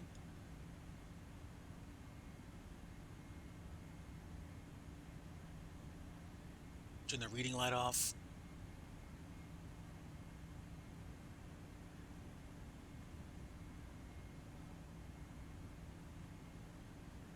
No, I don't think so.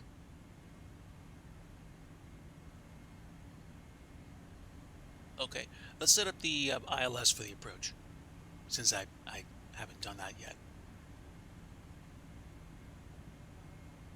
ILS is 109.5 at 269 for the course heading.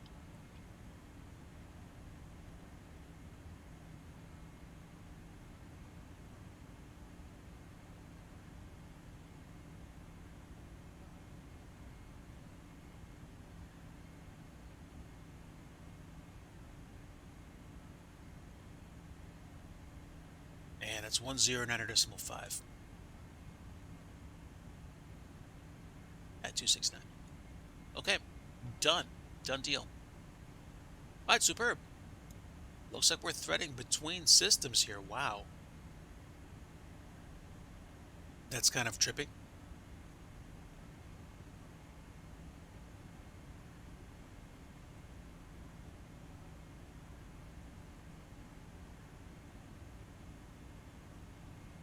And I'm glad I turned the seatbelt sign on, because we do have some turbulence. Mild to moderate turbulence, but turbulence nonetheless.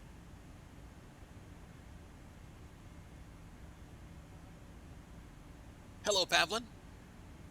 Cross the pond, yes. I am on MSFS multiplayer. I am not on VATSIM ATC. I believe VATSIM ATC has probably, for the most part, gone to bed. If they're still around, it's probably just where we are, which is like Shannon. I think we left Shannon Aerospace though, and I think we're transitioning into what airspace would that be? What airspace would that be? That would be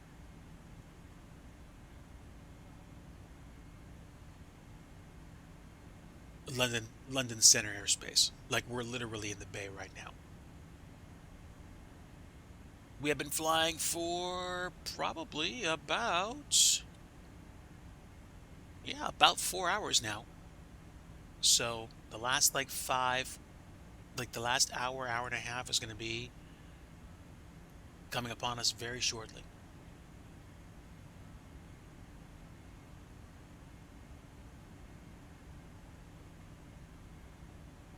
It's crazy. It's been a pretty fast flight.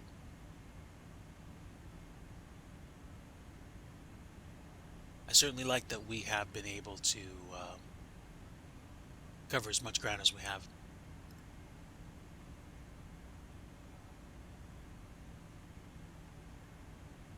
And join the Baycocks, and then about 4 more waypoints, and then on the 5th waypoint we'll be feet dry for the rest of the trip. Almost unbelievable, but it's nice to know that we're coming up on the home stretch.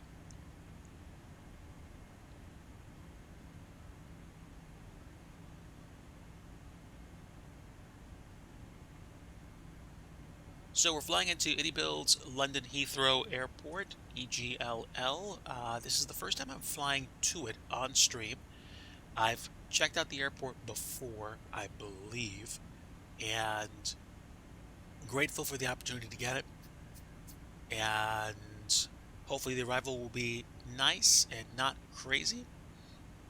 and then we will taxi off the runway and do the things and pull up at a terminal and call it a day. Speaking of which, let me figure out what the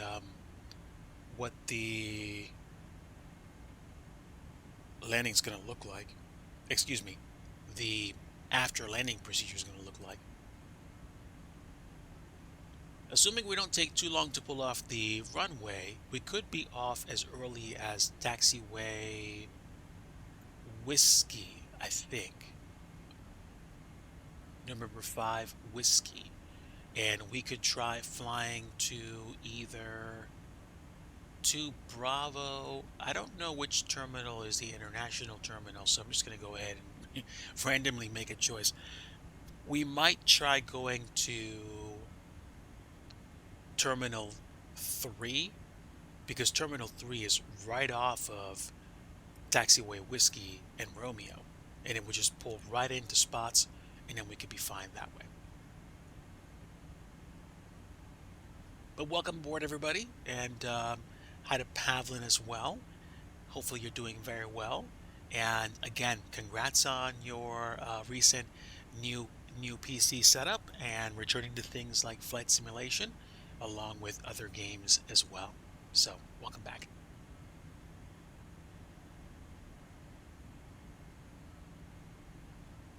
Where are we?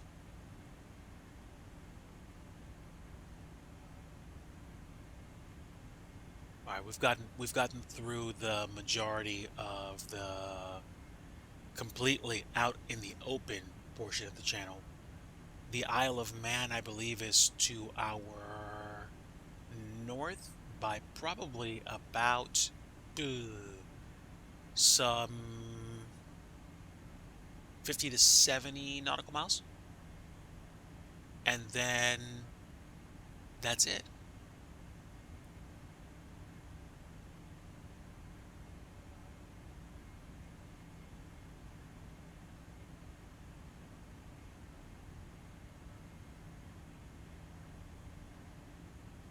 I have a little bit of candy saved up. I'm going to go ahead and eat it and then prep for our arrival.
Yeah, SG, I thought that you guys were doing a GA Friday around that area at some point recently, so that sounds right.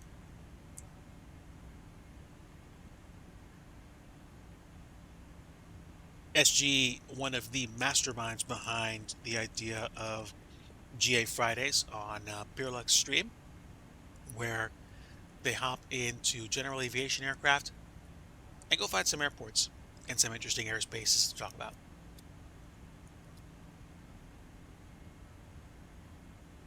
Lake District National Park. Nice.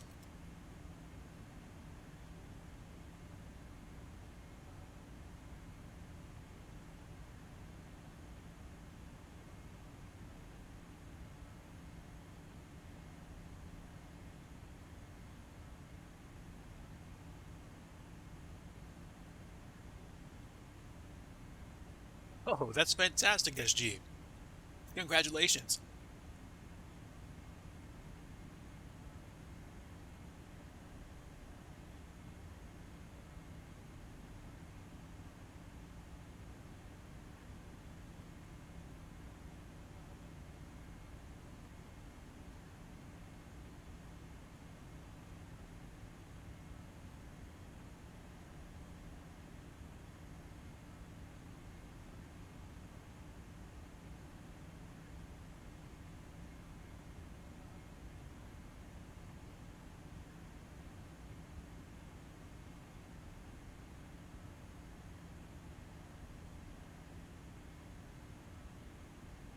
Amazing. We're almost on arrival.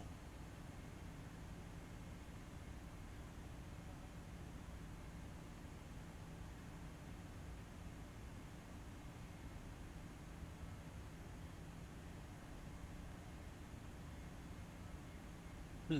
It's great to be able to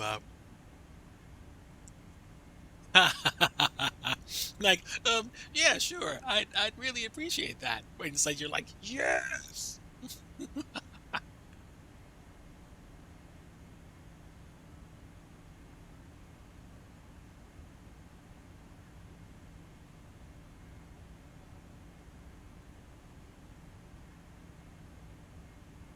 That's kind of funny.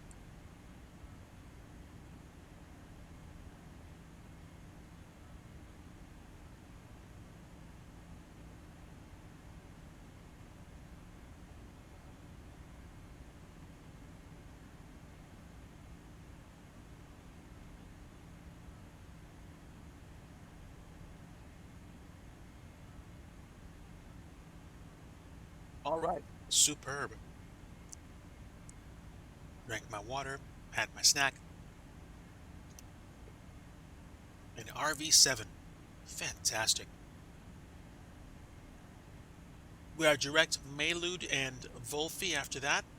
Then we're going to transition into the arrival for London Heathrow. And hopefully we'll be able to get going. Excuse me, arrive safely.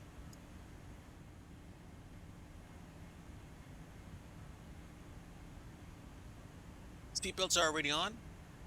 And let's see. See if we can pull up the descent preparation checklist. Seatbelts are on, but the ECAM memo is fine otherwise.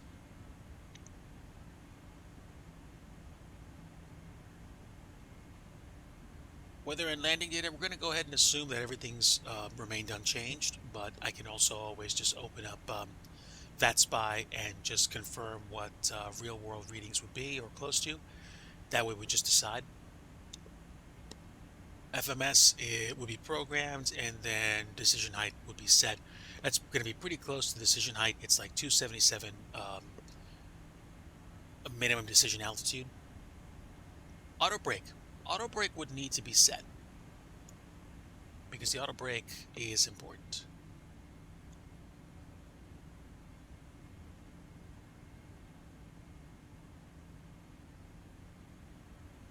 So I'll tell you what, we're coming up on descent point, not that far from here. Actually, it's literally right there. So let's go through the descent preparation.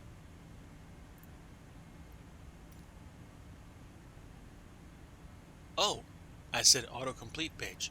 No, let's reset the page. Here we go. ECAM memo. Check status. Weather and landing information. Give me weather. So we have winds are from the southeast at 8. Temperatures 13, dew points 11, and the QNH is 09 or 85. Attain. Landing elevation. Landing elevation is set. Set. Fuel. Fuel is checked. Check. We still have fuel. FMS.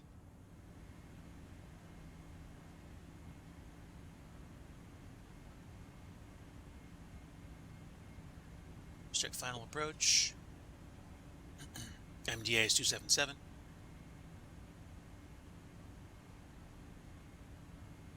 Landing config is 20.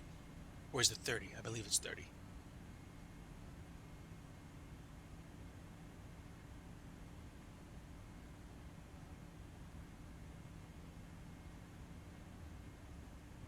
Okay, so we're going to use, you know what we could probably do? We could probably stick to flaps 30, which is what we had before. Approach speed is going to be 141. Program as required. DH. Decision height is As set. required. Normal runway length. How long is the runway at Heathrow, and when do we want to exit? I believe I want to exit ASAP. It's a 12,000-foot long runway. It's almost at the midpoint, so you could argue for low auto brake, but I'm gonna go with mid. LO mode. Short contaminated or low visibility. Short braking distance. Very long runways or little braking needed. Auto brake unnecessary. Okay, so approach briefing. We're landing, or we will be landing shortly. So good enough.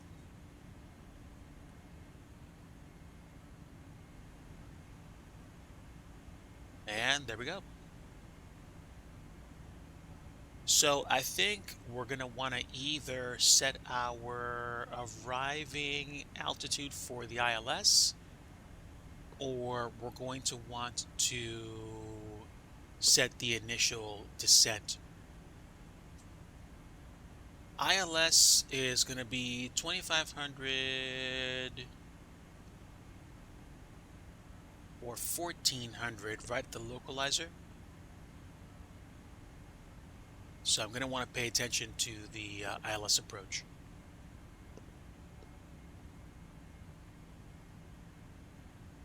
Hello, driver. Welcome back, friend. Good to see you. We are coming about to the point where we start turning into the approach. I'm sorry, the arrival for Heathrow.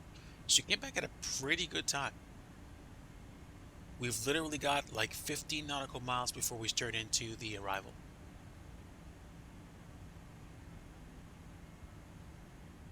Where was the auto brake, by the way? Was it down there? It was down here. Yeah, auto brake is set.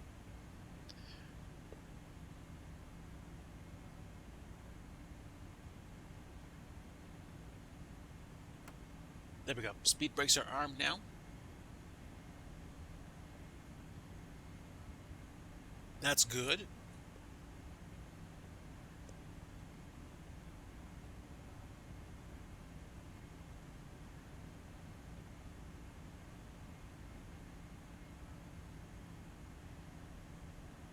Thank you, driver.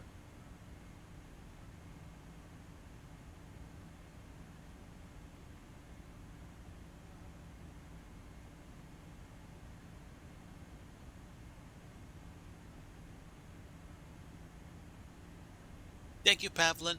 I'll take a look at some of the latest uploads and see what's up. Uh, it's been, as they say, one of those times of year. I didn't expect to see myself be as busy as I was, but you know how you get to the point sometimes where you are really much busier than even you planned? That's what happened to me. So I appreciate I can appreciate how busy some people have been. Sometimes in life, the things that I want my friends to do, they sometimes don't get around to doing. Maybe they forget, or maybe they just mean to do well, but it happens. And these are things that happen in general too. So it's something which occurs in life. I try to afford people as as much as much you know care and generosity as possible, to give them the choice to decide whether or not they want to do those things. I try to.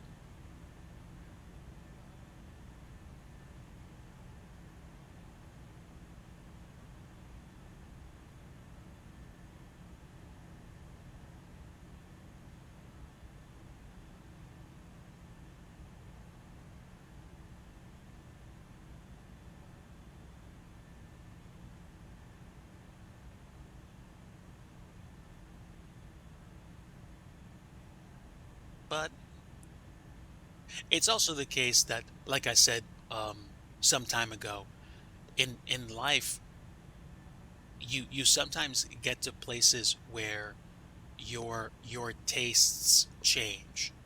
The things that you did before Good evening, change. ma'am. How are you? I'm doing good. Maybe you just wind up doing things that you didn't expect to do and you start enjoying them a lot more. Colibri, thank you for the follow. Or I'm sorry, Colibri. I apologize. I it's a stream thing. I probably mispronounced a lot of people's usernames, but I appreciate the follow. Welcome to the Digi fam. Thank you for stopping in. We are on approach into London Heathrow, and Lord willing, we will make the arrival. We've been flying since we took off around maybe 1:45 Eastern time. So in 45 minutes, we'll be flying for about 5 hours straight, which is kind of cool. This is what you would call a light version of Cross the Pond. A shorter flight, no air traffic control through that sim, and just flying with MSFS multiplayer.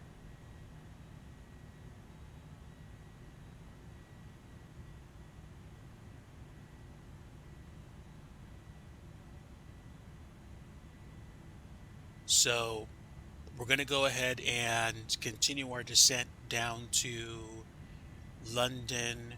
We have begun the arrival. I'm sure it's going to go by way faster than I expect.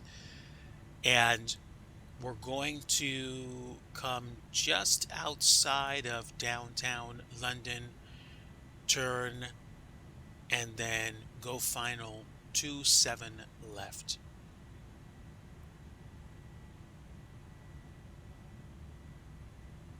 This is kind of neat.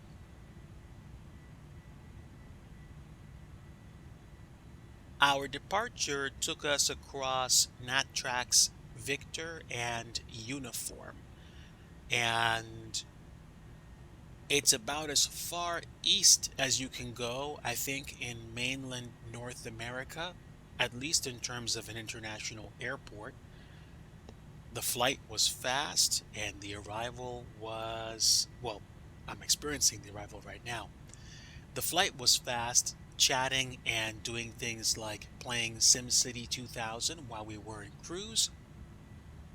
I stepped away a few times to stretch my legs and to catch up with Mrs. Digi. And then we've crossed past the point of cruising to beginning our descent. Now, at Tobid, we want to be at flight level 200, and we're descending around something like 1,000 to somewhere around 2,000 feet per minute. Profile descent seems to be really good, which is nice. We are going to hopefully decrease our airspeed as well. We already have our speed set to 240 knots, which is great. I don't have to mess around with auto throttle, although I might do that when we get on final. Hopefully I won't have to, but I might have to be prepared to take over throttle duties and of course land the plane. Then we'll land, hopefully peel off by Alpha, and then peel off by Whiskey, and Whiskey will feed us into Romeo, which will take us right to Terminal 3, where we can park up, shut down, and then take a look at the airport, maybe briefly, before we shut down for the night. It's been a very pleasing flight. I gotta say that it's been it even though I wasn't on ATC, it's nice to know that I was sharing the airspace virtually with potentially a lot of other people. Do I have an interest in doing cross the pond westbound next year on VATSIM? I do, but whether or not I actually do that, I think is going to depend on probably whether or not I have enough time to train or prep for it. We talked about that too. I mean, I wanna at least have a rudimentary functional knowledge of things like CPDLC, proper oceanic clearances, things that I need to do to cover most of the basics, just so I don't wind up, you know, botching anybody else's flight plans or becoming a problem for ATC. So I have to spend time looking into that if that's what I truly want to do.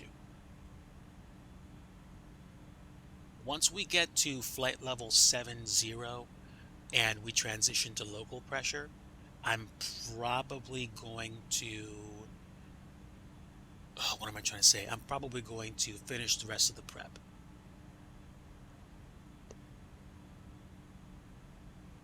Like, things like approach mode. But I see more of the ground now, which is good. That's what I wanted to see, right? I'm happy with that.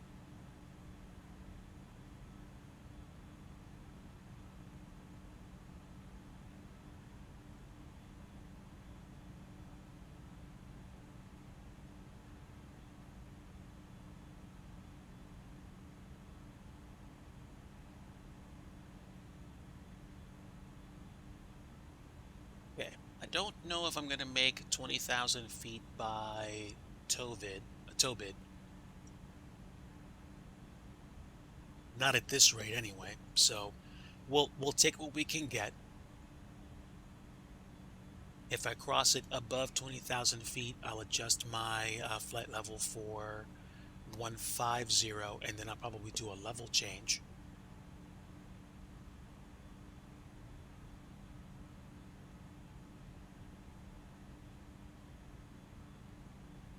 Yeah, I'm going to be about 4,000 feet above, so I'm not going to worry about that. I probably should have begun the descent much sooner. It looks like the kind of standard descent is like 1,800 feet per minute, which is reminiscent of the old descent rate that I used to have in the default 737 in Flight Simulator X Steam Edition. But this is a pleasing descent rate. It's nowhere near 4,000 feet per minute, so I'm sure my passengers appreciate that. But yeah, I'm not an ATC, so that's not going to be a problem. And we're so far out from the airport anyway that even if that was an issue, um, you know, ATC would probably just either have me slow down or vector me for final approach. So it's not a major problem.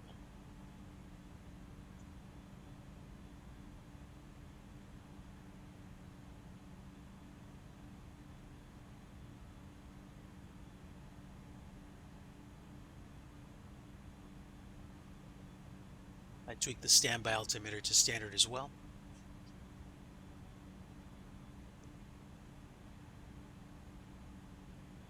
All right, folks, let's take one last look outside of the airplane as we prep for our arrival.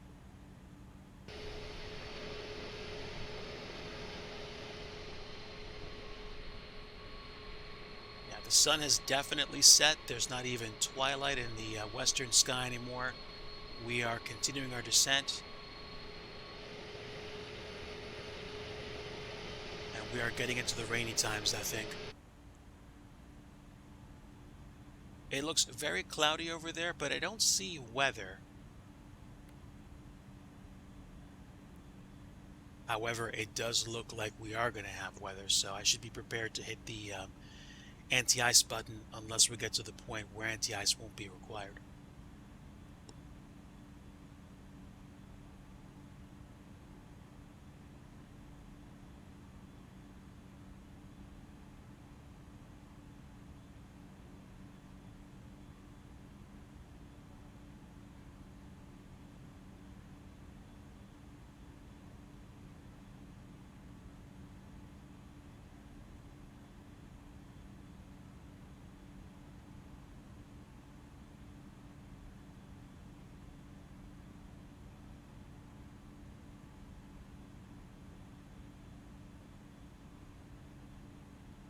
Okay, TAT is an icing range. Let's go ahead and activate the wing anti-icing and get anti-icing on for both engines. Also, we'll go level change at this point since I want to start focusing on getting down there.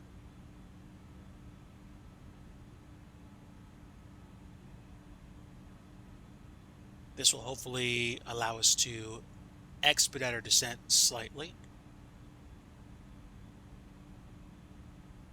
I'm going to go...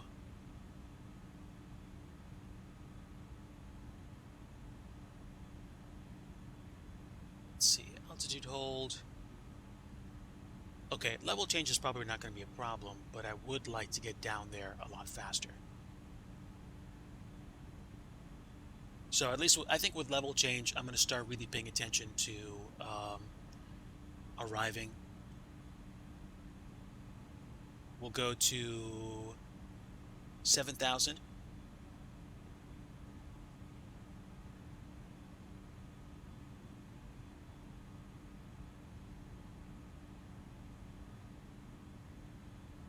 And I think land mode is the approach mode. Let's go ahead and increase our descent rate.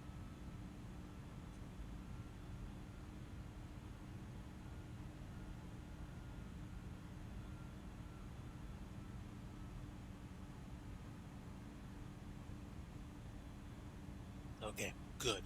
I'm still going to be above 15,000 feet, but at least now I can control my descent rate to make sure that we get down to flight level 70 at Bovington for our arrival into Heathrow. All right. Lord willing, this will be my first time arriving at Heathrow on stream, and we will get there with smiles on our faces. We'll see. I have low resolution textures currently, and I don't have ultra. I have high clouds, so hopefully there won't be VRAM issues here. Okay, so we're a little above 15,000, but we're getting there, and we should definitely make our target altitude by the time we get to our destination. However, we're probably... Oh no, I don't have to worry about the speed restriction because we're not holding here. We're going to hold here. No, we're not going to hold here. We're going to be at 220 here. I'm prioritizing our descent over speed, and as long as we don't go too fast, we should be able to stick around our desired or target speed. And we'll see what happens.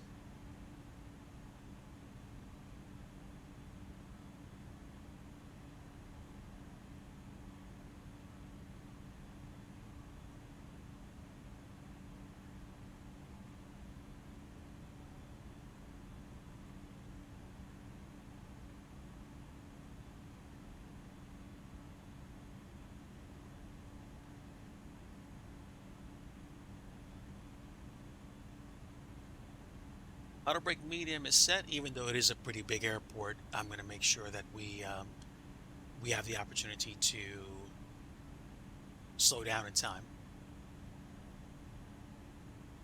I'm surprised that we're not slowing the engines down even more.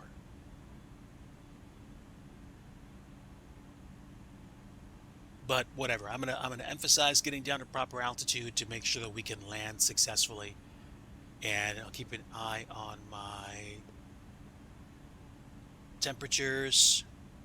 Once TAT is outside the icing range, even with precip, I'm probably going to turn my anti-icing off, and let's go.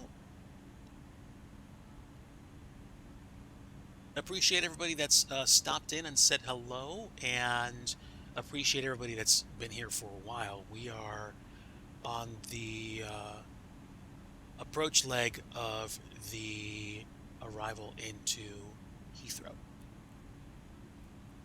And Lord willing, we should be good.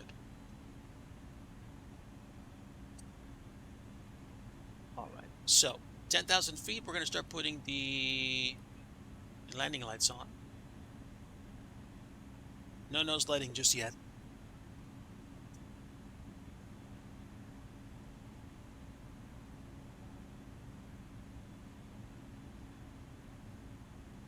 We're a little fast, but honestly, don't care right now.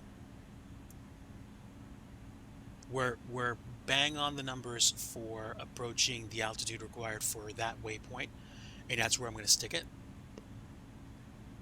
I'm probably going to be manually controlling the descent at this point, and then we will get down to 6,000 and then approach and then land. Based on what I see right now, we're going to be flying into some precip. And let's cook this down to 15. Great. So once we get down to 7,000, excuse me, we'll descend to 6,000 immediately.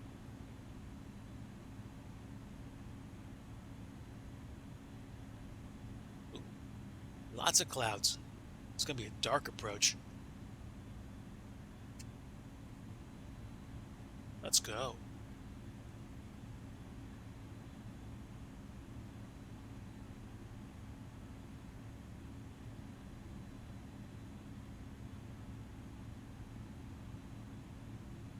Okay, we should be leveling off very shortly.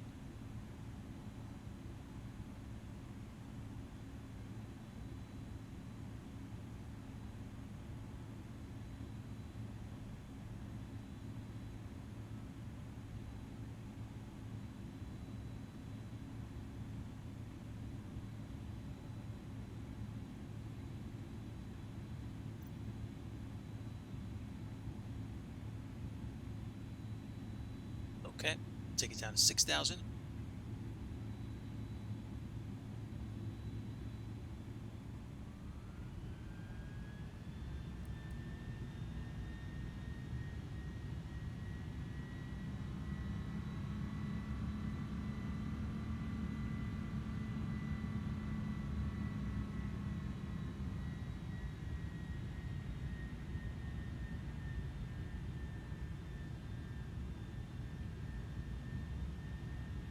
So 1,600 feet per minute should do it for us.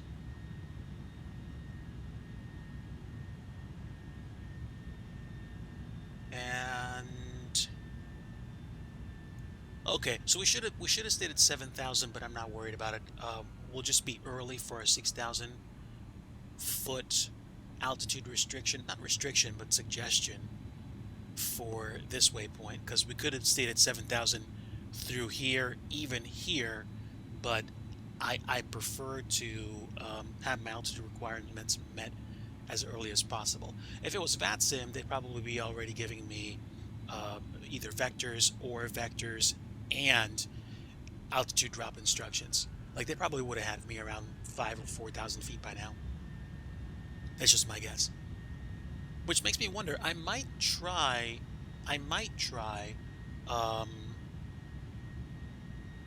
flying on VATSIM in Europe in the not too distant future. We'll see. We'll see. Okay, now I definitely hear the engines. We are holding altitude now. We are at 6,000. And then we're going to want to be at 180 knots within 12 nautical miles or so. And then we're going to want to get down to what, 3,500 feet or above. So I'm gonna prep to descend to 350 ASAP.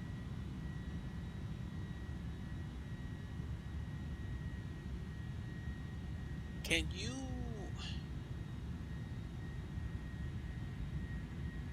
Yeah, I'm not worried about it. We'll do 4,000, and then as we approach the get ready to go to final, we'll go down to like 3,000 or 2,000 and catch the ILS.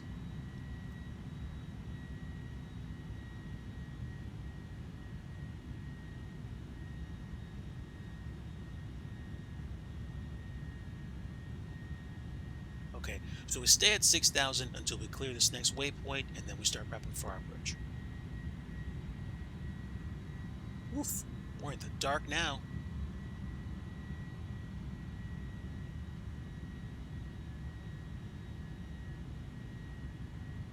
Lots of points of interest ahead, since it looks like we have our nose pointed at London. But we are going to turn back.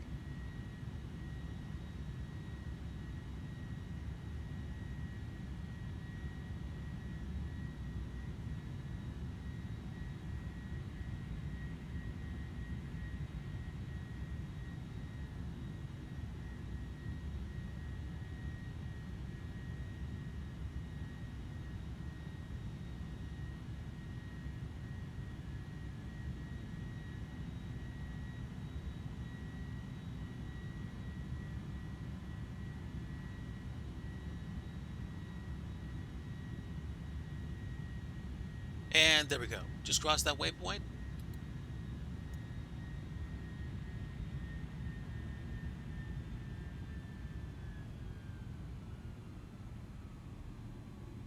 Dropping again.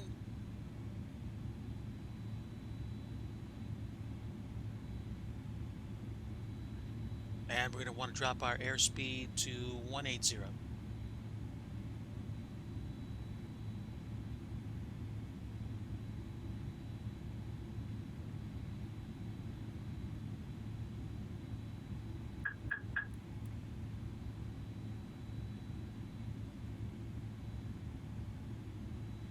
Okay, so 180 is indicated, but of course the problem is going to be that we don't have flaps set. However, we can fix that by setting flaps right now. Flaps 1, let's go.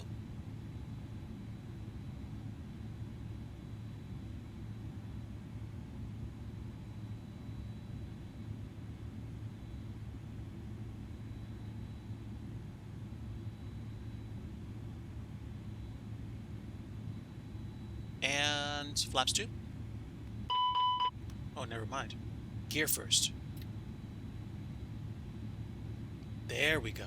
Now flaps 2. Looks like we've broken through the cloud cover. There's London.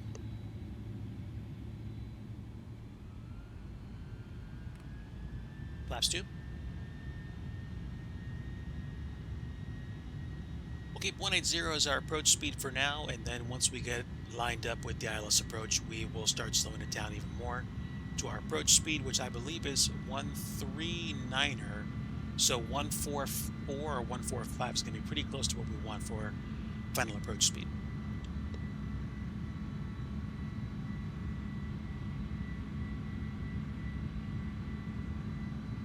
Winds are in from the south-southwest at 20.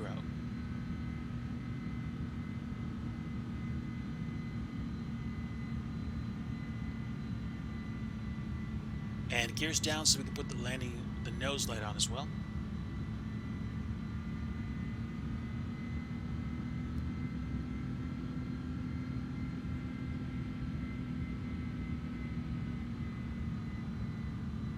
And let's go land.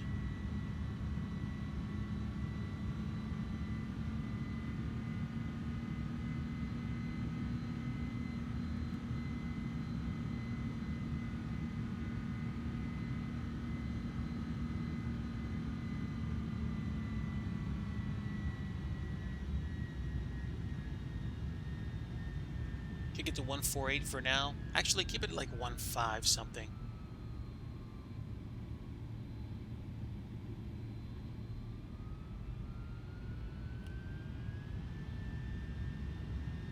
Alpha floor should kick up right about now.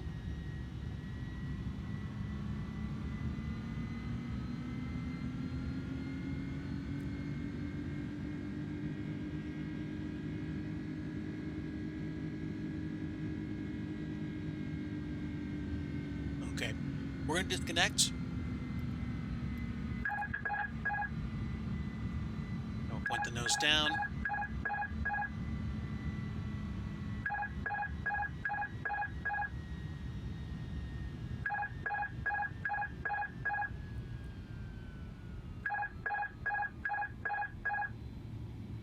my... I wish I knew where my stuff was.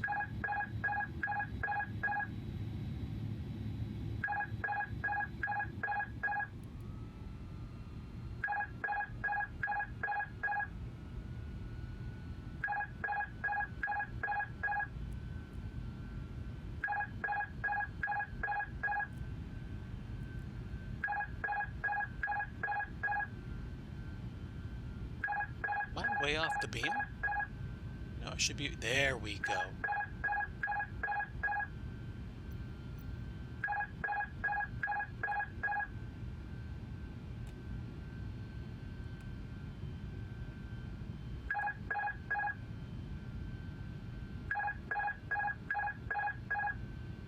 Stand by, guys. There we go.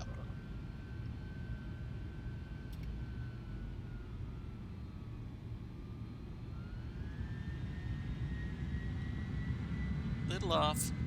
Let's fix that.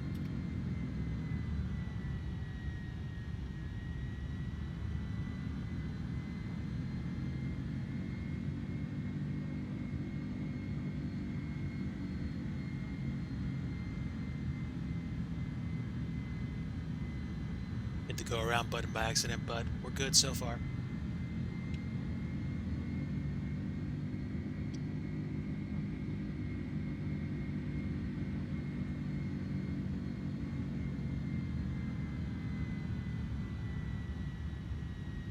Alright, wonderful. We're basically full flaps, and we're on descent. 300.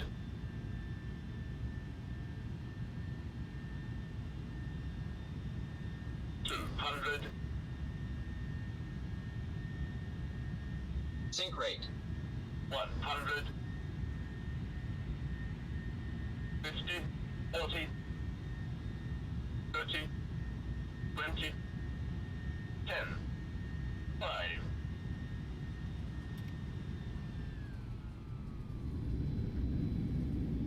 And down.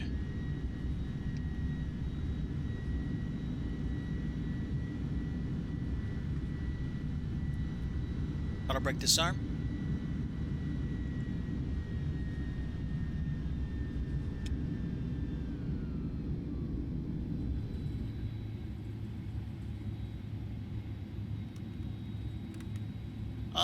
Not the absolute best, but I'll take it. Welcome down, everybody. Thank you. Thank you, folks. We have arrived. Oh my word. We've arrived. Hoo-wee. Okay, let me clear the runway and let me start getting prepped. I'm gonna use checklists because I don't care. And we are going to basically get ourselves prepped for shutdown here. Approach, go around. After landing checklist, we're going to auto-complete the page. Brake temp is hot.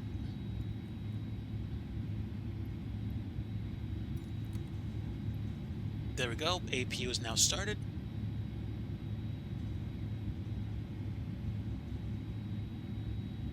And we're going to auto-complete that item. And parking procedure. Nose light, APU bleed. Let's see. IRS, brake fans off. Elapsed time. I don't see anything about... Oh, we need to keep the fans on. We're going to need them. Alright, let's get the dome light brightness all the way up.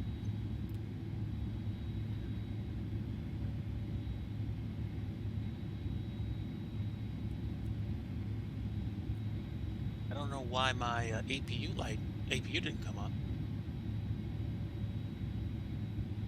But welcome down, everybody. If the sim literally crashed right now, I would not care. It would have been like, oh, okay, yeah, we didn't you know, park. Oh well, big deal. All right, give me a few moments. I know I'm not looking at chat right now. I'm just trying to get my nose light set? Oh, it's my Joy-Con drift again.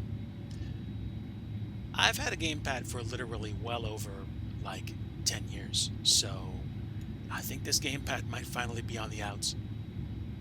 And the offset on that nose light, it's kind of annoying.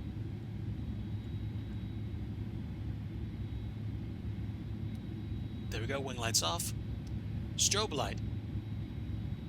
Where is my strobe light? Strobe light can come to auto. There we go. There we go. Okay, and that's it. Okay, we'll get the parking procedure started when we actually find a spot to park at. Thank you, SG. All right, let's go to the left.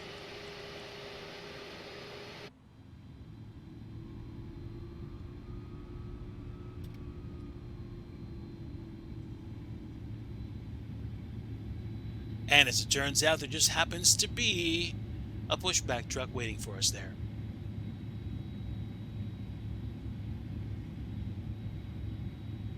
Being able to pull into Heathrow after flying for about 5 hours or so is such a beautiful feeling.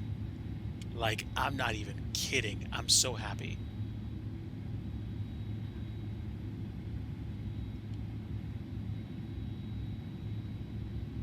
But let's do this the right way.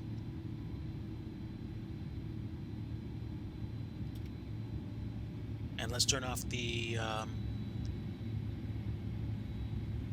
weather. Hold on. Brakes are on so I don't go through the building. Come on, behave. Hold on. Okay, now weather system's off. Now weather mode's off. Now I can go to... Oh, we're already on standby. And... yeah, let's go. Let's finish this.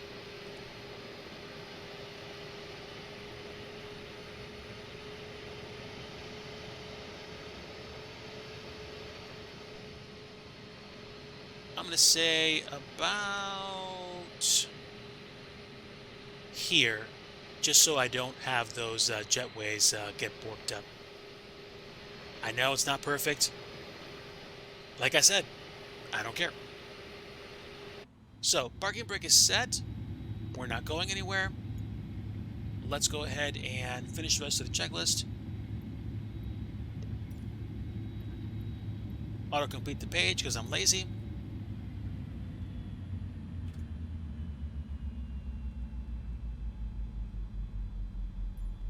Parking checklist. And let's go ahead and connect to ground. Well, I asked for fuel, but whatever. We'll get a jetway. And now I think we should be able to connect our services. Having the mouse thing happen is annoying. Let's auto-complete this page. And securing aircraft, I'm pretty sure, is turning everything off. So I'm not going to do that just yet. I just want things to be connected. And where is my external power? I've seen it before. At least I thought I did. That's the APU. That's the engine start. Oof, my frame rate.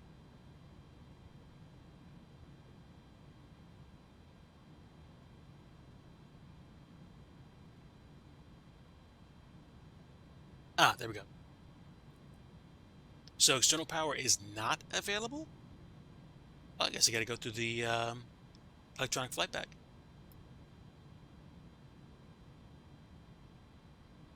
All right. GPU. Give me shocks. Jetways connected. And that's it. And now that should do it. Don't worry about master caution, and APU master switch is off, and now we can do external power. All right, superb, fam.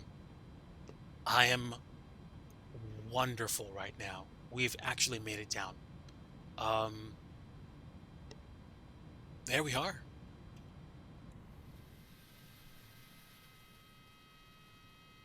We've got APU power, well, we've got external power right now, and we have made it after literally 5 hours. Let me turn off my clock here.